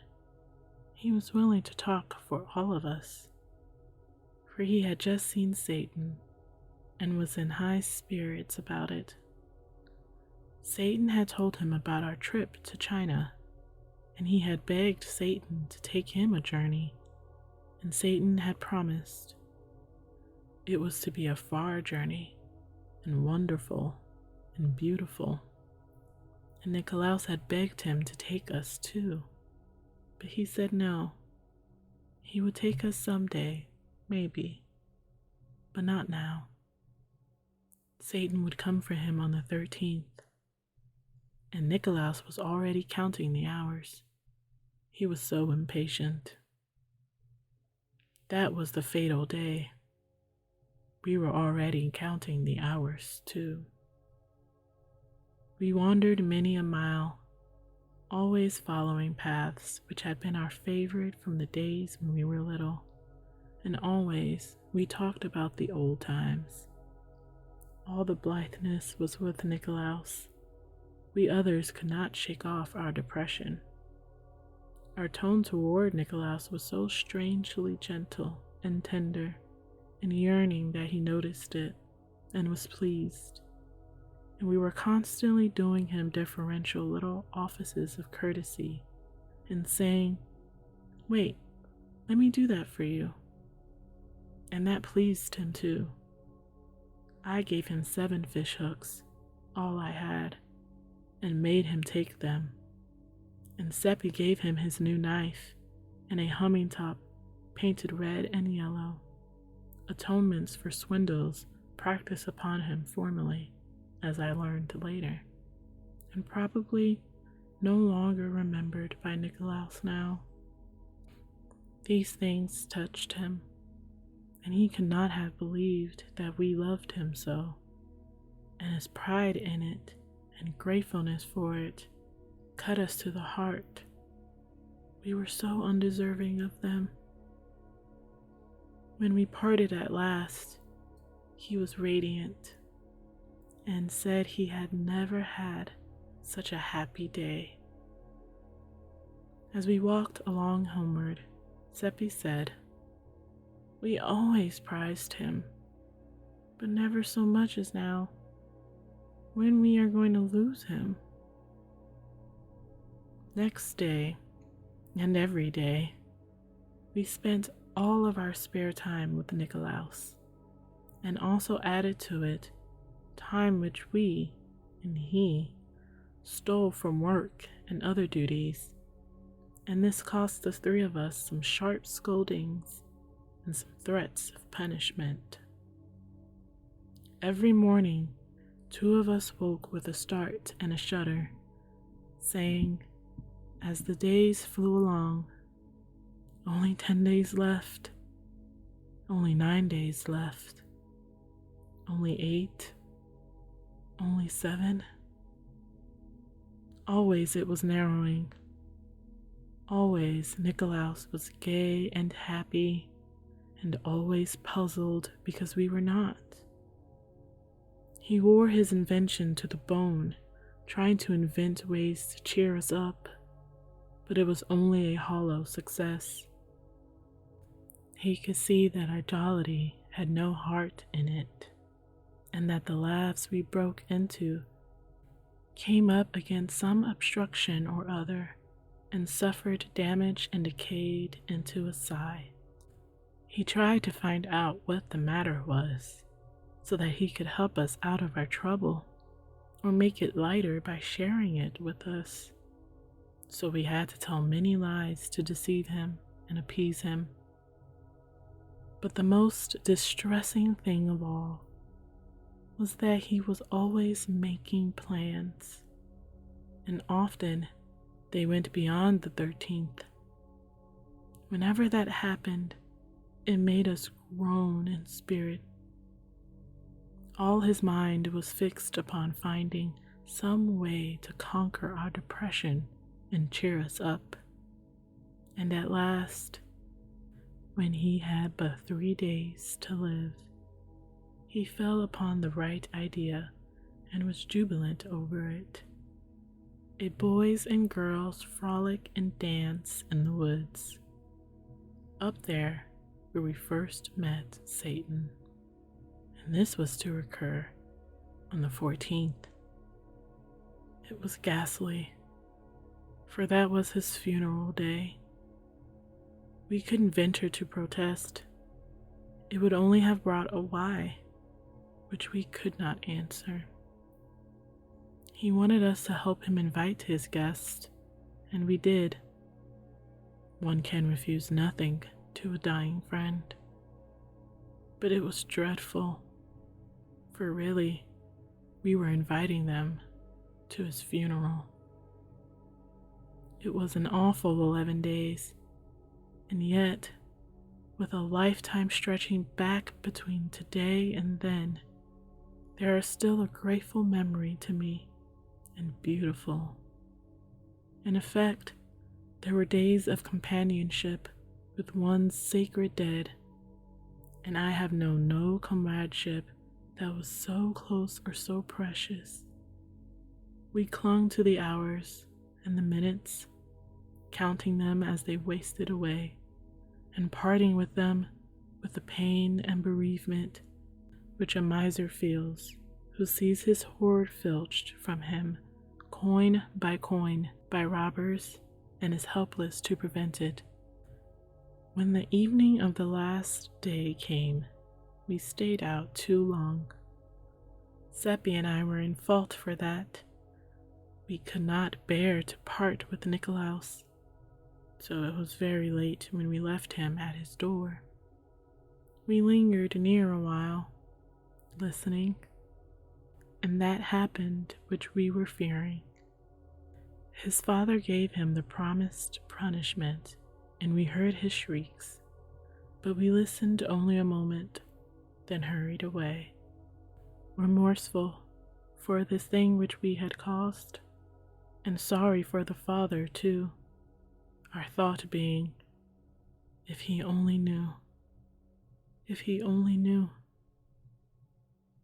In the morning, Nikolaus did not meet us at the appointed place, so we went to his home to see what the matter was.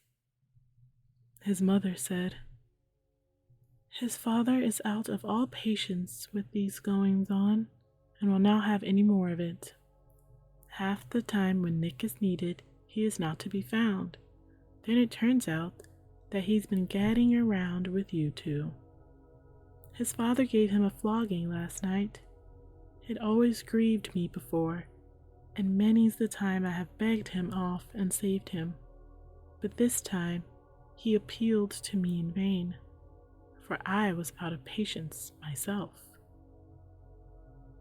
"I wish you had saved him just this one time," I said, my voice trembling a little. "It would ease a pain in your heart to remember it some day." She was ironing at the time, and her back was partly toward me. She turned about with a startled or wondering look in her face and said, "What do you mean by that?" I was not prepared and didn't know anything to say, so it was awkward, for she kept looking at me.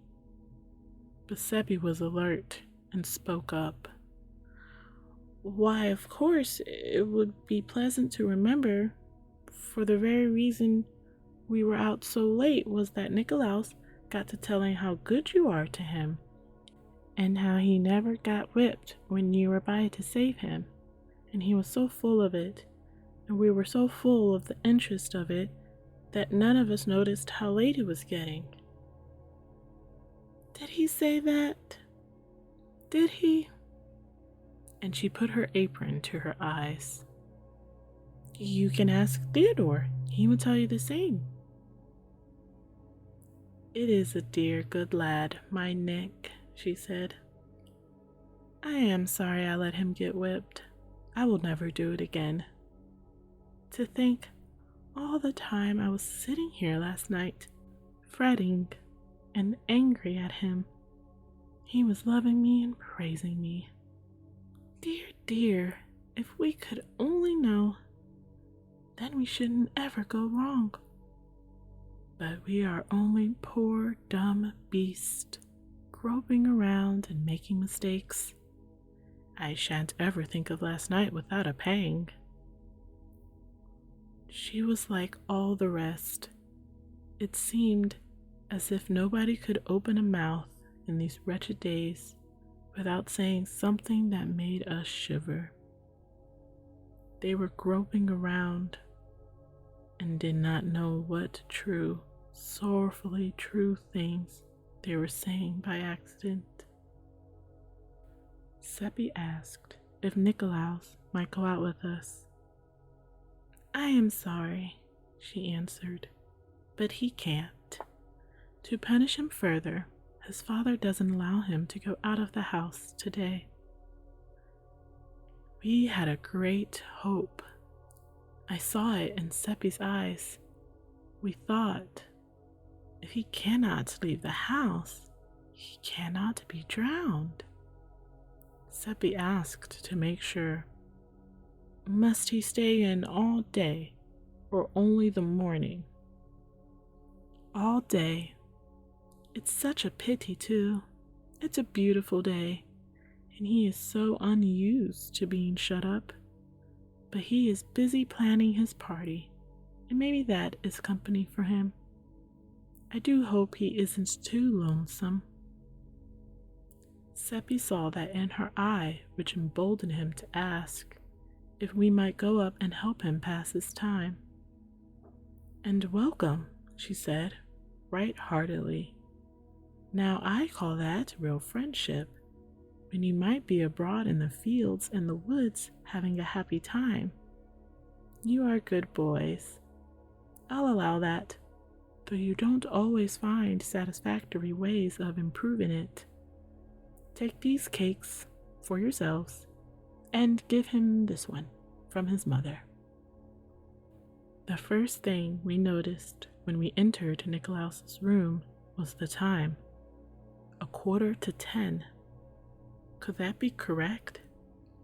Only such a few minutes to live? I felt a contraction at my heart. Nicolaus jumped up and gave us a glad welcome. He was in good spirits over his plannings for his party and had not been loathsome. Sit down, he said, and look at what I've been doing. And I finished a kite that you will say is a beauty. It's dying in the kitchen. I'll fetch it. He had been spending his money savings in fanciful trifles of various kinds to go as prizes in the games, and they were marshaled with fine and showy effect upon the table. He said, "Examine them at your leisure, while I'll get Mother to touch up the kite with her iron if it isn't dry enough yet." Then he tripped out and went clattering downstairs, whistling. We did not look at the things. We couldn't take any interest in anything but the clock. We sat staring at it in silence, listening to the ticking, and every time the minute hand jumped, we nodded recognition. 1 minute fewer to cover in the race for life or for death. Finally, Seppi drew a deep breath and said, 2 minutes to 10. 7 minutes more and he will pass the death point. Theodore, he is going to be saved. He's going to... Hush, I'm on needles. Watch the clock and keep still. 5 more minutes. We were panting with the strain and the excitement. Another 3 minutes, and there was a footstep on the stair. Saved! And we jumped up and faced the door. The old mother entered, bringing the kite. Isn't it a beauty? She said. And, dear me, how he has slaved over it. Ever since daylight, I think, and only finished it a while before you came. She stood it against the wall and stepped back to take a view of it. He drew the pictures his own self, and I think they are very good. The church isn't so very good, I'll have to admit. But look at the bridge. Anyone can recognize the bridge in a minute. He asked me to bring it up. Dear me, it's 7 minutes past 10, and But where is he? He? He'll be here soon. He's gone out a minute. Gone out? Yes. Just as he came downstairs, little Lisa's mother came in and said the child had wandered off somewhere, and she was a little uneasy. I told Nicolaus to never mind about his father's orders. Go and look her up. Why, how white you two do look. I do believe you are sick. Sit down, I'll fetch something. That cake has disagreed with you. It is a little heavy, but I thought... She disappeared without finishing her sentence, and we hurried at once to the back window and looked toward the river. There was a great crowd at the other end of the bridge, and people were flying toward that point from every direction. Oh, it is all over. Poor Nicolaus. Why did she let him go out of the house? Come away, said Seppi, half sobbing. Come quick. We can't bear to meet her. In 5 minutes, she will know. But we were not to escape. She came upon us at the foot of the stairs, with her cordials in her hands, and made us come in and sit down and take the medicine. Then she watched the effect, and it did not satisfy her. So she made us wait longer, and kept upbraiding herself for giving us the unwholesome cake. Presently, the thing happened which we were dreading. There was a sound of tramping and scraping outside, and a crowd came solemnly in, with heads uncovered, and laid the 2 drowned bodies on the bed. Oh my God, the poor mother cried out, and fell on her knees, and put her arms about her dead boy, and began to cover the wet face with kisses.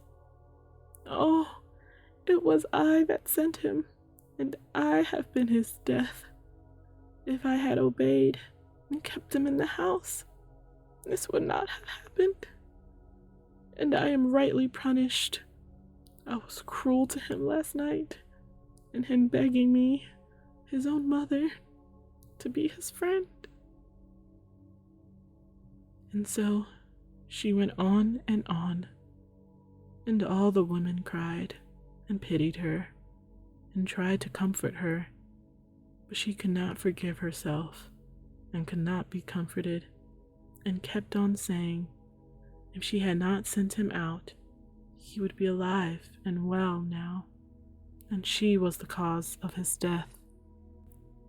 It shows how foolish people are when they blame themselves for anything they have done.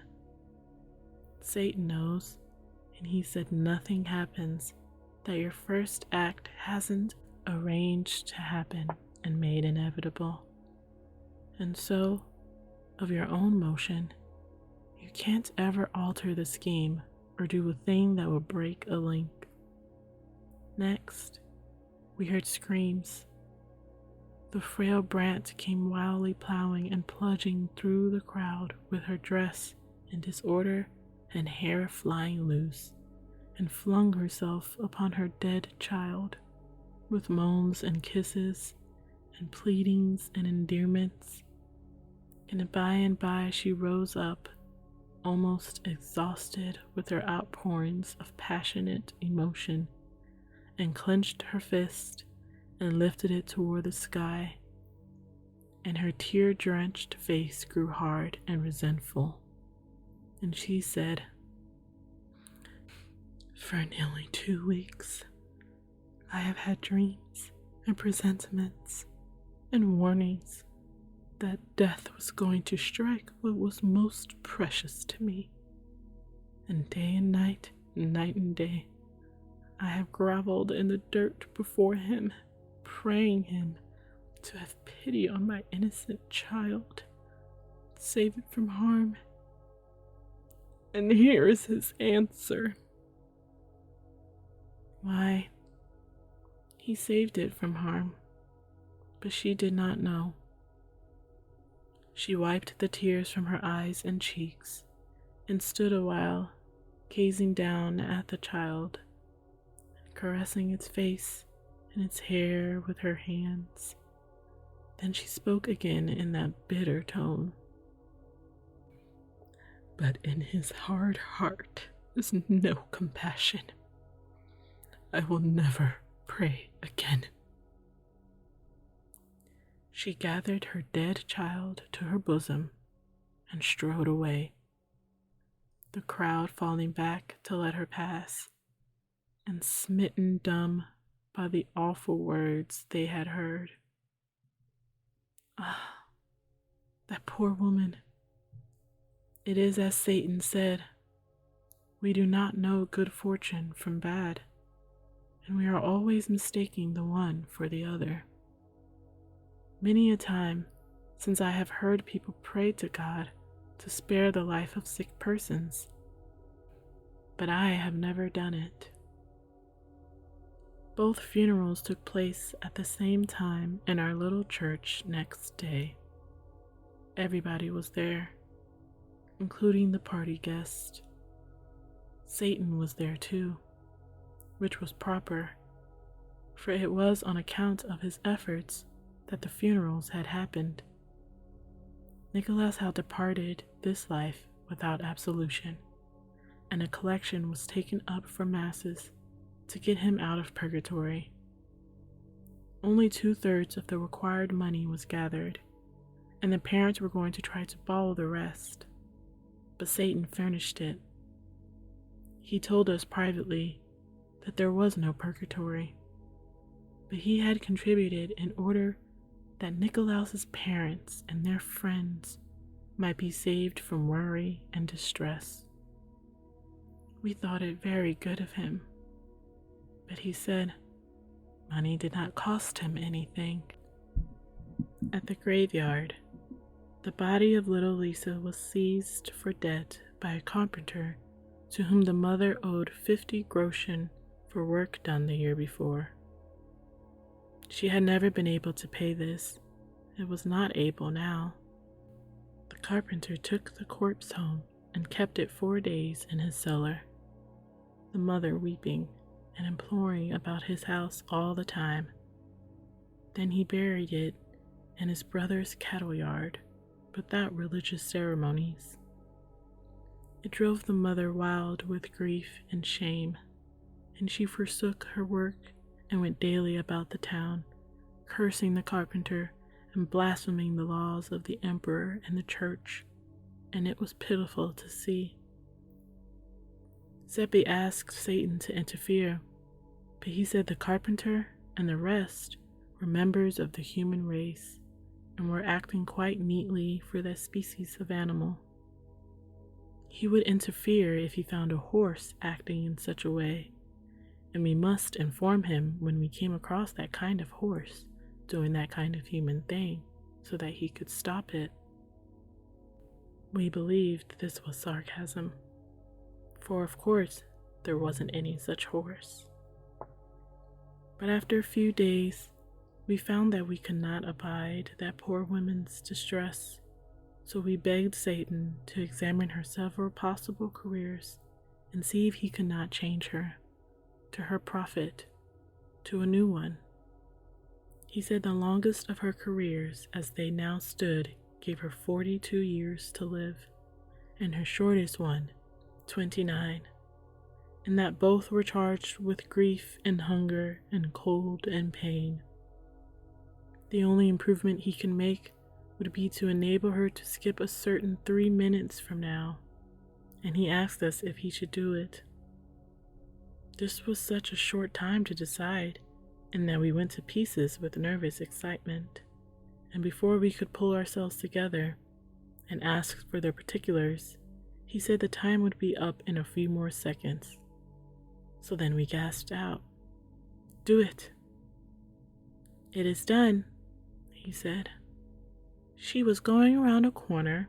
I have turned her back. It has changed her career." "Then what will happen, Satan?" "It is happening now. She is having words with Fisher, the weaver. In his anger, Fisher will straightway do what he would not have done but for this accident. He was present when she stood over her child's body and uttered those blasphemies. What will he do? He is doing it now, betraying her. In 3 days she will go to the stake." We could not speak. We were frozen with horror, for if we had not meddled with her career, she would have been spared this awful fate. Satan noticed these thoughts and said, "What you are thinking is strictly human-like. That is to say, foolish. The woman is advantaged. Die when she might, she would go to heaven. But this prompt death, she gets 29 years more of heaven than she is entitled to, and escapes 29 years of misery." A moment before, we were bitterly making up our minds that we would ask no more favors of Satan for friends of ours, for he did not seem to know any way to do a person kindness but by killing him. But the whole aspect of the case was changed now, and we were glad of what we had done and full of happiness in the thought of it. After a little, I began to feel troubled about Fisher and asked timidly, "Does this episode change Fisher's life scheme, Satan?" "Change it? Why, certainly, and radically. If he had not met Frau Brandt a while ago, he would die next year, 34 years of age. Now he will live to be 90 and have a pretty prosperous and comfortable life of it, as human lives go." We felt a great joy and pride in what we had done for Fisher, and were expecting Satan to sympathize with this feeling. But he showed no sign, and this made us uneasy. We waited for him to speak, but he didn't. So to assuage our solitude, we had to ask him if there was any defect in Fisher's good luck. Satan considered the question a moment, then said, with some hesitation, "Well, the fact is, it is a delicate point. Under his several former possible life careers, he was going to heaven." We were aghast. "Oh, Satan, and under this one?" "There, don't be so distressed. You were sincerely trying to do him a kindness. Let that comfort you." "Oh, dear, dear, that cannot comfort us. You ought to have told us what we were doing, then we wouldn't have acted so." But it made no impression on him. He had never felt a pain or a sorrow, and he did not know what they were in any really informing way. He had no knowledge of them except theoretically, that is to say, intellectually. And of course, that is no good. One can never get any but a loose and ignorant notion of such things except by experience. We tried our best to make him comprehend the awful thing that had been done and how we were comprised by it, but he couldn't seem to get hold of it. He said he did not think it important where Fisher went to. In heaven, he would not be missed. There were plenty there. We tried to make him see that he was missing the point entirely, that Fisher, and not other people, was the proper one to decide about the importance of it. But it all went for nothing. He said he did not care for Fisher. There were plenty more Fishers. The next minute, Fisher went by on the other side of the way, and it made us sick and faint to see him, remembering the doom that was upon him, and we the cause of it, and how unconscious he was that anything had happened to him. You could see by his elastic step and his alert manner that he was well satisfied with himself for doing that hard turn for poor Frau Brandt. He kept glancing back over his shoulder expectantly, and sure enough, pretty soon, Frau Brandt followed after, in charge of the officers and wearing jingling chains. A mob was in her wake, jeering and shouting, "Blasphemer! Heretic!" And some among them were neighbors and friends of her happier days. Some were trying to strike her, and the officers were not taking as much trouble as they might to keep them from it. "Oh, stop them, Satan!" It was out before we remembered that he could not interrupt them for a moment without changing their whole afterlives.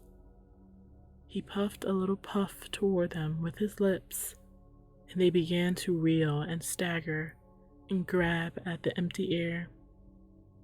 Then they broke apart and fled in every direction, shrieking as if in intolerable pain. He had crushed a rib of each of them with that little puff. We could not help asking if their life chart was changed. Yes, entirely. Some have gained years, some have lost them. Some few will profit in various ways by the change, but only that few. We did not ask if we had brought poor Fisher's luck to any of them. We did not wish to know. We fully believed in Satan's desire to do us kindnesses, but we were losing confidence in his judgment. It was at this time that our growing anxiety to have him look over our life charts and suggest improvements began to fade out and give place to other interest. For a day or two, the whole village was chattering turmoil over Frau Brandt's case and over the mysterious calamity that had overtaken the mob. And at her trial, the place was crowded. She was easily convicted of her blasphemies, for she uttered those terrible words again, and she said she would not take them back. When warned that she was imperiling her life, she said they could take it in welcome. She did not want it. She would rather live with the professional devils in perdition than with these imitators in the village. They accused her of breaking all those ribs by witchcraft and asked her if she was not a witch. She answered scornfully, "No, if I had that power, would any of you holy hypocrites be alive 5 minutes? No, I would strike you all dead. Pronounce your sentence and let me go. I am tired of your society." So they found her guilty, and she was excommunicated and cut off from the joys of heaven and doomed to the fires of hell. Then she was clothed in a coarse robe and delivered to the secular arm and conducted to the marketplace, the bell solemnly tolling the while. We saw her chained to the stake and saw the first film of blue smoke rise in the air. Then her hard face softened, and she looked upon the packed crowd in front of her and said, with gentleness, "We played together once, in long agone days, when we were innocent little creatures. For the sake of that, I forgive you."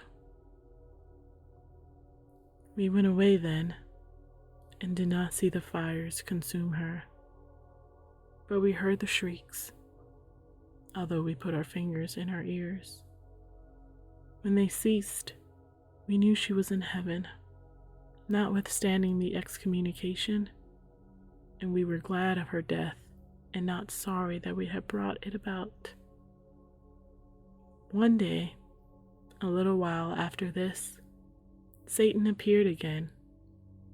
We were always watching out for him, for life was never very stagnant when he was by. He came upon us at that place in the woods where we had first met him.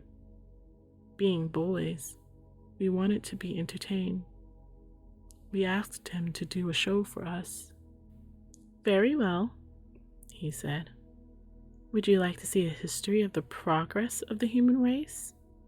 Its development of that product which it calls civilization. We said we should. So with a thought, he turned the place into the Garden of Eden, and we saw Abel praying by his altar. Then Cain came, walking toward him with his club, and did not seem to see us, and would have stepped on my foot if I had not drawn it in. He spoke to his brother in a language which we did not understand. Then he grew violent and threatening, and we knew what was going to happen, and turned away our heads for the moment. But we heard the crash of the blows, and heard the shrieks and the groans. Then there was silence, and we saw Abel lying in his blood and gasping out his life, and Cain standing over him and looking down at him, vengeful and unrepentant. Then the vision vanished and was followed by a long series of unknown wars, murders, and massacres. Next, we had the flood, and the ark tossing around in the stormy waters, with lofty mountains in the distance showing veiled and dim through the rain. Satan said, "The progress of your race was not satisfactory. It is to have another chance now." The scene changed, and we saw Noah overcome with wine. Next, we had Sodom and Gomorrah, and the attempt to discover 2 or 3 respectable persons there, as Satan described it. Next, Lot and his daughters in the cave. Next came the Hebraic Wars, and we saw the victors massacre the survivors and their cattle, and save the young girls alive and distribute them around. Next, we had Jael, and saw her slip into the tent and drive the nail into the temple of her sleeping guest. And we were so close that when the blood gushed out, it trickled a little. Red streamed to our feet, and we could have stained our hands in it if we had wanted to. Next, we had Egyptian wars, Greek wars, Roman wars, hideous drenchings of the earth with blood, and we saw the treacheries of the Romans toward the Carthaginians, and the sickening spectacle of the massacre of those brave people. Also, we saw Caesar invade Britain. Not that those barbarians had done him any harm, but because he wanted their land and desired to confer the blessings of civilization upon their widows and orphans, as Satan explained. Next, Christianity was born. Then ages of Europe passed in review before us, and we saw Christianity and civilization march hand in hand through those ages, leaving famine and death and desolation in their wake, and other signs of the progress of the human race, as Satan observed. And always we had wars, and more wars, and still other wars, all over Europe, all over the world.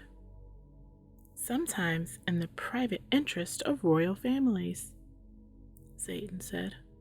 Sometimes to crush a weak nation, but never a war started by the aggressor for any clean purpose. There is no such war in the history of the race. Now, said Satan, you have seen your progress down to the present, and you must confess that it is wonderful in its way. We must now exhibit the future. He showed us slaughters more terrible in their destruction of life, more devastating in their engines of war than any we had seen. You perceive, he said, that you have made continual progress. Cain did his murder with a club. The Hebrews did their murders with javelins and swords. The Greeks and Romans added protective armor and the fine arts of military organization and generalship. The Christian has added guns and gunpowder. A few centuries from now, he will have so greatly improved the deadly effectiveness of his weapons of slaughter that all men will confess that without Christian civilization, war must have remained a poor and trifling thing to the end of time. Then he began to laugh in the most unfeeling way and make fun of the human race. Although he knew that what he had been saying shamed us and wounded us, no one but an angel could have acted so. But suffering is nothing to them. They do not know what it is, except by hearsay. More than once, Seppi and I had tried in a humble and diffident way to convert him. And as he had remained silent, we had taken his silence as a sort of encouragement. Necessarily, then, this talk of his was a disappointment to us, for it showed that we had made no deep impression upon him. The thought made us sad, and we knew then how the missionary must feel when he has been cherishing a glad hope and has seen it blighted. We kept our grief to ourselves, knowing that this was not the time to continue our work. Satan laughed his unkind laugh to a finish. Then he said, "It is a remarkable progress. In 5 or 6,000 years, 5 or 6 high civilizations have risen, flourished, commanded the wonder of the world, then faded out and disappeared, and not one of them except the latest ever invented any sweeping and adequate way to kill people. They all did their best, to kill being the chiefest ambition of the human race and the earliest incident in its history. But only the Christian civilization has scored a triumph to be proud of. 2 or 3 centuries from now, it will be recognized that all the competent killers are Christians. Then the pagan world will go to school to the Christian, not to acquire his religion, but his guns. The Turk and the Chinese will buy those to kill missionaries and converts with." By this time, his theater was at work again, and before our eyes, nation after nation drifted by during 2 or 3 centuries, a mighty procession, an endless procession, raging, struggling, wallowing through seas of blood, smothered in battle smoke through which the flags glinted and the red jets from the cannon darted, and always we heard the thunder of the guns and the cries of the dying. "And what does it amount to?" said Satan, with his evil chuckle. "Nothing at all. You gain nothing. You always come out where you went in. For a million years, the race has gone on monotonously propagating itself and monotonously reperforming this dull nonsense. To what end? No wisdom can guess. Who gets a profit out of it?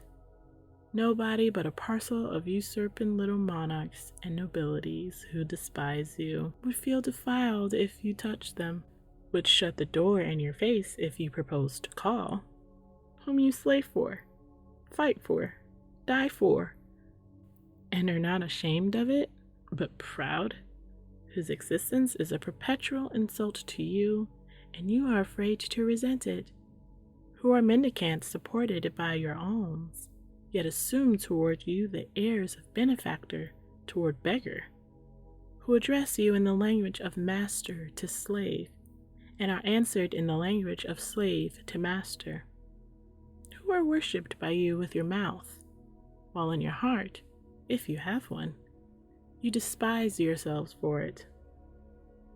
The first man was a hypocrite and a coward, qualities which have not yet failed in his line, It is the foundation upon which all civilizations have been built. Drink to their perpetuation.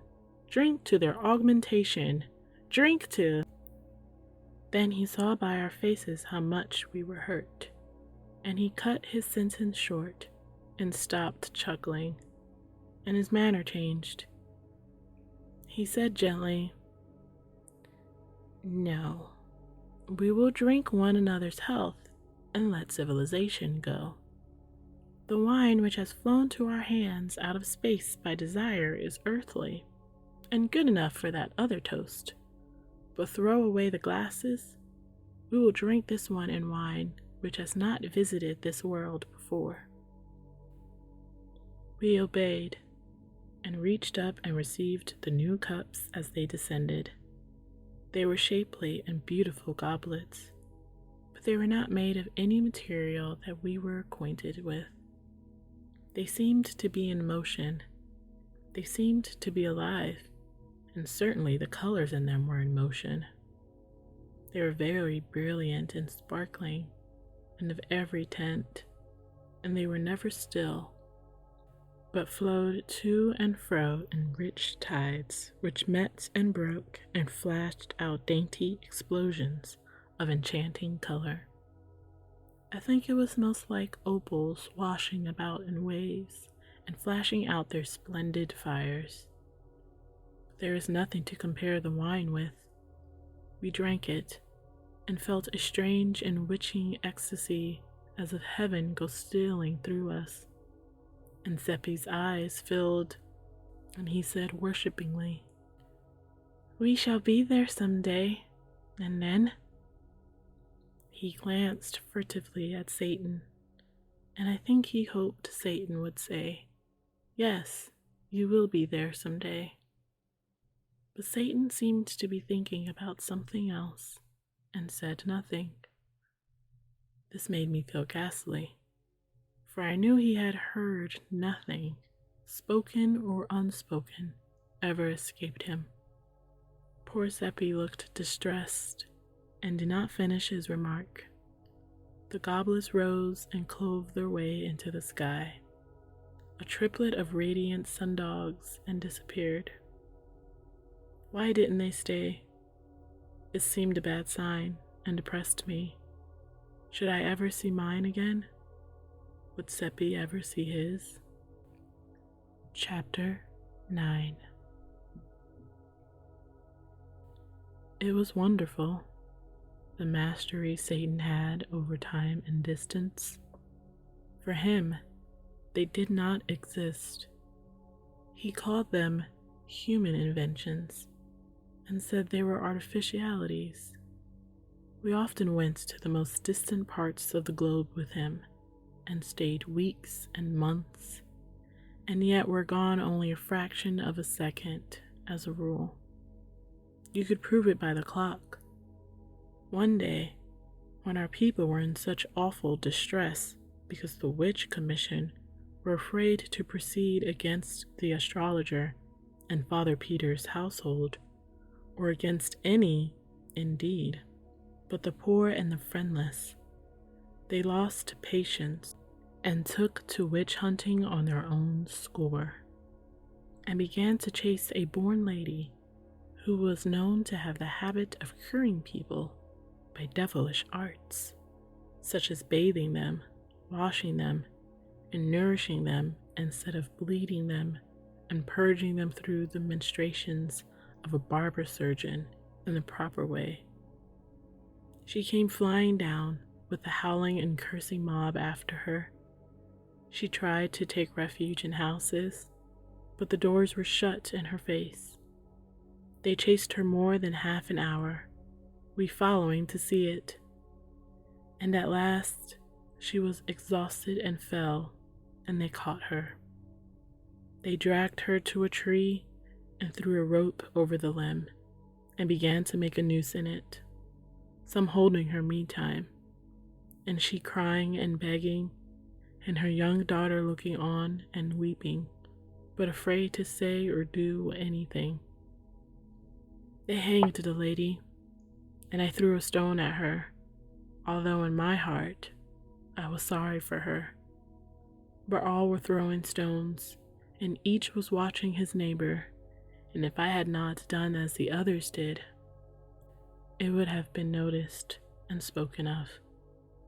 Satan burst out laughing. All that were nearby turned upon him, astonished and not pleased. It was an ill time to laugh, for his free and scoffing ways and his supernatural music had brought him under suspicion all over the town and turned many privately against him. The big blacksmith called attention to him now, raising his voice so that all should hear, and said, "What are you laughing at? Answer. Moreover, please explain to the company why you threw no stone."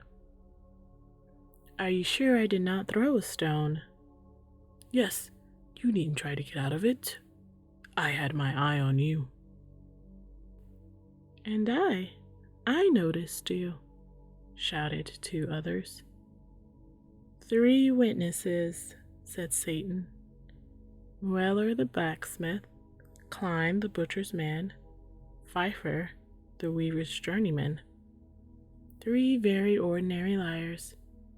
Are there any more?" "Never mind whether there are others or not, and never mind about what you consider us. 3's enough to settle your matter for you. You'll prove that you threw a stone, or it shall go hard with you." "That's so," shouted the crowd, and surged up as closely as they could to the center of interest. "And first, you will answer that other question," cried the blacksmith, pleased with himself for being mouthpiece to the public and hero of the occasion. "What are you laughing at?" Satan smiled and answered pleasantly, "To see 3 cowards stoning a dying lady when they were so near death themselves." You could see the superstitious crowd shrink and catch their breath under the sudden shock. The blacksmith, with a show of bravado, said, "Pooh, what do you know about it?" "I? Everything. By profession I am a fortune teller, and I read the hands of you 3 and some others when you lifted them to stone the woman. One of you will die tomorrow week. Another one of you will die tonight. The third has about 5 minutes to live, and yonder is the clock." It made a sensation. The faces of the crowd blanched and turned mechanically toward the clock. The butcher and the weaver seemed smitten with an illness, but the blacksmith braced up and said with spirit, "It is not long to wait for prediction number 1. If it fails, young master, you will not live a whole minute after, I promise you that." No one said anything. All watched the clock in a deep stillness, which was impressive. When 4.5 minutes were gone, the blacksmith gave a sudden gasp and clapped his hands upon his heart, saying, "Give me breath! Give me room!" and began to sink down. The crowd surged back, no one offering to support him, and he fell lumbering to the ground and was dead. The people stared at him, then at Satan, then at one another, and their lips moved, but no words came. Then Satan said, 3 saw that I threw no stone. Perhaps there are others? Let them speak." It struck a kind of panic into them, and although no one answered him, many began to violently accuse one another, saying, "You said he didn't throw," and getting for reply, "It is a lie. I will make you eat it." And so, in a moment, they were in a raging and noisy turmoil and beating and banging one another and in the midst was the only indifferent one, the dead lady, hanging from her rope, her troubles forgotten, her spirit at peace. So we walked away, and I was not at ease, but was saying to myself, he told them he was laughing at them, but it was a lie. He was laughing at me. That made him laugh again, and he said, yes, I was laughing at you, because in fear of what others might report about you, you stoned the woman when your heart revolted at the act. But I was laughing at the others too. Why? Because their case was yours. How is that? Well, there were 68 people there, and 62 of them had no more desire to throw a stone than you had. Satan! Oh, it's true. I know your race. It is made up of sheep. It is governed by minorities, seldom or never by majorities. It suppresses its feelings and its beliefs and follows the handful that makes the most noise. Sometimes the nosy handful is right, sometimes wrong, but no matter, the crowd follows it. The vast majority of the race, whether savage or civilized, are secretly kind-hearted and shrink from inflicting pain, but in the presence of the aggressive and pitiless minority, they don't dare to assert themselves. Think of it. One kind-hearted creature spies upon another and sees to it that he loyally helps in iniquities which revolt both of them. Speaking as an expert, I know that 99 out of 100 of your race were strongly against the killing of witches when that foolishness was first agitated by a handful of pious lunatics in the long ago. And I know that even today, after ages of transmitted prejudice and silly teaching, only 1 person in 20 puts any real heart into the harrying of a witch. And yet, apparently, everybody hates witches and wants them killed. Someday, a handful will rise up on the other side and make the most noise. Perhaps, even a single daring man with a big voice and a determined front will do it. And in a week, all the sheep will wheel and follow him, and witch hunting will come to a sudden end. Monarchies, aristocracies, and religions are all based upon that large defect in your race, the individual's distrust of his neighbor, and his desire for safety's or comfort's sake, to stand well in his neighbor's eyes. These institutions will always remain, and always flourish, and always oppress you, affront you, and degrade you, because you will always be and remain slaves of minorities. There was never a country where the majority of the people were in their secret hearts loyal to any of these institutions. I did not like to hear our race called sheep, and I said I did not think they were. Still, it is true, lamb, said Satan. Look at you in war, and what mutton you are, and how ridiculous. In war? How? There has never been a just one, never an honorable one, on the part of the instigator of the war. I can see 1,000,000 years ahead, and this rule will never change in so many as 6 instances. The loud little handful, as usual, will shout for the war. The pulpit will, waringly and cautiously, object at first. The great big dull bulk of the nation will rub its sleepy eyes and try to make out why there should be a war, and will say, earnestly and indignantly, it is unjust and dishonorable, and there is no necessity for it. Then the handful will shout louder. A few fair men on the other side will argue and reason against the war with speech and pen, and at first will have a hearing and be applauded.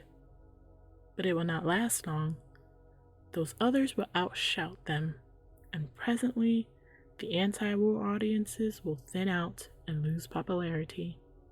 Before long, you will see this curious thing: the speakers stoned from the platform, and free speech strangled by hordes of furious men who, in their secret hearts, are still at one with those stoned speakers as earlier, but do not dare to say so. And now, the whole nation, pulpit and all, will take up the war cry, and shout itself hoarse, and mob any honest man who ventures to open his mouth, and presently such mouths will cease to open. Next, the statesmen will invent cheap lies, putting the blame upon the nation that is attacked, and every man will be glad of those conscious soothing falsities, and will diligently study them, and refuse to examine any refutations of them, and thus he will by and by convince himself that war is just, and will thank God for the better sleep he enjoys after this process of grotesque self-deception. Chapter 10. Days and days went by now, and no Satan. It was dull without him. But the astrologer, who had returned from his excursion to the moon, went about the village, braving public opinion, and getting a stone in the middle of his back now and then, when some witch-hater got a safe chance to throw it and dodge out of sight. Meantime, two influences had been working well for Margaret. That Satan, who was quite indifferent to her, had stopped going to her house after a visit or two had hurt her pride, and she had set herself the task of banishing him from her heart. Reports of William Medling's dissipation, brought to her from time to time by old Ursula, had touched her with remorse. Jealousy of Satan being the cause of it, and so now, these two matters working upon her together. She was getting a good profit out of the combination. Her interest in Satan were steadily cooling, her interest in William as steadily warming.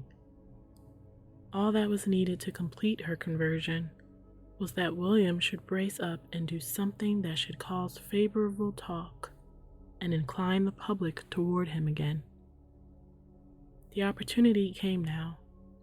Margaret sent and asked him to defend her uncle in the approaching trial, and he was greatly pleased, and stopped drinking, and began his preparations with diligence.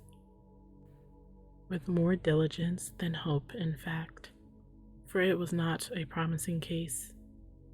He had many interviews in his office with Seppi and me, and threshed out our testimony pretty thoroughly, thinking to find some valuable grains among the chaff. But the harvest was poor, of course. If Satan would only come, that was my constant thought. He could invent some way to win the case, for he had said it would be won, so he necessarily knew how it could be done. But the days dragged on, and still he did not come. Of course, I did not doubt that it would be won, and that Father Peter would be happy for the rest of his life, since Satan had said so. Yet I knew I should be much more comfortable if he would come and tell us how to manage it. It was getting high time for Father Peter to have a saving change toward happiness, for by general report, he was worn out with his imprisonment and the ignominy that was burdening him, and was like to die of his miseries unless he got relief soon. At last, the trial came on, and the people gathered from all around to witness it. Among them, many strangers from considerable distances. Yes, everybody was there, except the accused. He was too feeble in body for the strain. But Margaret was present and keeping up her hope and her spirit the best she could. The money was present too. It was emptied on the table and was handled and caressed and examined by such as were privileged. The astrologer was put in the witness box. He had on his best hat and robe for the occasion. Question: You claim that this money is yours. Answer: I do. Question: How did you come by it? Answer: I found the bag in the road when I was returning from a journey. When? More than 2 years ago. What did you do with it? I brought it home and hid it in a secret place in my observatory, intending to find the owner if I could. You endeavored to find him. I made diligent inquiry during several months, but nothing came of it. And then? I thought it not worthwhile to look further, and was minded to use the money in finishing the wing of the foundling asylum connected with the priory and nunnery. So I took it out of its hiding place and counted it to see if any of it was missing. And then... Why do you stop? Proceed. I'm sorry to have to say this, but just as I had finished and was restoring the bag to its place, I looked up, and there stood Father Peter behind me. Several murmured, "That looks bad," but others answered, "Ah, he is such a liar." Question: That made you uneasy? Answer: No, I thought nothing of it at the time, for Peter often came to me unannounced to ask for a little help in his need. Margaret blushed crimson at hearing her uncle falsely and impudently charged with begging, especially from one he had always denounced as a fraud, and was going to speak, but remembered herself in time and held her place. Question: Proceed. Answer: In the end, I was afraid to contribute the money to the foundling asylum, but elected to wait yet another year and continue my inquiries. When I heard of Father Peter's find, I was glad, and no suspicion entered my mind.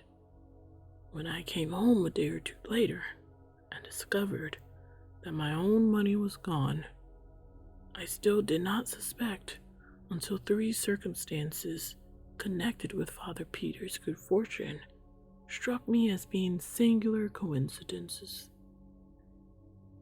Pray name them. Father Peter had found his money in a path.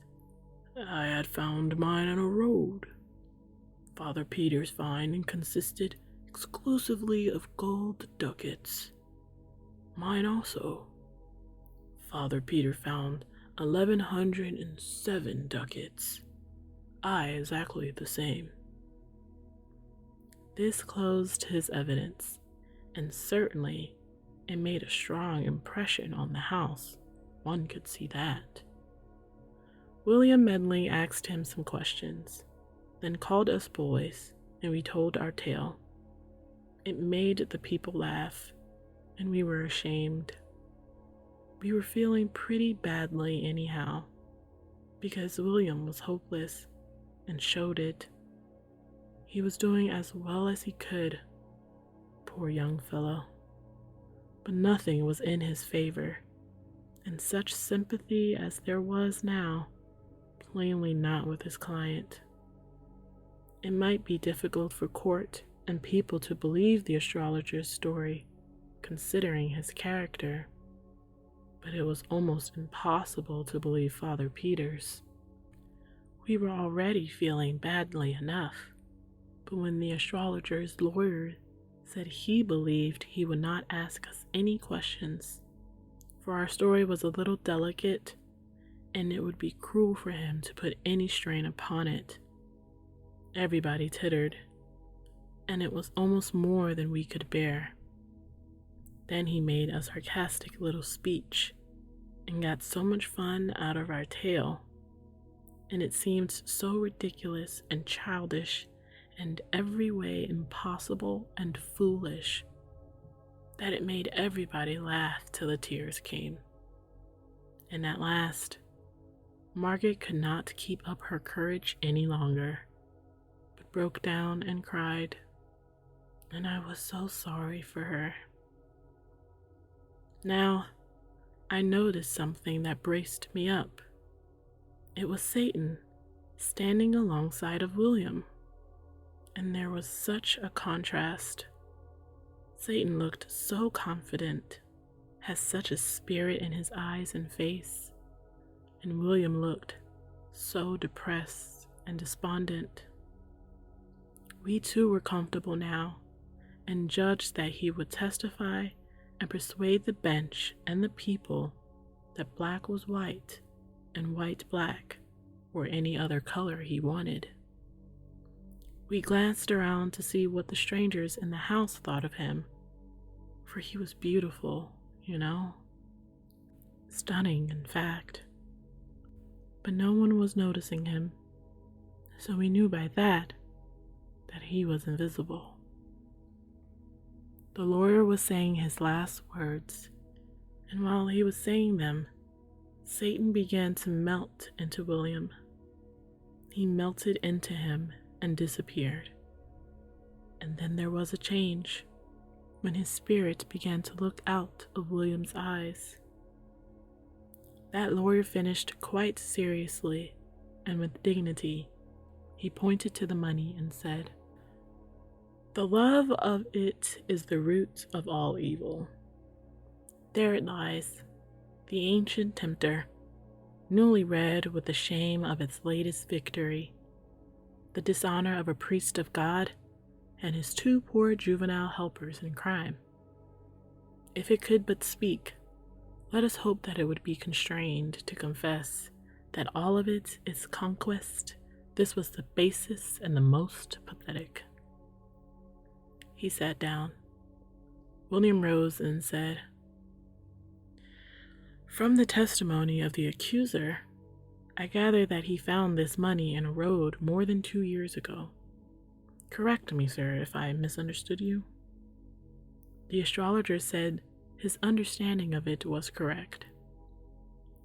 "And the money so found was never out of his hands, thenceforth up to a certain definite date, the last day of last year. Correct me, sir, if I am wrong?" The astrologer nodded his head. William turned to the bench and said, "If I prove that this money here was not that money, then it is not his." "Certainly not, but this is irregular. If you had such a witness, it was your duty to give proper notice of it and have him here to—" He broke off and began to consult with the other judges. Meantime, that other lawyer got up, excited, and began to protest against allowing new witnesses to be brought into the case at this late stage. The judges decided that his contention was just and must be allowed. "But this is not a new witness," said William. "It has already been partly examined. I speak of the coin." "The coin? What can the coin say?" "It can say it is not the coin that the astrologer once possessed. It can say it was not in existence last December.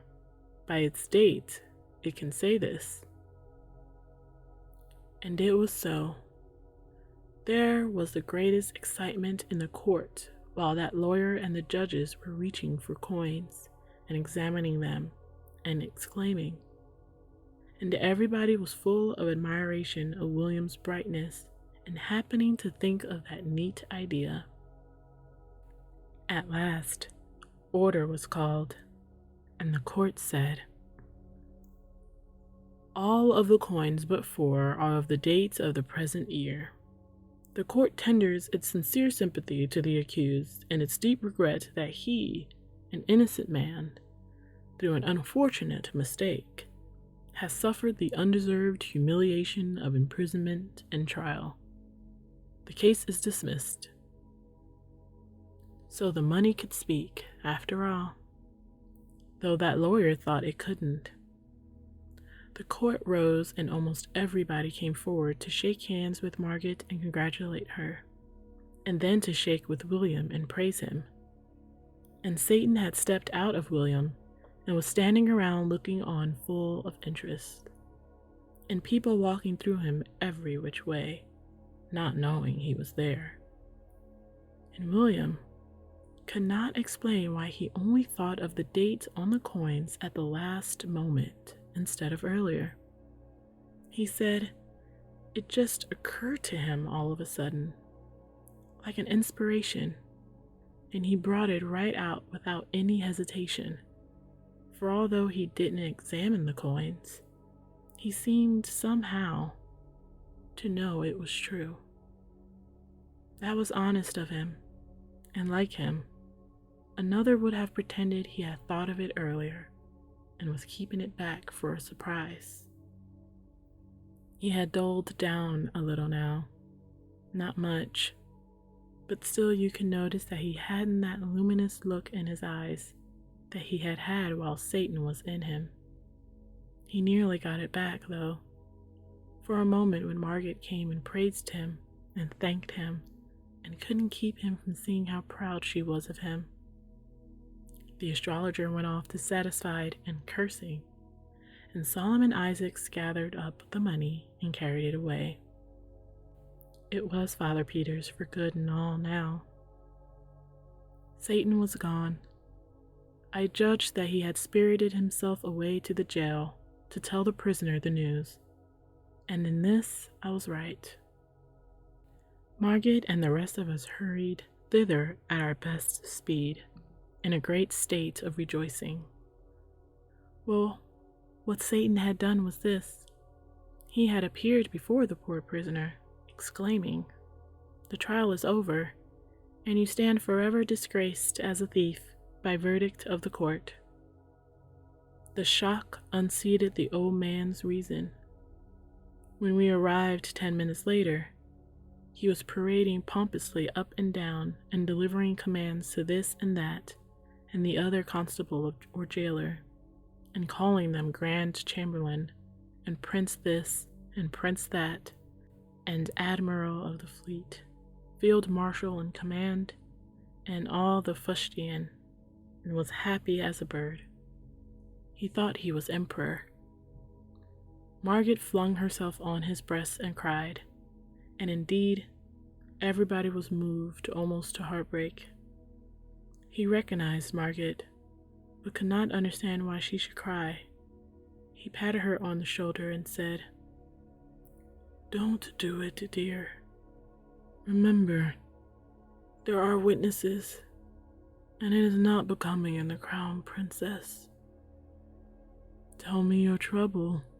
It shall be mended. There is nothing the emperor cannot do." And he looked around and saw old Ursula with her apron to her eyes. He was puzzled at that and said, "And what is the matter with you?" Through her sobs, she got out words explaining that she was distressed to see him so. He reflected over that a moment, then muttered, as if to himself, "A singular old thing, the Dowager Duchess. Means well, but is always snuffling and never able to tell what it is about. It is because she doesn't know." His eyes fell on William. "Prince of India," he said, "I divine that it is you that the crown princess is concerned about. Her tears shall be dried. I will no longer stand between you. She shall share your throne, and between you, you shall inherit mine. There, little lady. Have I done well? You can smile now, isn't it so? He petted Margaret and kissed her, and was so contented with himself and with everybody that he could not do enough for us all, but began to give away kingdoms and such things right and left, and the least that any of us got was a principality. And so at last, being persuaded to go home, he marched in imposing state, and when the crowds along the way saw how it gratified him to be hurrahed at, they humored him to the top of his desire, and he responded with condescending bows and gracious smiles, and often stretched out a hand and said, "Bless you, my people." As pitiful a sight as ever I saw, and Margaret and old Ursula crying all the way.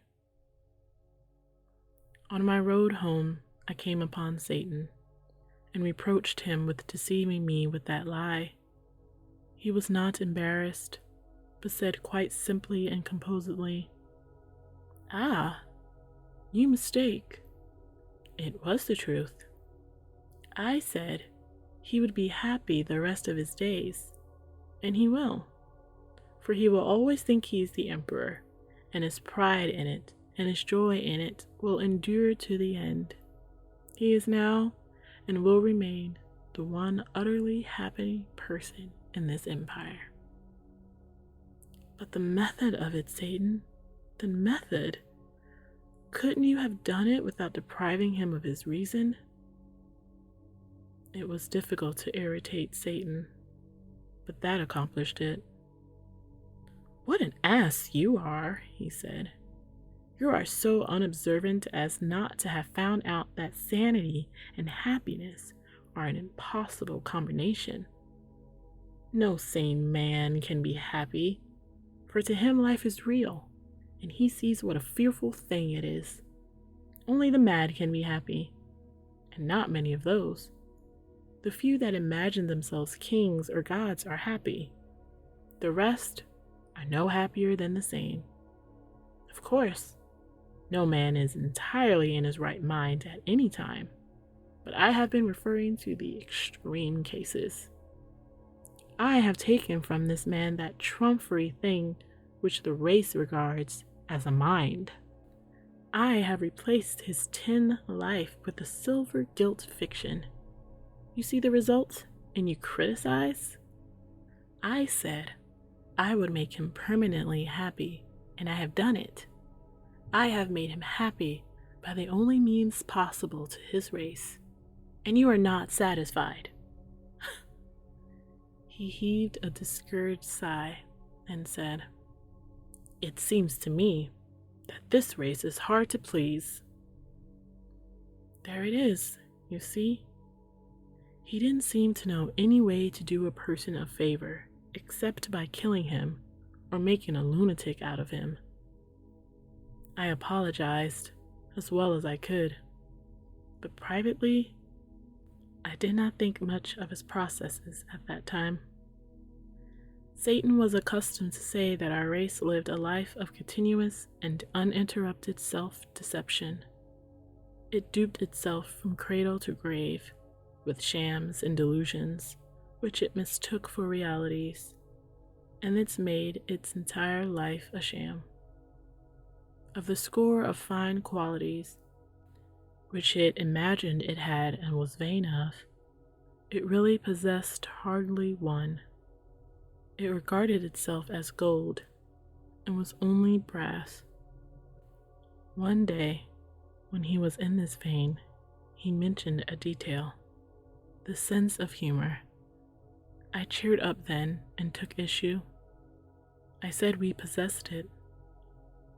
"There spoke the race," he said, "always ready to claim what it hasn't got, and mistake its ounce of brass fillings for a ton of gold dust.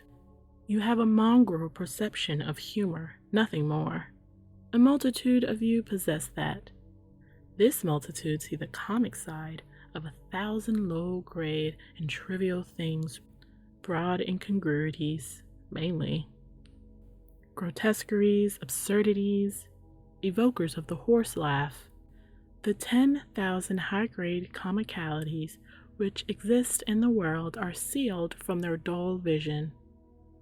Will a day come when the race will detect the funniness of these juvenilities and laugh at them, and by laughing at them, destroy them? For your race, in its poverty, has unquestionably one really effective weapon: laughter. Power, money, persuasion, supplication, persecution, these can lift at a colossal humbug, push it a little, weaken it a little, century by century, but only laughter can blow it to rags and atoms at a blast. Against the assault of laughter, nothing can stand. You're always fussing and fighting with your other weapons. Do you ever use that one? No, you leave it lying, rusting. As a race, do you ever use it at all? No, you lack sense and the courage. We were traveling at the time and stopped at a little city in India and looked on while a juggler did his tricks before a group of natives. They were wonderful, but I knew Satan could beat that game, and I begged him to show off a little, and he said he would. He changed himself into a native in turban and breech cloth, and very considerately conferred on me a temporary knowledge of the language. The juggler exhibited a seed, covered it with earth in a small flower pot, then put a rag over the pot. After a minute, the rag began to rise. In 10 minutes, it had risen a foot. Then the rag was removed, and a little tree was exposed, with leaves upon it and ripe fruit. We ate the fruit, and it was good. But Satan said, "Why do you cover the pot? Can't you grow the tree in the sunlight?" "No," said the juggler. "No one can do that." "You are only an apprentice. You don't know your trade. Give me the seed. I will show you." He took the seed and said, "What shall I raise from it?" "It is a cherry seed. Of course you will raise a cherry." "Oh no, that is a trifle. Any novice can do that. Shall I raise an orange tree from it?" "Oh yes," and the juggler laughed. "And shall I make it bear other fruits as well as oranges?" "If God wills," and they all laughed. Satan put the seed in the ground, put a handful of dust on it, and said, "Rise." A tiny stem shot up and began to grow, and grew so fast that in 5 minutes it was a great tree, and we were sitting in the shade of it. There was a murmur of wonder, then all looked up and saw a strange and pretty sight, for the branches were heavy with fruits of many kinds and colors: oranges, grapes, bananas, peaches, cherries, apricots, and so on. Baskets were brought, and the unladding of the tree began, and the people crowded around Satan and kissed his hand and praised him, calling him the Prince of Jugglers. The news went about the town, and everybody came running to see the wonder, and they remembered to bring baskets too. But the tree was equal to the occasion. It put out new fruits as fast as any were removed. Baskets were filled by the score and by the 100, but always the supply remained undiminished. At last, a foreigner in white linen and sun helmet arrived and exclaimed angrily, "Away from here! Clear out, you dogs! The tree is on my land and is my property." The natives put down their baskets and made humble obeisance. Satan made humble obeisance too, with his fingers to his forehead in the native way, and said, "Please, let them have their pleasure for an hour, sir. only that and no longer. Afterward, you may forbid them, and you will still have more fruit than you and the states together can consume in a year." This made the foreigner very angry, and he cried out, "Who are you, you a vagabond, to tell your betters what they may do and what they mayn't?" And he struck Satan with his cane, and followed this error with a kick. The fruits rotted on the branches, and the leaves withered and fell. The foreigner gazed at the bare limbs with the look of one who is surprised and not gratified. Satan said, "Take good care of the tree, for its health and yours are bound together. It will never bear again, but if you tend it well, it will live long. Water its roots once in each hour every night, and do it yourself. It must not be done by proxy, and to do it in daylight will not answer. If you fail only once in any night, the tree will die, and you likewise. Do not go home to your own country any more. You would not reach there. Make no business or pleasure engagements which require you to go outside your gates at night. You cannot afford the risk. Do not rent or sell this place. It would be injudicious." The foreigner was proud and wouldn't beg, but I thought he looked as if he would like to. While he stood gazing at Satan, we vanished away and landed in Ceylon. I was sorry for that man. Sorry Satan hadn't been his customary self and killed him or made him a lunatic. It would have been a mercy. Satan overheard the thought and said, "I would have done it but for his wife, who has not offended me. She is coming to him presently from their native land, Portugal. She is well, but has not long to live, and has been yearning to see him and persuade him to go back with her next year. She will die without knowing he can't leave that place." He won't tell her? He will not trust that secret with anyone. He will reflect that it could be revealed in sleep, in the hearing of some Portuguese guest servant sometime or other. Did none of those natives understand what you said to him? None of them understood, but he will always be afraid that some of them did. That fear will be torture to him, for he has been a harsh master to them.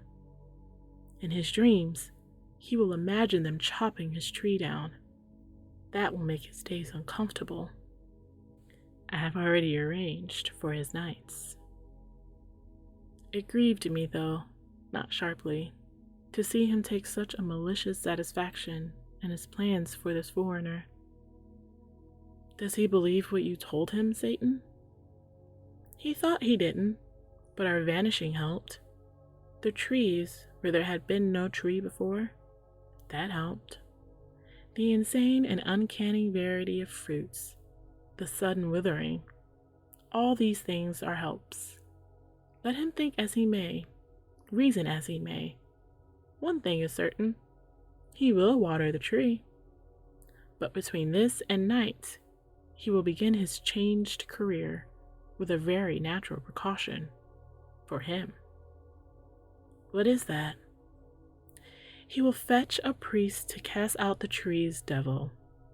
You're such a humorous race, and don't suspect it. Will he tell the priest? No. He will say a juggler from Bombay created it, and that he wants the juggler's devil driven out of it, so that it will thrive and be fruitful again. The priest's incantations will fail, then the Portuguese will give up that scheme and get his watering pot ready. But the priest will burn the tree. I know it. He will not allow it to remain. Yes, and anywhere in Europe he would burn that man too. But in India, the people are civilized, and these things will not happen. The man will drive the priest away and take care of the tree. I reflected a little then said, "Satan, you have given him a hard life, I think. Comparatively, it must not be mistaken for a holiday."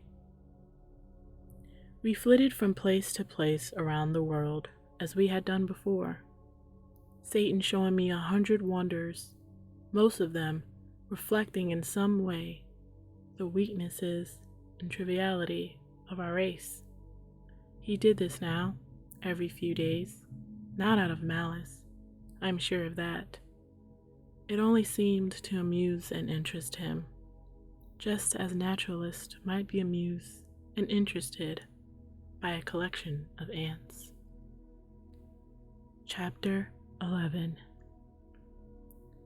For as much as a year, Satan continued these visits, but at last he came less often, and then for a long time he did not come at all. This always made me lonely and melancholy. I felt that he was losing interest in our tiny world and might at any time abandon his visits entirely. When one day he finally came to me, I was overjoyed, but only for a little while. He had come to say goodbye, he told me, and for the last time. He had investigations and undertakings in other corners of the universe. He said that would keep him busy for a longer period than I could wait for his return. "And are you going away and will not come back anymore?" "Yes," he said. "We have comraded long together, and it has been pleasant for both. But I must go now, and we shall not see each other any more." "In this life, Satan? But in another?" "We shall meet in another, surely." Then, on tranquilly and soberly, he made the strange answer, "There is no other." A subtle influence blew upon my spirit from his, bringing with it a vague, dim, but blessed and hopeful feeling that the incredible words might be true, even must be true. "Have you never suspected this, Theodore?" "No. How could I? But if it can only be true, it is true." A gust of thankfulness rose in my breast, but I doubt checked it before it could issue in words, and I said, But, we have seen that future life, seen it in its actuality, and so it was a vision. It had no existence." I could hardly breathe for the great hope that was struggling in me. A vision. Life itself is only a vision, a dream. It was electrical, by God. I had had that very thought 1,000 times in my musings. Nothing exists. All is a dream.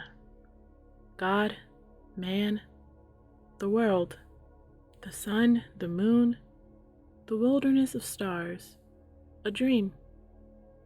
All a dream. They have no existence. Nothing exists save empty space and you. I and you are not you. You have no body, no blood, no bones. You are but a thought. I myself have no existence. I am but a dream, your dream, creature of your imagination. In a moment, you will have realized this. Then you will banish me from your visions, and I shall dissolve into the nothingness out of which you made me. I am perishing already. I am failing. I am passing away. In a little while, you will be alone in shoreless space, to wander its limitless solitudes, without friend or comrade forever. For you will remain a thought, the only existent thought, and by your nature inextinguishable, indestructible. But I, your poor servant, have revealed you to yourself and set you free. Dream other dreams, and better.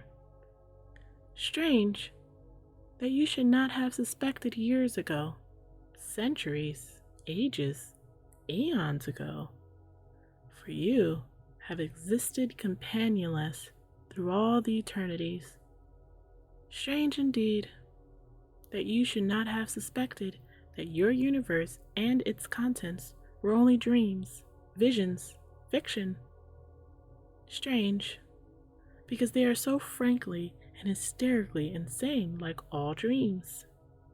A God who can make good children as easily as bad, yet preferred to make bad ones? Who could have made every one of them happy, yet never made a single happy one? Who made them prize their bitter life, yet stingily cut it short?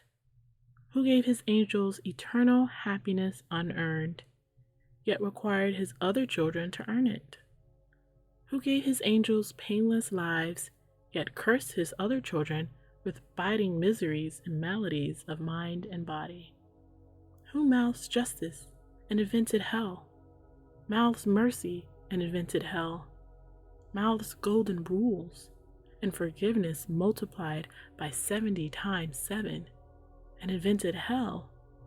Who mouths morals to other people and has none himself? Who frowns upon crimes, yet commits them all? Who created man without invitation, then tries to shuffle the responsibility for man's act upon man, instead of honorably placing it where it belongs, upon himself? And finally, with altogether divine obtuseness, invites this poor, abused slave to worship him. You perceive now that these things are all impossible except in a dream. You perceive that they are all pure and puerile insanities, the silly creations of an imagination that is not conscious of its freaks. In a word, that they are a dream, and you the maker of it.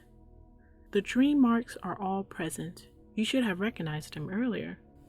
It is true that which I have revealed to you, there is no God, no universe, no human race, no earthly life, no heaven, no hell. It is all a dream, a grotesque and foolish dream. Nothing exits but you, and you are but a thought, a vagrant thought, a useless thought, a homeless thought, wandering forlorn among the empty eternities. He vanished and left me appalled, for I knew and realized that all he had said was true. That's all for tonight. As always, I wish you all the valuable blessings life has to offer. Stay reading, stay dreaming.